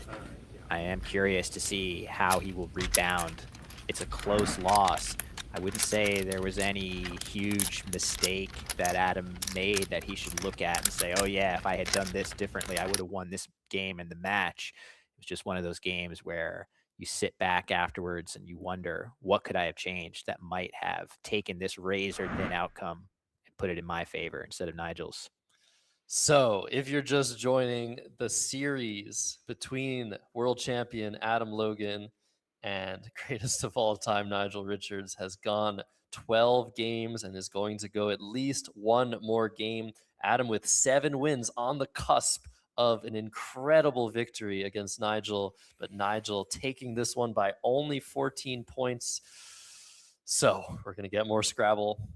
We're here live in Albany, New York. People are arriving for this big July 4th tournament, but everybody is focused on this amazing match. So we're going to take a pretty small break, I think. And we're going to get round 13 coming for you very, very soon. Yeah, Adam needing to get up, take a little bit of a walk after that one. I feel like all of us could do the same, but it's not going to be long until we are back with the next game in this incredible match, Josh. I cannot wait. See you guys in just a bit. July Scrabble tournament from July 2nd to 5th, featuring the Bob Lynn Superstars Division live stream. Thanks to Bob Lynn's incredible generosity, this year's event features a mind-boggling $75,000 prize pool. On day one, we'll start the stream with the 3 world champions who headline one of the strongest Collins fields ever assembled in North America. On days 2, 3, and 4, join Matt Kanick and 2-time world champion David Eldar as they kick off the day's commentary. Follow all 28 games only on Let'sPlayScrabble.com.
Okay, everybody, welcome back to Wespa. I'm trying to get this. Wespa Word Wars. Josh Sokol here with Will Anderson. This is live in Albany, New York on the Wespa YouTube channel. The match of all time. One of the matches of all time. Nigel Richards versus Adam Logan. Nigel on the cusp of potentially losing. Let's pan to the board. They are ready to go. And yeah, let's go. Yep, no need to delay. They're ready. Only a quick break necessary. Adam with the first move in this one, coming off of a tough loss. We're heading into round 13. The maximum length that this match can be is 15. It is a best of 15 match. We're headed towards the maximum amount of Scrabble. But again, as Josh said, it is up to Nigel to continue winning, to prolong this match. And Adam with a decent looking combination. He can still draw. Oh, not quite. So no bingo available. Stuff like bandage could have been available for him. He's going to have a decent play that balances his rack nicely here. Let's see what Nigel draws now on the other side. So Adam Logan with 2 N's, 2 A's, but Benga looks pretty good. The anagram of began. This is 22, keeping an A and an N, pretty good. And now over to Nigel Richards to respond to this. He has 2 O's and 2 E's, but he has an S and a C and an I. So some good, some bad for both of these guys. What would you do here, Will? Something like cone? That doesn't look so great. Playing off an O and an E doesn't look so great. Doesn't look like his options are fantastic. Yeah, both players. Oh man, Adam had to have been feeling like AN was a nice nucleus to head into his next turn, but a brutal draw for him, taking him much further away from a bingo. So Nigel, after he plays something like Kui through the E of Benga, which he seems to be considering, looks like with a good draw, Nigel could be the favorite. Interesting positioning here. He could slot this one down if he wanted to. Josh, what do you think about that choice? Yeah, this is actually, I think, the more defensive option. Kui 1 spot down would set up the S, but what's more important is it would set up really easy overlaps through that N of Benga. If we imagine that O 1 slot further down, just a 4-tile word, 4-letter word through the N with an E or an I would be possible, but still, in this particular instance, what is going on? Nanua Yeah, he was was on the considering board. Nanua and then picked it up. That would be a good balancing play. He has a higher scoring play by a solid amount of Manana through that end. Ah, wow. So a little bit of a quick play by Adam. He takes it back. Maybe he's seen Manana, but now that he's shown that he has a U, maybe he really wants to commit this move. But anyways, Kui, I think, was the right choice for Nigel. Nanua looks fantastic for Adam. Just a big score sacrifice. He still hasn't committed this play, but the clock has been hit. I wonder, would you have played Manana, Will? That is a lot more points. It does put a letter in the A if we can envision that on the board for everybody. The question is Manana putting an A here. This is much better of a scoring spot for a variety of tiles than Nanua gives back to Nigel, and it gives double-double potential back. Oh, That what being a draw! said, Majored right out of the wow. bag for Adam Logan. As bad as his first draw was, this one is good to his AMO, the JERD combo. I can't imagine that Majored is going to get blocked. What is Nigel even going to do with this weird mismatched, set of vowels and S's? You need some better balance and some other tiles, consonants mainly, to break this up. Are we really looking at Nigel just playing ice through the sea of Kui and hoping to connect on a bingo? He's going to need it after Adam plays Majored in response. What about exchanging down to EEIS? He's playing Sice? Are you kidding me? Parting with his S for 2 points? One of his only consonants. Was he concerned about the plays that Ice gives back hooking? That is such a weird play, but EEISS is a lot less balanced than EEIS, but he did not draw well to this. What a weird, weird decision by Nigel. That is so crazy. It flies in the face of some of the decisions he's made earlier in this match where he's tried to take the least volatile leave, trying to avoid those imbalanced 3-vowel, 1-consonant leaves. And here, even telegraphing the S, that gives Adam a huge amount of information. Nigel's never playing this without at least one more S in reserve. That can definitely influence Adam's play here one way or another.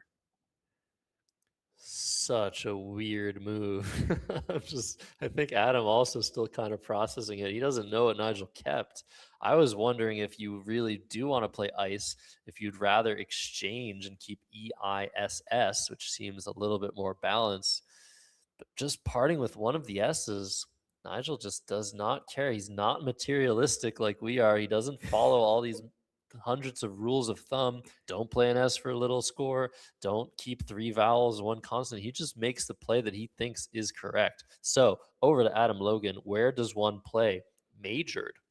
Now he has a third spot to play it. He could have played under AM or MA, the A of Benga. But now, if he plays it with the E of Slice, they all score the same. The question is positioning. What has the most favorable positioning for Adam Logan? And I really wonder if it's on top of the E of Sice, just in order to give back as few spots for 8-letter words as possible, Will. Yeah, all of these positionings do a little bit. These are the three places where Majored can play. Adam is going to go ahead and play it underneath here. I did sort of start to favor your idea of playing it on top of Sice just because you know that, yeah, Majored in either of these two spots does block the S of Benga, but Nigel could easily have multiple S's in reserve after a play like Sice. I would be thinking, geez, does he have 3 S's on his rack when he plays that? And because of that, I would feel like any bingo Nigel has is likely as a 7 to play with Nanu as the 2 S's together. It's still going to play here. So blocking Bengas isn't as important. What I would be thinking about, as you said, Josh, creating these 8 lanes that are so flexible to play through the letters of Majored. If you play up here, it is much, much less flexible. But that being said, this is a total hair splitting thing. Adam getting that first bingo down. Let me give him his points. He jumps Getting it out. down fast. That's what's important. I think time was a factor last game. Adam down to such little time near the end of the game. But he's used his time wisely so far. Nigel was considering playing Bailey from the B of Benga. Now that he's down 84 points, does that change his calculus? Does he want to play a little bit shorter, like Agi through the J and Majored? Or does he want to do something even longer through the R potentially and try to inhibit that triple that was just open? That's a big spot that Nigel now has to contend with, that he really doesn't want Adam to be able to use to his advantage. I really hope Adam, by the way, is not considering whether non-copy is a word or not. It turns out that it is not, but Oh, if he's looking at this rack like this, he's plausible. probably like trying to remember if it's valid. That is a plausible one. Again, we've seen one phony be played in this match, and that was Nigel misdesignating the blank, if I'm not mistaken. Oh, look at that, covering up the triple. This makes some sense to me, Josh. I don't. You But could. if there's anything that shows that Nigel is so on the back foot, it's this move, blocking that triple for only 9 points. But he's drawn very nicely. He will bingo next turn and maintain his chance at further prolonging this incredible Wespa Word Wars series. Yeah, it's just been incredible. Somebody in the chat said that in their simulation, Sice simmed slightly better than anything else there, which that is shocking. I'm not sure. But yeah, either way, air holes, there it is. Oh, man. Oh, this is a gut check because this plays now on top of Majored. I was about to make that point that this series has been so clean from that perspective. The only phony word, as I was saying, for Micah, just with a blank misdesignated, nobody has made a mistake about a word that they believe to be valid and it wasn't valid. It's only that one procedural thing. That is so rare. It's been 13 games of play.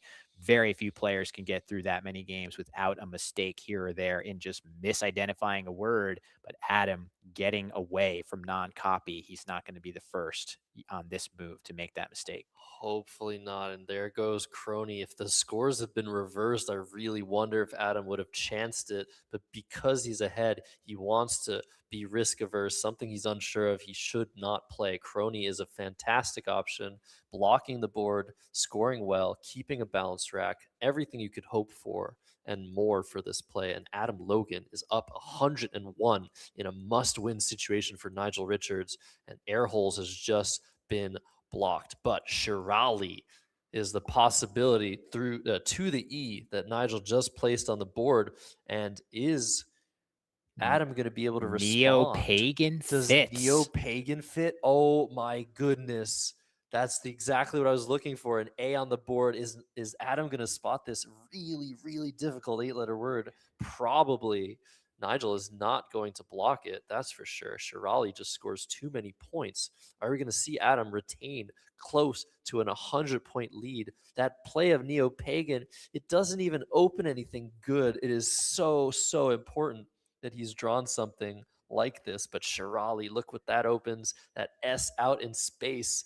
So this could be huge fireworks just a few days earlier than Independence Day in the United States of America. Let's see if Adam Logan is able to spot Neo-Pagan.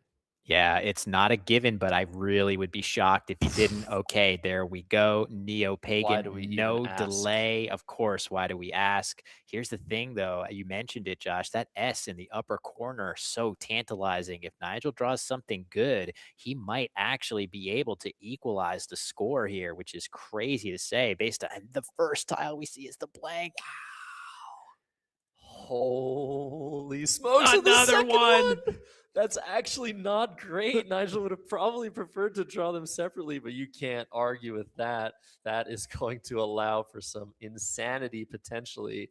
I think the highest scoring play is ridiculous. Oh my goodness. You might think, okay, just an M on the double letter score on the top row, hitting that S, but there is a higher score available. There is 85 points possible on this board.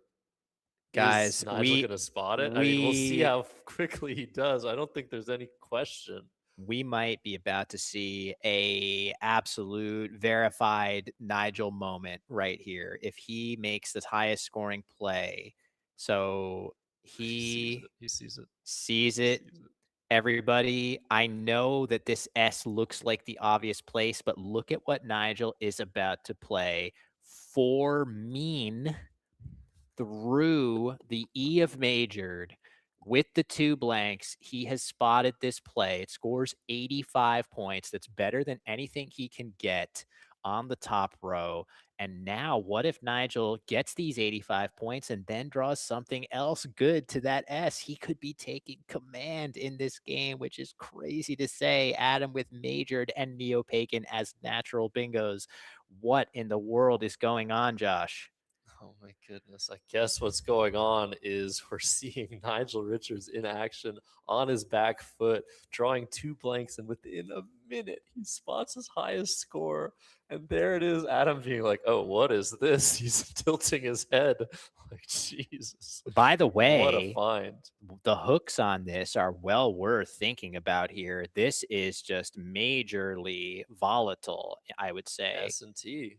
Yeah, so for mean is not without some risk, but I think Nigel is sort of assessing that he's the one down. He needs to keep the board volatile. So not only does this score the best he can get, it also creates a ton of stuff for Adam to continue to worry about here.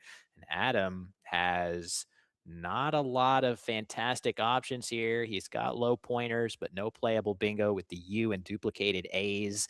And he is in a bit of a bind. Oh, there's an S for Nigel. And look at Nigel's draw. What is he going to get? Oh, this is very good for Nigel Richards. That's a fantastic draw. Yeah. All right, over to Adam Logan, who has a time advantage for the first time in a while in this series with AADIRTU. It's slightly balanced, but slightly off balance with that duplicated A and that unnecessary U. So what will he do now that the scores are completely tied? How did that happen? Shirali, Neo-Pagan, for mean through a disconnected C and EE.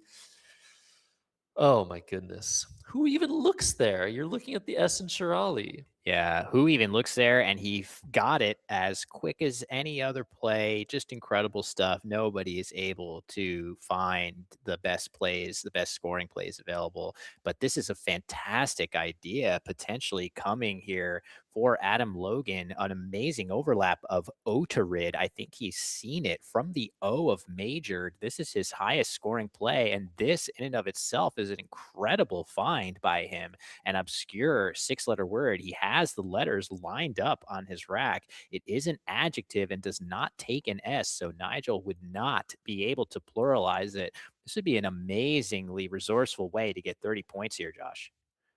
Yeah, and he does have the T-hook on 4 mean if he's sure of it. And it looks like he's playing Otarid and just saying, okay, time for me to score 31 points. AU is not fantastic. Maybe I draw the Q, maybe I draw some constants, lots of constants left, but also lots of I's, a lot of potential disaster draws for Adam Logan. But I think this is the right play. Very nice 6-letter word. Like you said, Will, no hooks, no risk. So Nigel Richards to respond now with his X. He has a very nice spot to overlap, and there's another U and a Two third more U U's for and Adam an Logan. I. Oh, Oh. no! Wow. A hideous draw at the wrong time for Adam Logan, and Nigel is going to put an F in the triple lane if he plays flicks, and Adam will have just no reasonable way to address that. Something like AUF. Funny, we've come full circle. That was my original Nigel video play when Nigel played that word, AUF. That's not going to have a good enough leave. I think it's almost a forced exchange for Adam Logan. This has to be just an exchange, I think. Yeah. So Adam's going to lose a turn trying to balance his rack, but he is up 31. So what is Nigel going to do? Is he going to play flicks? Is he just going to play fix, not open the triple at all, and keep the more balanced LEST? He's got to think. The unseen letters are pretty ugly. Do you want to keep too many constants, or do you want to play your extra constant? I really think flicks, I mean, aesthetically looks like a better play, just given what's unseen, but there's still 4 T's to come. You don't really want to duplicate your T that much, but maybe that's not a huge concern. We'll see what Nigel comes up with. He's thinking long and hard about this. He hasn't moved his tiles or his body, so he's just trying to see what has changed in the position. Is he going to deviate? Yeah, it is an interesting question. So you get 2 more points, right? So here's the question, right? You get 2 more points for playing flicks versus fix. Does this F in this spot give Adam higher scoring plays by an average of 2 points than he could get otherwise? And also, keeping in mind that there's other good things that happen when you use extra tiles here. I think this S is concerning a lot of the time. It's possible that Nigel's thinking if Adam has a bingo to this S, maybe I'm happy that the triple is open with this F to give me a lifeline. Um, just in general, there are 2 more L's to come, as I think you might have mentioned, Josh. You don't want to keep an L and then draw a second one. So there are some benefits there in flexibility on your next rack. So there are a lot of benefits, and you just need to think, does that F in the triple really give Adam that many more options for scoring than the existing board has right now? Maybe it does, but I think it's close enough that the extra 2 points and all those other benefits could be worth it. Maybe. And Nigel's been sitting for over a minute, over 2 minutes now. Wow. What is going on in his beautiful mind? Flicks or fix? I don't know if there's anything else to consider here for Nigel. He's down 31 points. It's really all about what he gives back and what it gives him, what it doesn't give Adam. It's all a little bit of a calculus, and he does it better than anybody. And it looks like he's pretty close to making this play. He's actually separated the letters, which is kind of odd for him. So I think he's really, really honed in on this. He's going to be getting amazing news when Adam eventually exchanges tiles, which I strongly, strongly expect that he will do potentially quickly, because there's just no real play that could be palatable here. All right, Nigel playing flicks. That is the play. He is incurring a little bit extra risk of putting the F out there in the triple lane, but he's saying that the extra 2 points and all the other benefits are worth it to him. And let's see what Adam chooses to do here. He is almost certainly looking at a quick exchange. He does have the last A in the bag right now, so I fully expect him to keep the A on his rack, especially look at that ratio too, Josh. Look at the unseen tiles from Adam's perspective. Is he going to play Alf because there are so many constants left? He though? very well might. Or OU? Maybe OU to the left of Shirali? No, I think you would block the F if you're ever going to not exchange from this rack. We were thinking absolutely just exchange, but maybe not. Maybe you keep AIS, maybe you play ALF and just take a small lead on this board with this unseen pool. But look at that draw for Nigel Richards. He's drawn the Y as well as the Z, and Zesty is 54 points. That is huge in this position, on this board, in this game, in this series, that Nigel has drawn a very, very high scoring option. And if that somehow gets blocked, let's say Adam plays Now through the U or through the N of Neo-Pagan, Nigel has FYTTES, which is a very high score for him as well from the F and flick. So he's going to be able to score nicely regardless. Yeah, this is going to, oops, this is actually a second T. Yeah, this would be another great backup plan. If that were to be blocked, of course, we know Adam is either going to play Alf in the upper corner or exchange. I really feel like, sorry, Josh, go ahead. UOI? Do you ever play EUOI? Oh my God, Just leaving to get A. rid of an extra vowel. Yeah, I just This feel is a like crazy position. yeah, it's the pool, right? That so consonant heavy pool is the only reason Adam is even thinking about playing here. He clearly is aware that the vowels are important and he's going to go ahead and play it here, leaving What a 4 teaching vowels. moment. Yeah, this is maybe the only time we could look at an IUUOS leave and say that actually might be decent for him long term. He does need to dodge the V's and W's, both of which are still lurking, all 4 of them, Josh. What is this? There's a V. There's an E, though. That's pretty good. Wow. Okay. Well, uvious is a word. UVEOUS. But anyways, over to Nigel. Actually, before we go over to Nigel, is Alf your favorite Adam Logan play of all time? That's full circle. Maybe it's definitely a great idea, and it shows such maturity and vision and just insight on Adam's part to not snap exchange there and even consider making a play. And I think this play has a great logic for it. But yeah, over to Nigel, Josh. So I don't think much has changed. I think just zesty here. I guess you think about the play of Alf like, oh, I guess not many vowels left, especially given that play, but I don't think that changes the calculus. Just score 54, take a decent lead, keep TED, hope to draw at least one more vowel, but maybe there's some bizarre little pattern here that Nigel is seeing, some potential for another play. I think other that than zesty. The Alf play has to predispose him to hang on to his vowels at all costs, right? Like it's already a vowel, light pool. A play like Alf suggests that Adam must have more in reserve, which means the bag is even more consonant heavy than it might appear at first glance. So Nigel playing zesty, keeping that E, which could be the difference between him having a decent play next turn and not. Look at Adam's reaction to that. Like, why did he take so long to drop 54 on me? So do you play out Vi now if you're Adam? And it's just getting rid of too many vowels. So now suddenly Adam's idea of trying to take out that triple and just hang on for dear life was completely blown into his face with the play of Zesty. He's probably regretting his decision now, but he has to move forward. He has a time advantage. Nigel's actually taken a very long time this game, and he's drawn 4 consonants. So it's still anyone's game. Adam Logan with the vowels. If he exchanges now, exchanging VUU, for example, he's got great chances of drawing into a bingo, but will it be enough? Yeah, exactly the sort of draw that we could kind of see. But now I was just going to, before Nigel arranged it, he beat me to the punch, and we're going to see out Vi, Adam just going for as points the best he can.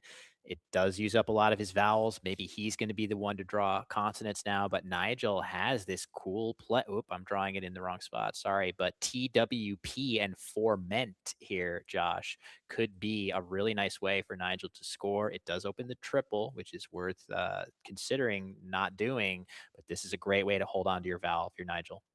Yeah, do you play bowed through the O or something like that? Or are you scared to play your only vowel? I would be very scared. So looks like TWP is what Nigel was considering. Does it change anything? that out Vi was played. He's looking at Bowd now, but he's probably going to be thinking, is it really, really worth getting rid of my only vowel? From Nigel's perspective, 7 vowels, 16 consonants, so not nearly as steep in the consonant direction as a couple of turns ago, but we could easily see him draw 3 or 4 consonants and remain saddled for the next couple of moves with this play of Bowd, but he's doing it anyway. He's powering through. He wants to score as much as possible, not let Adam back into the game unless he gets a bingo to that S of Shirali, which Adam's getting closer and closer to as he's drawn another E out of the bag. Very important draw. Will Adam Logan play something like EUK from the E of out Vi and try to set up his S? He has the last S. There are lots of I's to turn things into an ING bingo. That would be a really interesting move. Crazy idea here. I love it, Josh. This is such a nice play. If you're able to draw, the pool is so consonant heavy, but the vowel situation is so I heavy. There's only one vowel left out of the 5 that is not an I. There's 4 I's to come. You've got a great chance of drawing it. So keeping NG together could be a great, great idea. And setting up your 4th and final S in this spot. This looks like a lethal play for Adam. That being said, is it going to score enough? Can Nigel find a way to get enough points on his next move? It looks like he may be trying to play filth next turn to try to obstruct that S a little bit. Reasoning correctly that it's going to be tougher to get 7s on the top row than it is to get stuff ending in S. A really crazy complicated position here. If we look at the remaining tiles on top of Nigel's camera view, it is awful, god awful. There's a Q, 4 T's, a V, W, 4 I's, 1 O, and the rest is just consonants. So from Adam's perspective, he's got to feel like he has a really good rack based on potential of what Nigel Richards has. Nothing in what Nigel Richards has played has really indicated strength. Just able to score 30 points, 33 points, 54 points. His rack is pretty much random right now. So Adam Logan needs to take this time to see, do I play off just my K? Do I play off EUK? Does it hit enough? If I draw a T, drawing into surgents to the S, will that get blocked? What do I do here? Do I try and keep both of my vowels, or do I go for it, go for the throat and play EUK for 17 right now, setting up my S? I really like the play of EUK for the long term, but it's hard to argue with the numbers. If you just play the K, lots of possibilities of drawing a bingo next turn. Yeah, those are all things that Adam has plenty of time in this game to consider. He is, again, it's interesting. In the recent games in the match, he has been more even on the clock with Nigel. So I'm not sure what to make of that. Adam, again, just to recap where we're at here, Adam, with 7 wins in the match, is on match point. If he can find a way to steal this game, he will be the winner of the inaugural Wespa Word Wars. But Nigel is poised. He's got nearly a 60-point lead, and he is poised to win another game to extend the match. And things are getting so exciting here, Josh. I can't believe that there is a very real chance that we're going to get more Scrabble here. Look at this. So if Adam plays just the K where you pointed out OKE, there are only a few tiles that will not lead to him threatening a bingo next turn. It looks like he's picking up a G and a K. He's playing Gonk instead. This feels like an interesting version of a fish, but it was just so likely the V, W, Q, R, and F, the only tiles in the pool that would have not led to Adam Logan threatening something. But Gonk, what this does is it sets up an S. Oh, and man. Look at those 2 I's. 2 I's. Disinure to the D of Bode. Disinure. Is that ever getting blocked? That D is not really the letter that you're looking at. If you're Nigel, you're thinking about that S in the upper right. No way is that bottom area going to be the spot that you care about. What a So draw for Adam Logan. Is Nigel going to play something different now that Gonk has been played? Now he's looking at Frith instead of Filth, a similar situation, but just playing the R instead of the L and being a little bit more defensive for that top row, like you said. But Disinure is coming down for sure here. 80 points would bring Adam 30 points ahead right now. After Frith, he'll be ahead by 8, only 8 points, and he will be drawing 6 tiles out of the bag, which means it really all depends on this, Will. What is Nigel going to pull? Is he going to get the Q? Is he going to get a bunch of clunk? I was going to What is say, Adam going to get? Disinure is going to come down regardless, and he just has to hope for drawing the best stuff out of this pool, because Nigel will have the advantage otherwise. yeah, no way this gets missed. Adam is almost certainly, yep, there we go. He spotted it. It's going to come down. No Q for Nigel. So this looks like a pretty weak draw for Nigel after this. Let me give those 80 points. But you can see, could Adam be drawing that Q here? Oh, the bag is empty. The bag is empty. 6 tiles. He's drawing the Q with a bunch of clunk, but Nigel drew that V. Is he going to have enough in this endgame? Can he go out in 2? Can he threaten something? Oh my He has 8.5 minutes to figure this out. This one's going to be complicated as well, Will. 6 tiles for Adam, but a Q. The Q fits right now for 25 to the S of Shirali, and it fits for 29 next to the ID of Odorid, to say the least. That's pretty good. Yeah, it's going to be difficult for Nigel to prevent this Q from playing in the 2 places that you lined up. It's going down regardless. The problem is, what can Adam do with his DLTW? We could easily be looking at an endgame that has 3 turns per player from here on out, potentially, or at least 3 turns for Nigel. Nigel is going to show off his endgame prowess here. He's got 7 minutes to think this through. Bag is empty.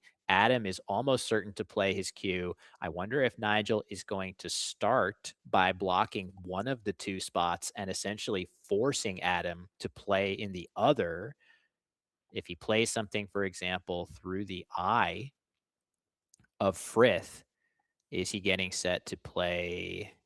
Oh, he's looking at Volti to the eye. That leaves PHT to go out.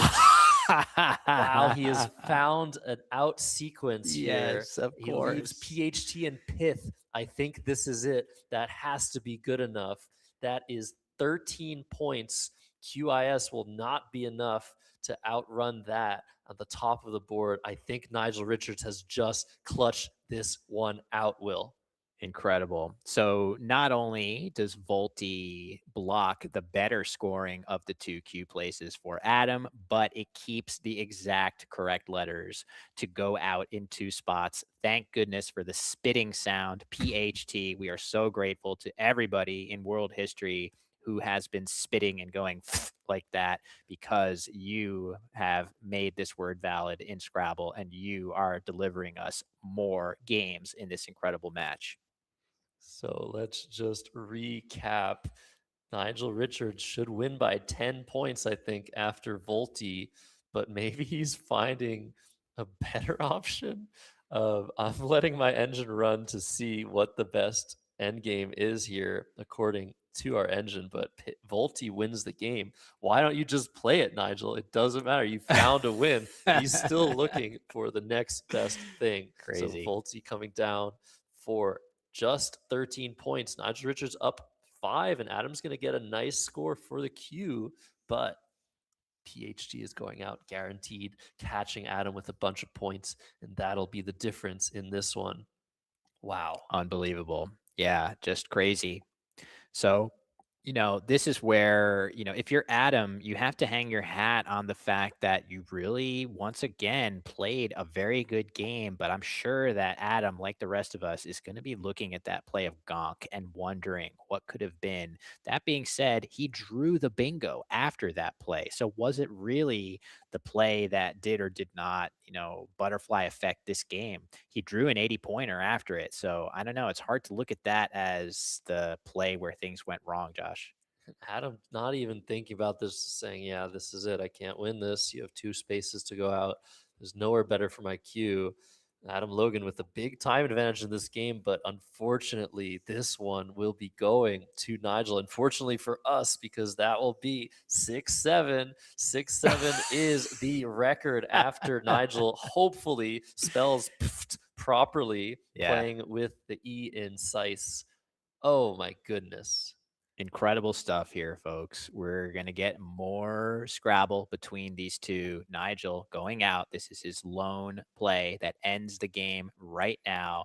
That leads to a final of Nigel 401, Adam 389. I wonder if they're going to have anything to say here. Let's cut.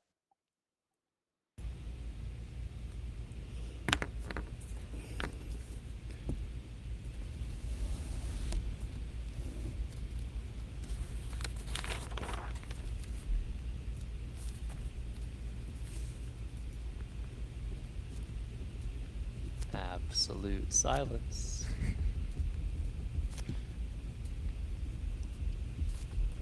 They just let the Scrabble speak for itself, Will. Truly. Truly. We could have a cricket sound. Okay, tiles are being resquared. It is still a match. Wow, look at this. Wespa transition. Josh Stokely with Will Anderson. There will be another game and maybe another one after that. Can you believe it? The comeback has potentially begun. Yeah, it's in progress, folks. Adam just needs one more good game to put the capper on this and become the champion of this match. But Nigel is making it very, very difficult with 2 extremely close games right there. I don't believe we're going to take much of a break, if at all. We're going to get right back to the action. If we do take a break, it'll be like a minute or 2. We'll get you word on that in just a moment. But man, 2 gutting losses for Adam, either one of which could have ended the match on the spot. So, big reminder for you guys watching at home. This is it. Maybe next game, maybe the game after, but this is your chance to give it your all. Watch with all of your brain power. Try to understand the intricacies of what's going on. And please give us a like. Only 200 likes on the video, I hear. Come on, let's go. Let's get more likes so more people can watch this incredible event live on air in Albany, New York. This is the best match I've ever seen, Will. Yeah, I mean, this is like Scrabble at the absolute peak that you are ever going to see it played by human beings. This is a real privilege. Not to scold. That's the way I said that sounded like I'm scolding you all out there. This is a privilege, so you should be grateful. What I'm saying is we should be joyful. We should be so happy. The 2 of us are just between these games. I look at Josh and I'm just like, are you kidding me? These are incredible, incredible games. It's just a joy to watch Adam Logan and Nigel Richards compete. Hopefully, this is the first of what's going to be many, many Word Wars matchups just like this. I love the match play format. I'm going to grind as hard as I can in my game to be worthy to compete in a match like this myself at some point, Josh. And what can you really say? If you like the vision of the match play format and you want to see it get bigger and better, you can see the pinned comment on YouTube right now. That is where you can become a supporter of Wespa, of the Word Wars initiative. And it's something that I'm personally super excited by. I'm a contributor myself. And as I said, maybe I can be hopeful to be a player myself at some point, but I have work to do to get my game there. I don't think you have much work to do, Will. I think you might just win this next Albany tournament that is starting tomorrow. But until then, we're watching Nigel and Adam Logan. And there is a little bit of a break between now and the next match, but we're going to keep things going as quickly as we can. So right now, let's promote a couple things. First of all, if you want to support Wespa, you can also just become a friend of Wespa. You get perks out of that. That should be in the description below, how to support what Wespa does. This idea came together very quickly and very it was just very quick. So we're here, but we're gonna just make it better and better. The next match, probably in Asia. We don't know yet. Probably Nigel. We don't know yet. But we're starting off here, and we would really, really love to see more support coming through. So yeah, that we know that you enjoy these things. We've seen the chat engagement. We're loving it. But let's promote a couple of other tournaments coming up right now.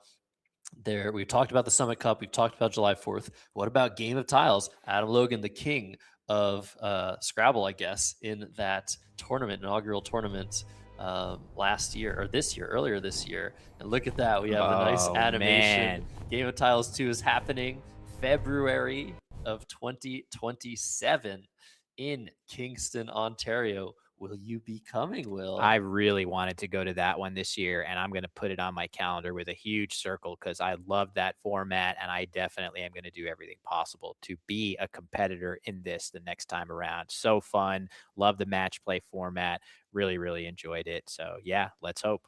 Yeah, last time earlier this year is a 8-person bracket. We might expand the bracket. We might do a lot of things. But anyways, all that being said, let's pan to the board. I think the players are sitting down. I think they're ready to go for round 14. Will, we are almost at 15. It could happen.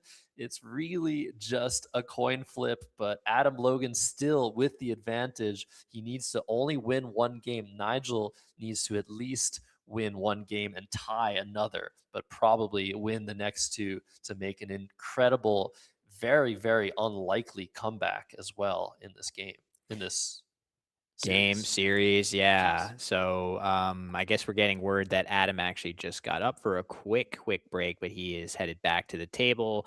Last thing to promote, of course, would be the Summit Cup at the end of the year. No shortage of amazing events coming on the Wespa calendar. Look at this view of Malta. I assume this is the accurate view of what it looks like from the playing room at the Summit Cup. No, just kidding. But either way, I'm sure the views are beautiful in lovely Malta. And this is an event where you're going to have to play all year to qualify for the prestigious 24-player Summit Cup. Only the top 24 qualifying players get to advance to that. So yeah, very, very exciting. And I'm going to be looking forward to playing that one too. No shortage of great Scrabble coming up. Okay, so let's recap as we pan to the board. Adam is back. Adam started this series 3-0, and now it is 7-6 in his favor. Nigel going first in this one. He'll have an advantage from that, but Adam has been up 3 games a couple of times, so we'll see if Nigel, the greatest of all time, is able to rally back. 2 O's to start this off, though. Let's see what he can draw out of the bag. And there's a blank. Wow. Oh, man. So some good news, but I feel like it's maybe going to be tough to actually bingo because of the BF combination. That is definitely going to set him back, but still a great draw to start for him with that blank. He is in good shape. Flob already identified as a great choice to get rid of both. You could play Fob, but the L may be worth deploying for a couple extra points, Josh. Yeah, I think so. I think Nigel's going to play Flob here. And I think the reason you want to play Flob over Fob is a little bit counterintuitive. You do want to keep those decent combinations together. The L and the T, they go all right together. But a 3-tile play that goes consonant, vowel, consonant is always a lot easier to score with than a 4-tile play. So if we can just imagine any sort of overlap of Fob, it's just a lot easier. Obviously, he's going to play vertically, but yeah, any sort of overlap here, vowel, consonant, vowel, is going to score very nicely. Whereas Flob prevents a lot of those possibilities by putting that F up there and reducing the damage that those overlaps and underlaps can do. So he's taking a long time. Usually Nigel makes his decisions within a minute. He's slowed down here. Maybe he's really taking this one seriously, Will. Yeah, I mean, he is sort of freshly off the plane as well from his long travels to the United States. So I feel like for most normal players, stamina would start to be a factor in a series of this length. He's really not actually shown any degradation in his play, but maybe the speed of play And there we go. What an interesting choice to slot this here, Josh. This is not the quote unquote traditional placement of this word. Nigel wants his bingos to score as much as possible. This is an aggressive decision, placing the B and the F in these particular spots to try and get a potential bingo. And there it is. AENOTV blank should lead to one for Nigel Richards. But yeah, very interesting placement. Normally, you want to keep things centered. This creates a little bit of an imbalance, but I think that's exactly what Nigel wants with this blank. And that's why he was taking some time. Where do I play flop? Yeah, really interesting positioning there. I would be thinking about that a little if I'm Adam. Why there and not in the usual spot, which, just to be clear, excuse me, the usual spot is a couple squares up the board from there. That way, when you're playing flop here, you're not exposing any double word scores. So Nigel intentionally exposing that double because he feels like he's a good, has good odds to benefit from doing so. Usually that means you've got something strong in reserve. As Adam plays bygone, this is a great way, Josh, to clean up a lot of the clunk on his rack. Absolutely. So we'll get those differentials sorted here, by the way. Right now, Nigel and Adam have a different differential between them. That's Oh, not on you, Will. I think it is 194 for there we Adam go. and 194 for Nigel. There we go. But Nigel already set up novate blank. That's an S that goes on to flob. And now it looks like bygones will score better. Yeah, so no, I will hit the board here from this. Adam hoping against hope to maybe an I will go down for Hyoidian. No such luck. Adam is going to have to make a more traditional balancing play from this. But yeah, Novate's the highest scoring option here. Scores more with bygones than with flops by 3 points. No real positional reason to prefer one over the other. Let's just take the points, says Nigel. I think that is correct to do. As we go back to Adam, who has just seen Nigel strike first with the bingo in this game, I feel like there could start to be an emotional component here of feeling like, oh no, he's not really going to pull this off. Is he? Has to. Adam, so focused, so solid, but this would test anybody here emotionally at this point. Absolutely. You'd want to start off better. There's around a coin flip chance that you start with the first bingo and you just get to defend your lead. But in this particular instance, it has been all Nigel at the start.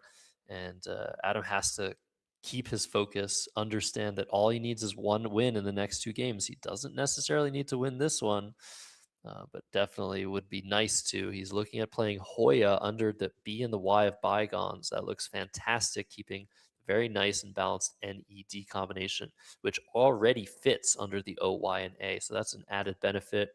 Adam can draw into a bingo next turn. The only issue with this Hoya play is while you're trying to build up to a bingo, blocking S hooks is not always the greatest thing to do, but Adam doesn't have an S and he has to keep fighting. So I think this is correct for him.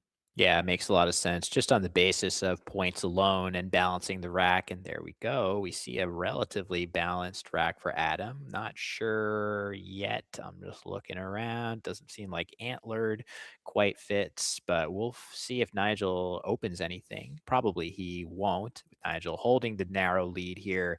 Looks like some of the reasonable choices that Nigel can make are almost all underneath Hoya. If Hoya has a deficiency, it's that there are really good overlaps to be had underneath. Nigel looking at Div, which is going to score quite well under there, getting rid of the V, the FOQ combination. Definitely something to keep an eye on, though, Josh. If he doesn't get help for that Q, could become an albatross. Definitely. But so when you have the Q and you can't really play it in this particular instance, I don't think there's a single Q play available for Nigel. Got to look at what's the potential. If I score now with Div, this is a very nice score of 35 points, I think. Where does the Q go? If I draw an I, do I have a spot for QI? Yes, QI and IF. If I draw a P, I get QOPH again. There's a lot of things that can help Nigel here. Maybe a U as well. You can always think about that. So there is some upside potential for this Q. And there's the I. So he will not be stuck necessarily. And there's the X again, another QX combination for Nigel Richards. But yes, Adam Logan with a very balanced rack. Unfortunately, nowhere to put it, Will. No E for antlered, no U for dentural, no Y for ardently. That's it. So what do you do here? Yeah, this is going to be a really tough turn. This is a classically difficult turn. Again, we've seen it a number of times, and it's so common. Low point tiles that do not yield a bingo despite being relatively balanced. And the trick here is to try to figure out, do I go for broke and take a really low score that opens the board and keeps excellent letters in reserve? Or do I try for as good of a score as I can muster here? There really isn't that much on offer. He could be looking at playing something like Trant off of the tee right here for 18. If Adam doesn't feel like any of the leaves that he can get here are strong enough to take a really, really low scoring play, he might be looking at a play like that, which looks kind of weird. But I feel like that or this play of Lad, also a really good option. Trant scoring 18, this play scoring 15, and leaving the arguably better RENT leave. I think this is a very reasonable choice here, Josh. It's reasonable, but it's a little concerning. Regardless, it's concerning. I feel like the idea of using that triple up so that Nigel can't score with it and opening the board with good letters, which Trant or Trend would have done, might have been a little bit better positionally. However, the leave of RENT is very, very nice. Looks like Adam has drawn a G and a U to go with it, but that I. So there could be a possibility for him of bingoing next turn regardless, but QI coming down, keeping things shut. That does set up an S hook for IFS. We'll keep our eye on that spot for the rest of the game until it potentially gets blocked or used.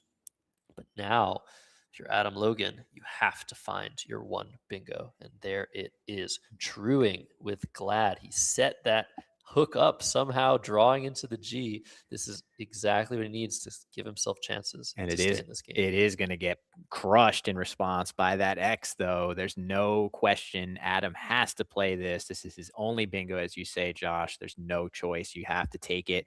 This is your way of getting out from those low pointers, get the bingo and move on. But Nigel is going to hit OXO in response or whatever he chooses up there. It looks like OXO seems to be the best choice unless you have a reason to keep an O, and Nigel will be the one who stays out in front. Big draw here coming for Adam. That's correct. So RTK, E, that's very good. Ooh. A, that's also good. Another R and an S. Wow. Starker drawn for Starker. Adam Logan. That will fit after Nigel's huge X play. So the question is now, Nigel up 16 points. Do you play OXO or just OX? Do you keep the O for 5 points? I don't think you do. I don't think it's that useful. And as long as he plays this in the correct spot, there we go. 61 for Nigel Richards, extending his lead to 77. But Starker is going to keep Adam in the game. Huge draw for Adam. He needed that draw to keep pace here after the slow start. He drew a lot of sort of tough, difficult combinations, played them very effectively. Now we look to Nigel to see what he has. Nothing great. What I was really curious was Nigel was he going to draw an E, which would have allowed him to use that F remaining on his rack and play down after Starker hits the board. Big spot for an F is about to come open, but without an E, you can't really take that good advantage of it. And Nigel is going to have to grind a bit harder to find a play he likes. Absolutely. Game is still up for grabs for either of these two behemoths. Adam Logan playing Starker, and he is down 6 points. Let's see what Nigel can do now. He's got 2 A's, an I, and a U, and an F, an L, and an R. What do you do with a rack like this, with a score such as this? There's still a blank unseen, still some spots for high-scoring plays. That F would be really nice to use in a variety of different spots, like you mentioned. Will Nigel just go ahead and play it with IF? It looks like that's what he's looking at. That's his highest score here. It has to be. But look at that draw for Adam. 3 A's, but the Z and the S. things are looking spicy, Will. Very, very much so. Yeah. So if here feels like it's too aggressive, too crazy, doesn't even use up either of the A's. I think Nigel is apt to look at a play like final here if he wants to, though this would take an E hook in addition to an S. Not sure how he feels about that, but at least this is not so immediately dangerous to intermediate plays the way that playing if on the right side is. That being said, 32 points is hard to turn down. He has it set up right now. Is he going to go for this aggressive choice? Now he is quickly pivoting to the much, much safer final. This is what I would do if I saw both of these options, Josh. But like we said, Nigel tends to look for the highest scoring play and then goes from there. If was, I think, the highest scoring play, there's no way to get rid of that U as well as a bunch of that duplicated junk and that F. So this looks very nice. Scores pretty well. 25 points. Nigel's at 246. Adam Logan at 215. And I think if I'm Adam, I'm probably just going to play Za and AH. Is there something else here, Will? It seems like the only reasonable place to quickly dump that Z. And I do feel like both players now with S's, and now I guess final, this isn't that big of a threat, but if you can draw the right combination, namely something like ES, this is definitely still very much in play for an S to be valuable. It looks like Adam concurring with that, playing his Z there. The T can actually be underlapped with every vowel except the U. So if you can get just the right draw, we could see bingos go down at the top of the board here for sure. Absolutely. And now with a better combination to keep, is Nigel going to use that scoring spot next to the KE? He can play AW now, but look at that draw for Adam Logan. Oh my God, stamina fits and something else right on the top. Just manatees with the weird spelling as well will play at the top. So that is crazy. Adam drawing a bingo exactly as he envisioned after Za, hoping he could get something. He didn't have an E on his rack, but if he could draw a bingo ending in AS or IS, he would still be in business. That's going to happen here. But it does open the triple as well with a blank unseen. Nigel first to act here. He is down by 5, but he is going to be the one to score. Looks like he might be considering, he had WU lined up. I can't believe, he must not be. WUS and Starkers. That's what he's thinking about. Oh. Starker takes an S. Sure. That's 24 points and leaves CART, which is very nice and balanced, especially with all those E's unseen. Is this safer than AW to the right of KE? Absolutely. Is the leave better? Certainly slightly better. And so it looks like Nigel's still going to choose a little bit of carefulness, not open a triple for almost nothing. And let's see what happens. Manatees is going to fit with TI and ORS. And this draw for Nigel Richards is going to be crucial for him. Still a blank out, still some good tiles, but still some bad ones. There's another S, there's another W, and there's a D. So Adam Logan going to take a nice lead with Manatees. He's down 19, but now he's up 57 after this play. And Nigel in some trouble now with only one vowel, Will. Yeah, incredible. So that play of wuss, I'm just astonished at that one. It is, I mean, I'm sure it's probably the engine's going to like it. I feel like it would have been tough to pull the trigger on that. Nigel's redrawn another S, so potentially he's thinking, well, with several more S's to go, I can afford to part with it. But yeah, interesting play there. I can't wait to really dive deep into that one. And the blank finds its way onto Adam's rack. That is a huge draw, but 3 eyes to go along with it. What is going on? And the shirt in the mouth. This is so nerve-wracking. That is so important for Adam Logan to draw the blank. Even if he never draws something with it, that just means that Nigel cannot get it. So, wow, a huge mountain to climb right now for the greatest of all time. He's considering playing a CWM, excuse me, I just totally missed that. CWM, the hardest 3-letter word to find. 30 points, but where are his letters going? Maybe he's just playing the long game. Maybe he's just going to try to set himself up later. I guess this has to be the right play, right? He does have Oh, terrible draw though. Yeah, brutal draw for him there. He does have that last S. I feel like if he were to snag that blank, which we know he cannot do, that Adam has it, now we can see some patented Nigel setups in different places where he would try to make some, really aggressive spot that Adam could not block. But given that Adam has that blank, rest assured, Adam is going to cling to that tile for dear life. He is not going to be spending that willy-nilly. He needs to keep it to be able to neutralize any of those potential setups, by which I mean, right, the score is close enough that Nigel plays something in this spot right here that only hooks with an S. This would be really, really annoying to deal with potentially. So that sort of play is what Nigel finds with such regularity.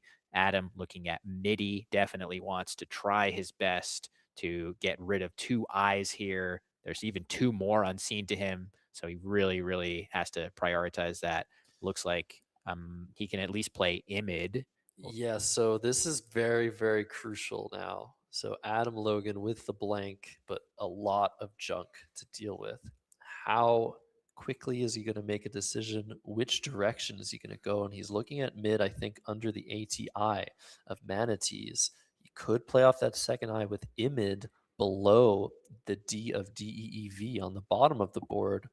But that sets up a pretty good scoring spot. But maybe that's useful for Adam. Maybe setting up his J in that way is a good idea. I actually really like that idea on the surface, but it does have some problems. If Nigel just plays through that I going all the way down, he's going to set up a spot for a bingo. And he also already is setting up with Imid ODDS plays. So there is some defensive merit to another play on the top of the board, but Imid looks really good for Adam's perspective for his future on this board. Yeah, such a tricky situation here. The score is a little bit too close for comfort. But that being said, if you make a play that keeps the J on the rack, that does something good to the board state, you might be okay with that. I do feel like a couple of the plays that look tempting from a scoring perspective maybe are non-starters, just because something like mid here scores 26, but it overlaps with way too flexible tiles underneath. You would be giving Nigel bingos that did not play elsewhere on the board a lot of the time after this play. That being said, 26 points is a lot to get in this position. Imid, Adam maybe giving Nigel a dose of his own medicine with this play. Yes, Nigel is likely to play through this eye. If we're thinking on the same lines as Adam, we think he's thinking about it here. And the J is by far the best tile left to play in this spot. So that feels more of a Nigelian play than a Loganian play, Josh. Not sure if he's going to commit to that one. We've seen it before, Adam Logan making brilliant, brilliant setup plays. It is definitely in his host of talents to play something like this, but is it the correct move? He's got to think long and hard. Is the upside higher than the downside? The upside is that you part with 2 of your unnecessary eyes and potentially set yourself up for 60 points down to the triple if Nigel doesn't use that spot. The downside is if Nigel uses that spot, he's probably going to score more than you and come even closer. Remember, Adam's only up 27 points, and keeping the J is not going to let him get close to a bingo in most circumstances. So it might be better for him to play a little bit more conservatively. But what do you do that's conservative? Like we said, mid is just not fantastic. So maybe that's what Adam is thinking about, playing timid instead, sacrificing 3 points for a better board position and a little bit just more control over what's going on. So a huge moment for the reigning world champion. How is he going to dissect this all important position?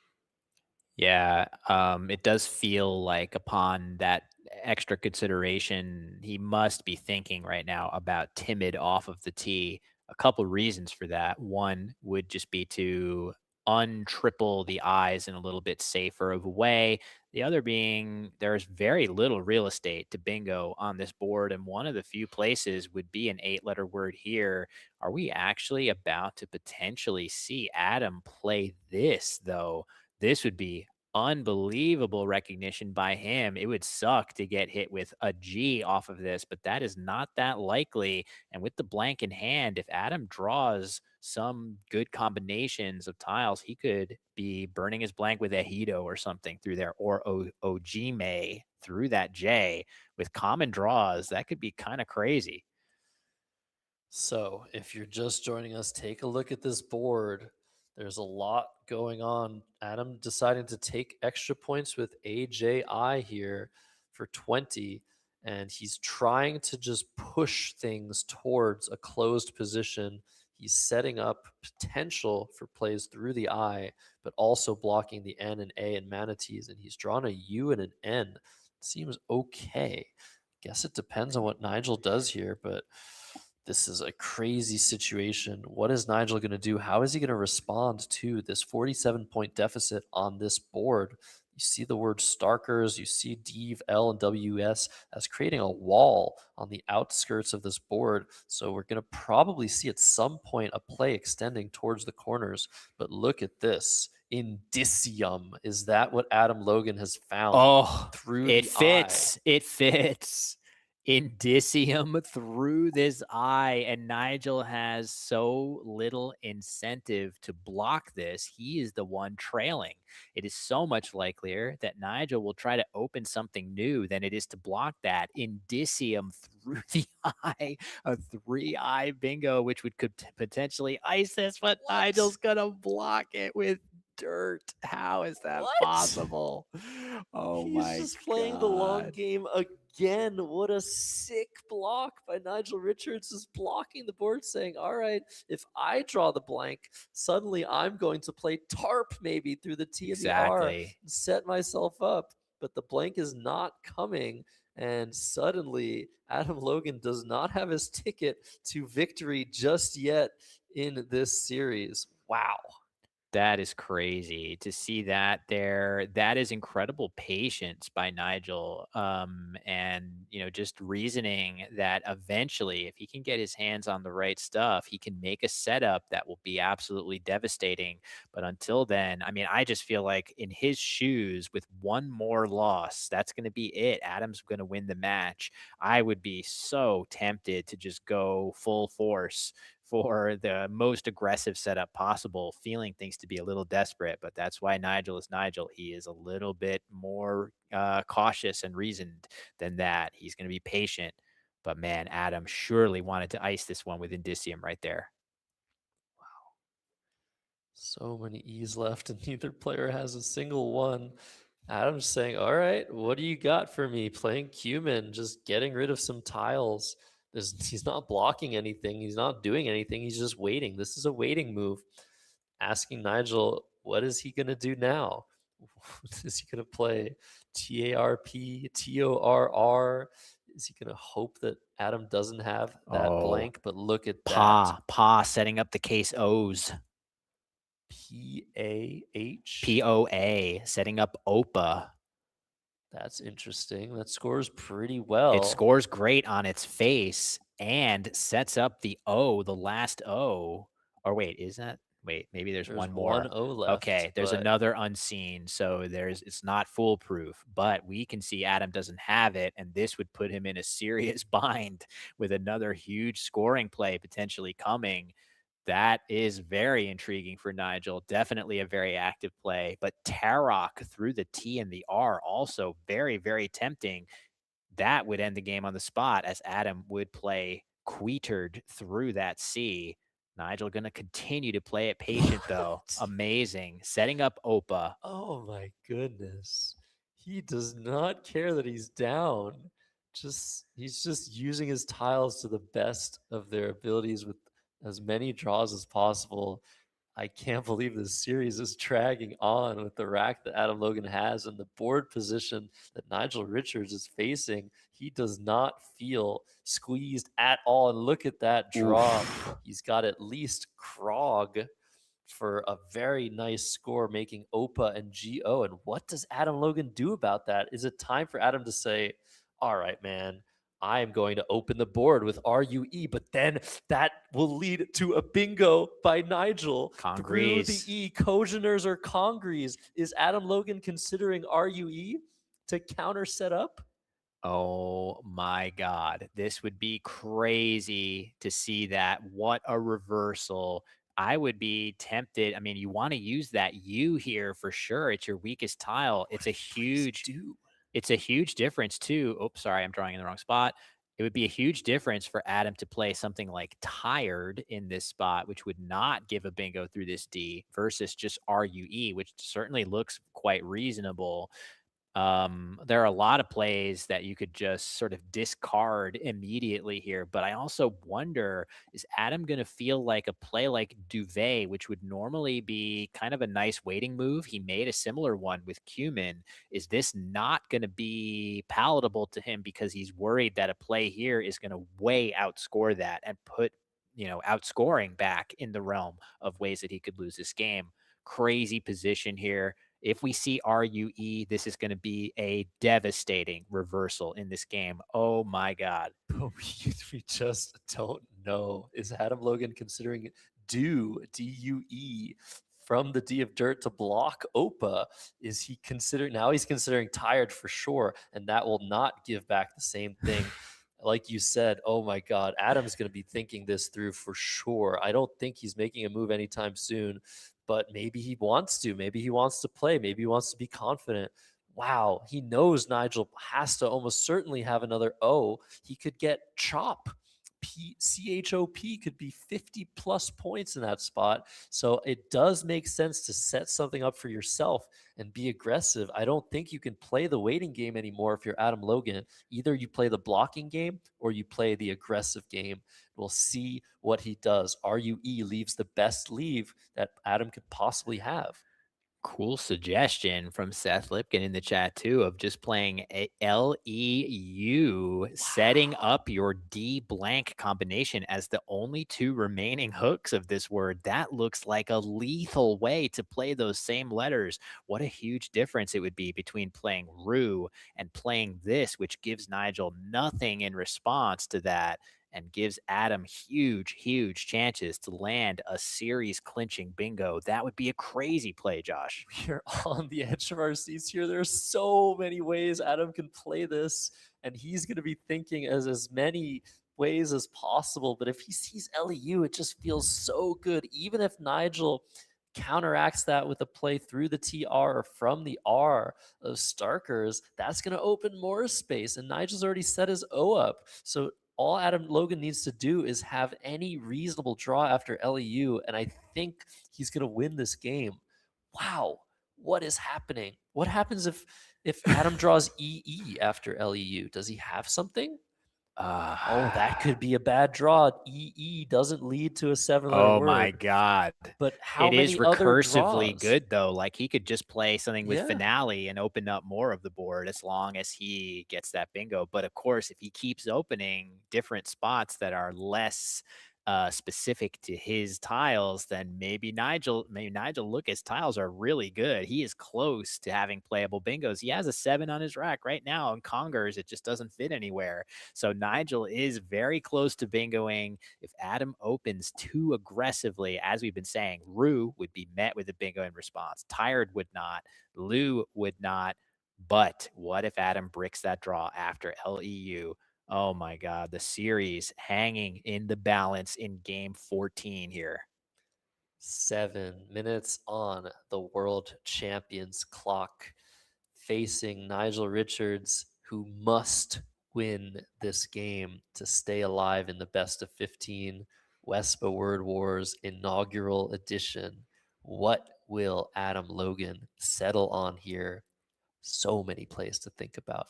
You really do want to play the U and the E. So how many different spots can you play those two letters in reasonably? There are a few.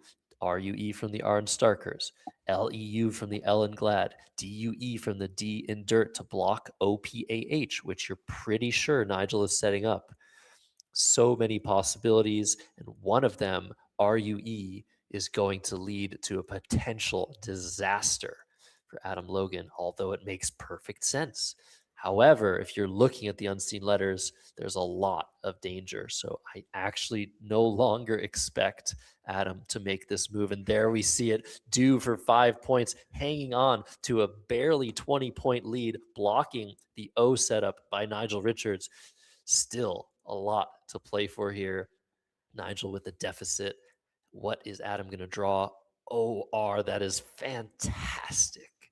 Very, very good draw. Very flexible. Nigel has remained so patient, surprisingly patient. At some point, he's going to need to make his move. Steroid, Adam has lined up. Does that? Oh my God, it plays with Oddso. Are you kidding me? It plays with Oddso. We haven't mentioned it, but now the fact that he lined it up so convincingly made me wonder, could he have a spot for it? Oddso is an archaic oath of a word of some sort. And man, that is crazy that it's going to actually fit. If that somehow remains open, that is a crazy way to bingo for Adam. What a find by him. He is on the cusp right here. It would be difficult for Nigel to respond to that one. How could it not remain open if Nigel plays something from the Orange Starkers which would intercept that play? It'll just give Adam an 8-letter word. This is going to be a matter of, will Nigel Richards finally open the board, set up something with finales perhaps, playing something with finale. Maybe he plays ego, finale, and WO. But if he does that, Adam Logan is just going to play with finales himself, and the board will be shut again. Holy mackerel. Nigel Richards with barely over 10 minutes to think this one through. How is he going to get out of this? If he plays something like line and neg and continues his patience that he's shown this whole time, and Adam plays steroid right here, and Nigel draws a bingo in response. What? What? He just What? played Gods.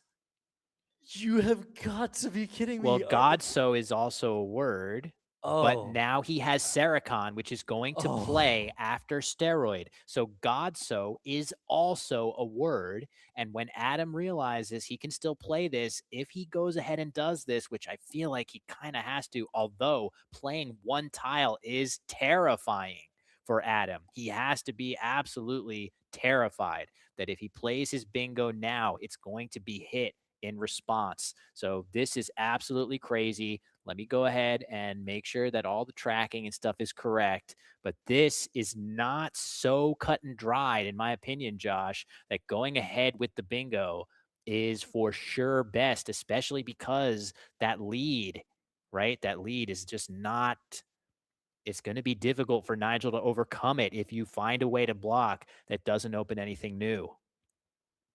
I don't know. Is Adam gonna pass recoins? What is he? Where is he thinking about that? I don't just know. recoin and Godso, maybe. Maybe. Is Adam gonna get off of this? He's only up 18. He's under 5 minutes. But if he plays steroid, he completely empties the bag. He's got to think, how likely is Nigel to have a word either starting an S or O, or having an O in second position? If you put steroid on the board, look how difficult it is to overlap that and bingo out. It is so unlikely, but with the play of gods, you have to think, this is Nigel Richards. He must have a plan. He must have something really, really good up his sleeve. This is it. Is Adam Logan not going to play steroid? Could he possibly think that gods blocked him? Yeah, is he thinking about God? So just to be clear, if He doesn't play it. He doesn't lose the game on the spot. Div coming down. What is going on in this game? Stunning play there. So Adam buying himself time, trusting that the lead he's built is going to be enough to hold on to, and trying to respond to whatever Nigel does. He has Solarette now. If Nigel goes ahead and plays Recoin and Godso, Solarette will come down as a response. What could Nigel possibly do if he plays Toric through the T and the R? That will be hit with Corselet. I don't know what the heck Nigel can do to preserve his chances in this game. 5 tiles in the bag from this point on. What is he going to do? What is he going to infer from Div that should change his direction here? All right, there goes the pen and paper, Josh. He's taking this very seriously, of course. I don't have any words, so I'm just gonna let Nigel make his next move because there is no way I can figure out what he's thinking here. Godso takes an N hook. Nigel has the last N. Is he going to try and play something to set? Is he just going to play off the O for Godso? Godso's set up his setting N? up God's son. So I feel like from Adam's perspective, though, with that blank in hand, of course, Nigel maybe has to continue to think that I can only win if the blank is still lurking. But if you play Godso and Adam just does anything, burning his blank to make an N, where is Nigel doing anything I after think that? Nigel's considering playing RE or REO with finale. Could that be his idea? Wow. If That's crazy. Again, I don't know why I'm trying to predict this because the last few moves were absolute ridiculousness. This is, in fact, the Scrabble of gods. REO. Just in case So many Adam E's to bingos redraw, right? under there and doesn't hook the S onto finale, Nigel could once again bingo out. He's only down 32. Is there any way that he can win without a bingo? I don't think so. Yeah, that is so crazy. There are so many different pathways here between the whole Godson idea, finale to open more space. That being said, and there it is, REO, an amazing play there by Nigel. Absolutely What? incredible. I feel like this is so off the beaten path as an option. And And what does this Adam give has Adam? 2 bingos, but they don't make finales, right? He Well, has Solarette does play. Oh, but Solar Red plays there. Oh my God, is this it? I think this is a Nigel's drawn a second eye. Adam just has to worry, am I going to get bingoed through or to that T? But Nigel doesn't have it. Will Adam play his bingo now and just put it all to hope that Nigel doesn't have? Maybe he needs a triple triple. No, I think all he needs is a bingo to the T, Nigel, and he would still win this game. We have to do some calculations here, guys. 79 points for Solaret. It just seems so difficult. That's too many, isn't it? 79 plus 18, 97. How, oh my God. how is Nigel? Adam is not playing it. He's not played Solaret. He's put an E off to the side. He's just thinking it through. But if he does this, if he plays an E anywhere and Nigel plays Piscine, he'll still win. Yeah. I think all roads here might be leading to an insane last minute victory for Adam Logan in this completely insane. What just happened? And it's still happening. I don't know. I mean, we're trying. We are trying here. But yeah, Piscine playable, but it's just going to give so much counterplay. Adam must know that any bingo in that spot is going to form the word RE. There's really no way around it. I guess from his perspective, there is an S. It could form finales. So that's what he's thinking about. A bingo forming finales, giving no counterplay. That's something that he, I guess, let me just see. I'm looking at, it doesn't feel like there are that many sevens available. Is there nothing? I don't know if there's pinches. Like what happens if from Adam's POV, Nigel plays pinches and finales, right? Like, yeah, but I don't actually think there's a single word that uses the T of Solar Ray in the pool. Oh, right. So I was looking at what are the sevens that end in ES. Pool, it's Piscine. Yeah, no, I just nice. This is insane. Adam has to think, okay, what could Nigel have through or to my T. And I think he's figured out that it's nothing, and I think this is it. As long as he designates the blank as an S, this will be victory for Adam Logan. The clock has been hit. It is all over, folks. Incredible. Wow. Piscine blocked, no bingos through that T in open space. Adam doing that diligence, drawing EH from the bag. And after a furious charge from Nigel, potentially on the cusp of making a crazy comeback win to prolong the series to a decisive 15th game, but Adam about to hold him off. What an accomplishment for the world champion, winning last year in the finals and winning again in a series twice as long, 14 games against the GOAT. What can you say about Adam Logan? He deserves all the praise that's been thrown his way.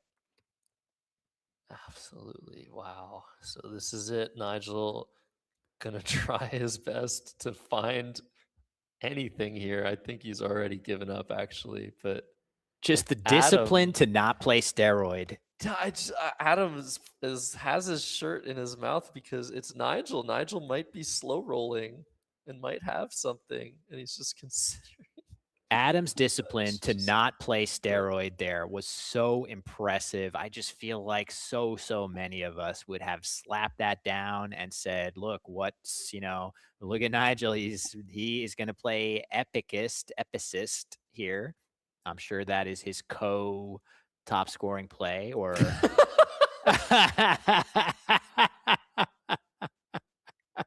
Nigel with the triple of Episystin, Josh. What do you think about that one? Just scary. Just a little scare at the end. Oh my goodness. Wow. Okay, that is it. We see a little bit of a pop-off for Adam Logan. We will get him interviewed in here. He has won the inaugural Wespa Word Wars 8-6. Let's get the mic on. 477. 394? 394 is correct. Okay. Oh no. That's the end, right? You got 8 wins? Sorry? You got 8 wins, right? Yeah. Yeah. Okay. Congratulations. Thank you. It's not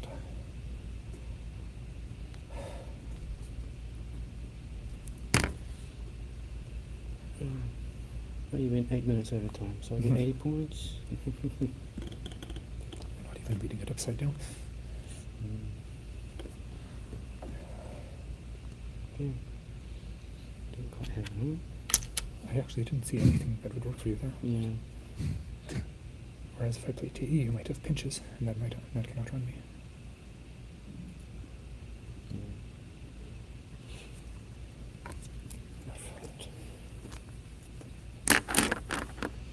You want to score? Alrighty, folks. That was that. Whew. Everyone can breathe now. Deep breaths. Unbelievable. Adam Logan takes Nigel Richards down once again. If there was any doubt the world champion couldn't do it twice. There we have it. 8-6 in a best of 15. It almost went the distance, but what absolute cinema in that last one, Will. Yeah, incredible. I mean, with players this good, it's going to be really tough for a match not to go really deep into that 15-game maximum. We got 14 games between these amazing players. Incredible effort by Nigel Richards, but Adam Logan, the winner, huge congratulations to him. Second time in not even 365 days, beating the GOAT in an extended match. What can you say about Adam Logan? So impressive. He dodged defeat multiple times in the game we just witnessed to close that one out. Yeah, I don't even know where to start, so I'll just let Adam talk about the game once he walks in here. Yeah, it seems like we're going to get an interview eventually, very soon, I think. They're just walking over here. Yeah, I'll cede my seat to Adam. Hopefully, we'll have you back to ask some questions, though, because... it's all good. Yeah, I mean, we want to hear from the champ right now, so he is probably on his way shortly. As soon as we see him come in, we'll have him sit down, get his laurels from everybody, the two of us included, but also from all of you out there. just real quick before we get Adam, if you were entertained at all by this, consider hitting like and subscribe on the channel. But yeah, we've got Adam. Oh, I guess we're okay. So Adam is on his way, getting that victory walk in. So yeah, exciting stuff, Josh. Yeah, we're ready for him whenever he's ready. But he's just taking a little bit of time. Oh, okay. That must have been almost a heart stopper there, especially with that N put on the board in final position, maybe, because there's always a chance that maybe you mistracked. Maybe Nigel had an S Sure. instead of an N. Sure. Maybe you messed it all up. Just There's always that playing. little doubt until the clock is hit, until the clock is stopped, and the game has been won. So what a fantastic job by our world champion. Just a day before he hits the Scrabble board again in Boblin Superstars. So we'll have a lot to talk about with him. As much as he's willing to talk, we will talk with Adam, because Adam's gonna, we'll be able to, he's gonna be fine to talk about Absolutely. this. He's gonna give us some great insight. You know, Adam and I just did commentary for the first time. He has a lot to say, and he's just coming off of an amazing win. So I can't wait. I think he is about to be here. So I'm gonna give up my seat. We'll hear from the champ here, Josh. Yeah, will. it's all Don't up to leave me you. for too long. Sounds good. All right, here he is, the champion of the inaugural Wespa Word Wars, Adam Logan. Let me be not the first, probably, to say congratulations on that epic win. How do you feel? Thanks very much. No, it's great. I mean, it would have been better to finish it in the 12th game, but you know, I certainly was not expecting to win this match when I came in, and I'm really happy that it worked out that way. Yeah, someone's saying it's Canada Day, so maybe Exactly. you were destined to win today. Never thought about that. Tell us a little bit about just that final game, because we just witnessed it. It was insane, completely bonkers. No idea what was going on in your mind, but you made some incredible, brilliant moves there at the end of the game to guarantee victory. Yeah, well, I mean, going back, I don't know if they were incredible, but you know, going back to when I played I know. to Aki, you know, that was already a difficult decision. You know, I mean, I felt like I had to do something to restrict the top part of the board since I was not close to a bingo. But you know, there were so many choices. You know, I can play mid, and you know, the J was not useful on that board, and it still keeps two eyes, and it does create a bingo line which would score very well if you can hit it, even though it's not so easy. You know, JAI, but then no, I don't have the L. It's going to be hard to block without wasting the blank or something. You know, then I guess the next turn when I played cumin, I figured at that point I was, you know, happy that I didn't have to figure out whether indicium was a word, and you know, I couldn't really see any way to score, so I just wanted to get rid of some of my awkward tiles. Then I guess when I played Dew, I was really worried about the triple with Opa. And I thought about playing tired and creating another bingo line, but the unseen tiles are very flexible, and if he had bingoed at that point, I would be dead.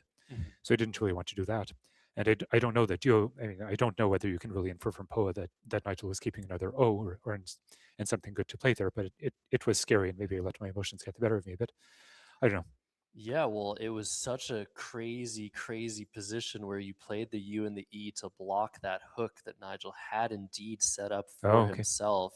And that was one of many, many plays you could have considered. At first, when you had the UE on the rack, we were worried you were thinking about Rue from the R and Starkers, which would have given Nigel actually a winning bingo like you feared. So once you started thinking more about it, once we let the position marinate, Will and I were like, oh, I don't think Adam's thinking that way at all. I think he's thinking about some other way to address this position. So you were patient. Nigel was also patient. You had that blank. What were you thinking when he was making those interior plays, not opening anything for himself and giving you a key to victory? What were you thinking then? Well, I was thinking, you know, maybe he's hoping that he can pick the blank and still conserve enough tiles, you know, still have enough tiles in the back at that point that he can fish and set himself up. You know, I thought that was, you know, he maybe you know, he probably thought about playing something with the T and the R, but he probably would have figured that if he did that, I would just play in the rightmost column and block even if I didn't have the blank already. maybe if he could have played Thrip or something, that would score enough points to be worth it. But he didn't have that possibility because I didn't know that, of course, but the H was in the bag until right at the end. And then, by the way, when he played Gods, I saw that it did not block Steroid, but I was too worried that he would come up with a bingo hooking ad. Did he tell you whether he had it or not? No. What do you think? Do you think he had it? Well, he did. Okay. He did. Nice spoiler, Will, from all the way over there. He had Saracon, which would have won the game on the spot. So that was an incredible decision. We didn't think you were going to be able to get off of it.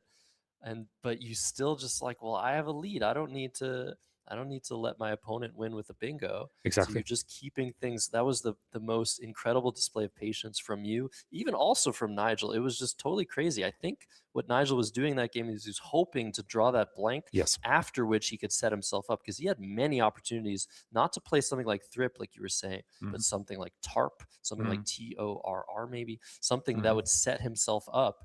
But with the blank unseen, if he doesn't have that, then you just block it and you win. So that was the reason, I think, for his patience. And it almost worked out for him. He drew into Piscine, but you had Solarette, and actually it was 100% to win. There was nothing there. Did you realize at some point during your thought process, because I know you had Solarette lined up and then you switched off, you were thinking about playing just an E. Did you realize at some point, well, I don't see anything through that T, so maybe there is nothing?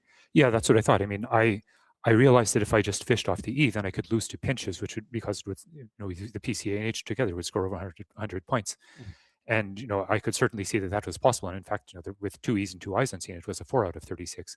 Whereas no matter how much I looked, I couldn't see anything through the T. I couldn't be certain under the time pressure that there wasn't anything. But I felt that it was better than a guaranteed 4 out of 36 loss, even if I wasn't absolutely sure. Well, anyways, an absolute thriller to end the series, and it was a crazy series for sure. You started off 3-0. You started off with all 10 blanks. How are you feeling yesterday after Nigel rallied back to 3-4, despite the blanks you were drawing? Yeah, well, I mean, in both of those last 2 games, I made a mistake near the end, which it's too early to say for certain, but which definitely hurt my chances quite severely, and so I was feeling bad about that. And normally, I think I would have preferred to.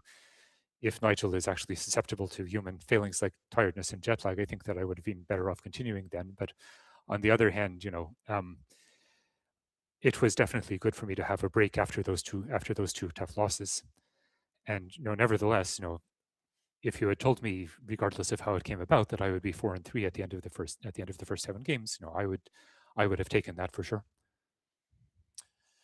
Yeah, I mean, 4-3 is great, and today you were just 7-4, so you needed to just win 1 out of the last potential 4 games, and you did it with 1 round to spare. After the strong start that Nigel had in this game, were you feeling a lot of doubt? Were you feeling like maybe this is going to go to the last game? Am I going to be able to win? Yeah, well, it was very tough, but I knew it was still early, so I wasn't panicking. And then, when I played Lad, of course, I wasn't truing was not at the bingo spot that I was expecting to hit, and I was worried that Nigel would just overlap up there and would stop me from bingoing, and then I'd probably be out of the game. But then once that happened, and I drew a second bingo, even after Oxo, I was in it. There was still the blank left, and then that really lucky draw of the MT when I played Za. So the game is long enough that even if you're unlucky at the beginning, there's still time to recover sometimes. I could write a book about that game. It was so incredibly epic. Speaking of epic, that outplay, Nigel putting the N on the board. I've never seen him do something like that. Just a little bit of like a heart stopper. Did that affect, was it something that you're like, oh, wait, did I miss track? Does he have an S? Or was it just like, okay, I know what he's doing? No, I was quite sure that there was not a second S there. Once I was mildly worried that when he started putting the tiles down that he would reach. But then once I saw it was Epicist, I knew there wasn't another S. Yeah. Okay. Well, let us know. Is there anything else like in this series that you want us to know about? Do you want to promote like this series? Did you have a good time? Is it something that you want to see more of? And do you want to stay on? Do you want to be the one that plays the next match? How do you feel about that? Okay, well, I definitely want there to be more of these. How I feel about being, in the hot seat again, I think it might be someone else's turn. I don't know. I mean, it's I would really look forward to watching another best of 15 between two other top players. As we discussed at the beginning, there are so many players I would really like to watch. And I think this is a great idea. I'm very happy that it happened, and nothing like this to make the next 28 games seem relatively unstressful, I guess. I don't know. Speaking of that, I mean, you've been winning everything. You won the World Championship, you won the game of tiles, and now you've won this incredible match where you were definitely considered the underdog. Even you yourself considered yourself the underdog here. How do you think you're going to fare now that you have this win under your belt? Everything's starting tomorrow. Are you tired? Are you fatigued? Or are you ready for more Scrabble? I'll take the rest of the day off without doing anything that requires too much concentration. Then I think we'll be fine.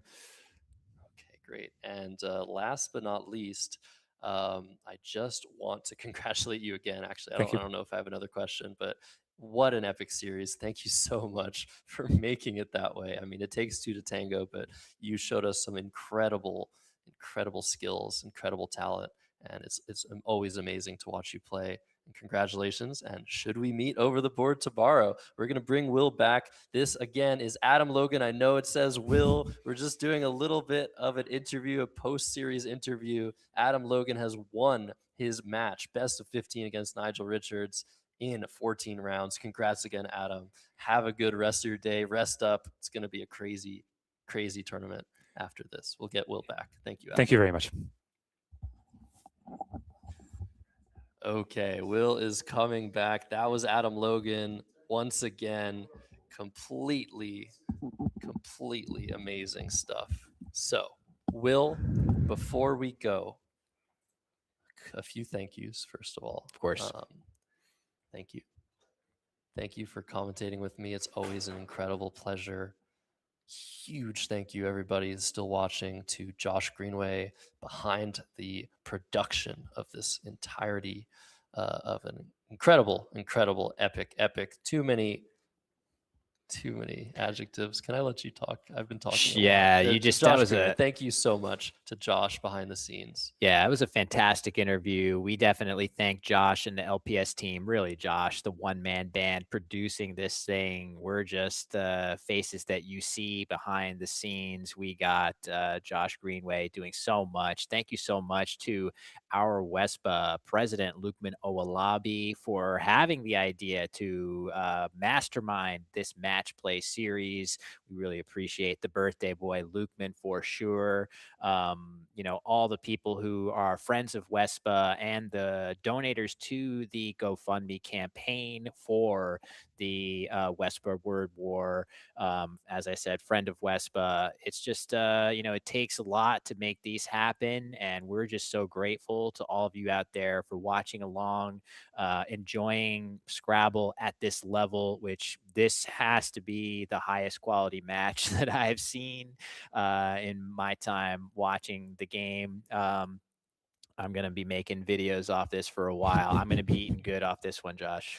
Absolutely. Yeah. Huge thanks to everybody watching, of course. Most importantly, you are here. We are streaming this for you. We're going to make content about this for you so you can enjoy the best of what Scrabble has to offer. So thank you for watching. Thank you, of course, to the competitors, Nigel and Adam, for agreeing to this on such short notice. And huge thanks again to Lukman and Wespa, who had this idea of creating this long-standing attempt to just feature the best players in a long match play series where luck is as little as a factor as possible. And once again, you're still taking donations. We're going to be taking donations for this for a while because we got to get people out. We got to get people willing to play these series. And so any donation you're making is going to help with that. It's still pinned in the live chat. We got a bunch of people behind the scenes, tech partners, John Chu, Seth Lipkin, Video Ninja, Artmore, lots of stuff going on. We never needed to use the challenge computer, but let's get the birthday boy himself before we end things. Oh, is he coming? Why don't you just say hi? Just say hi. You don't want to be behind the camera? All right. All right, Lukeman doesn't want to be behind the camera. Yeah, we Wait, just got a but- message that if you're curious, when is the next Wespa Word War match? It is going to be in Bangalore, India. I'm very excited to see what that means about who is competing. Is it Nigel again? Is it the young phenom Madhav or other great players from the region? Either way, very exciting to know we have the next Wespa Word War lined up for some time in the near future. Just wanted to pass that along as well. Okay. And finally, everybody, thank you again for watching. Next thing you want to do, if you're not playing this weekend or this week, is watch the Let's Play Scrabble YouTube channel. The Boblin Superstars is starting tomorrow. Oh my God. What time? Whatever. 11? It's We'll figure it out. I Early wish we morning. knew. I think Josh is going to tell us what time it's starting tomorrow Yeah. while we're talking here, but this is the last thing we want to promote. 9:30 a.m. Okay, bright Oh and my early, bright God. and early, just like today on the Let's Play Scrabble YouTube channel. If you're not subscribed to them, I'll put a link in the chat right after this. You can go check it out and see more of the best Scrabble in the world being played. Some insane talent, some insane champions. are More of going to Nigel, be- more of Nigel, Adam, more Adam, Wellington some of Jigare Will, as Wellington well. Jigare, Our three Enoch champs. Kamali's here. So many people are here. It's going to be crazy. Dave Wiegand. So you really need to watch the Boblin Superstars starting tomorrow at 9:30 a.m. That is it. Matt Kanik and David Eldar on commentary on days 2, 3, and 4 in the mornings. We're going to see a bunch of people tomorrow as well be featured on the stream. That's about it, Will. Our ears are hurting from these headsets, but we really hope you enjoyed. Thank you for watching, and we'll see you at some point soon, either on camera or off. Sounds good. Thanks, everybody. Don't miss the 4th of July Scrabble tournament from July 2nd to 5th, featuring the Bob Lynn Superstars Division livestream. Thanks to Bob Lynn's incredible generosity, this year's event features a mind-boggling $75,000 prize pool. On day 1, we'll start the stream with the 3 world champions who headline one of the strongest Collins fields ever assembled in North America. On days 2, 3, and 4, join Matt Kanik and 2-time world champion David Eldar as they kick off the day's commentary. Follow all 28 games only on Let'sPlayScrabble.com.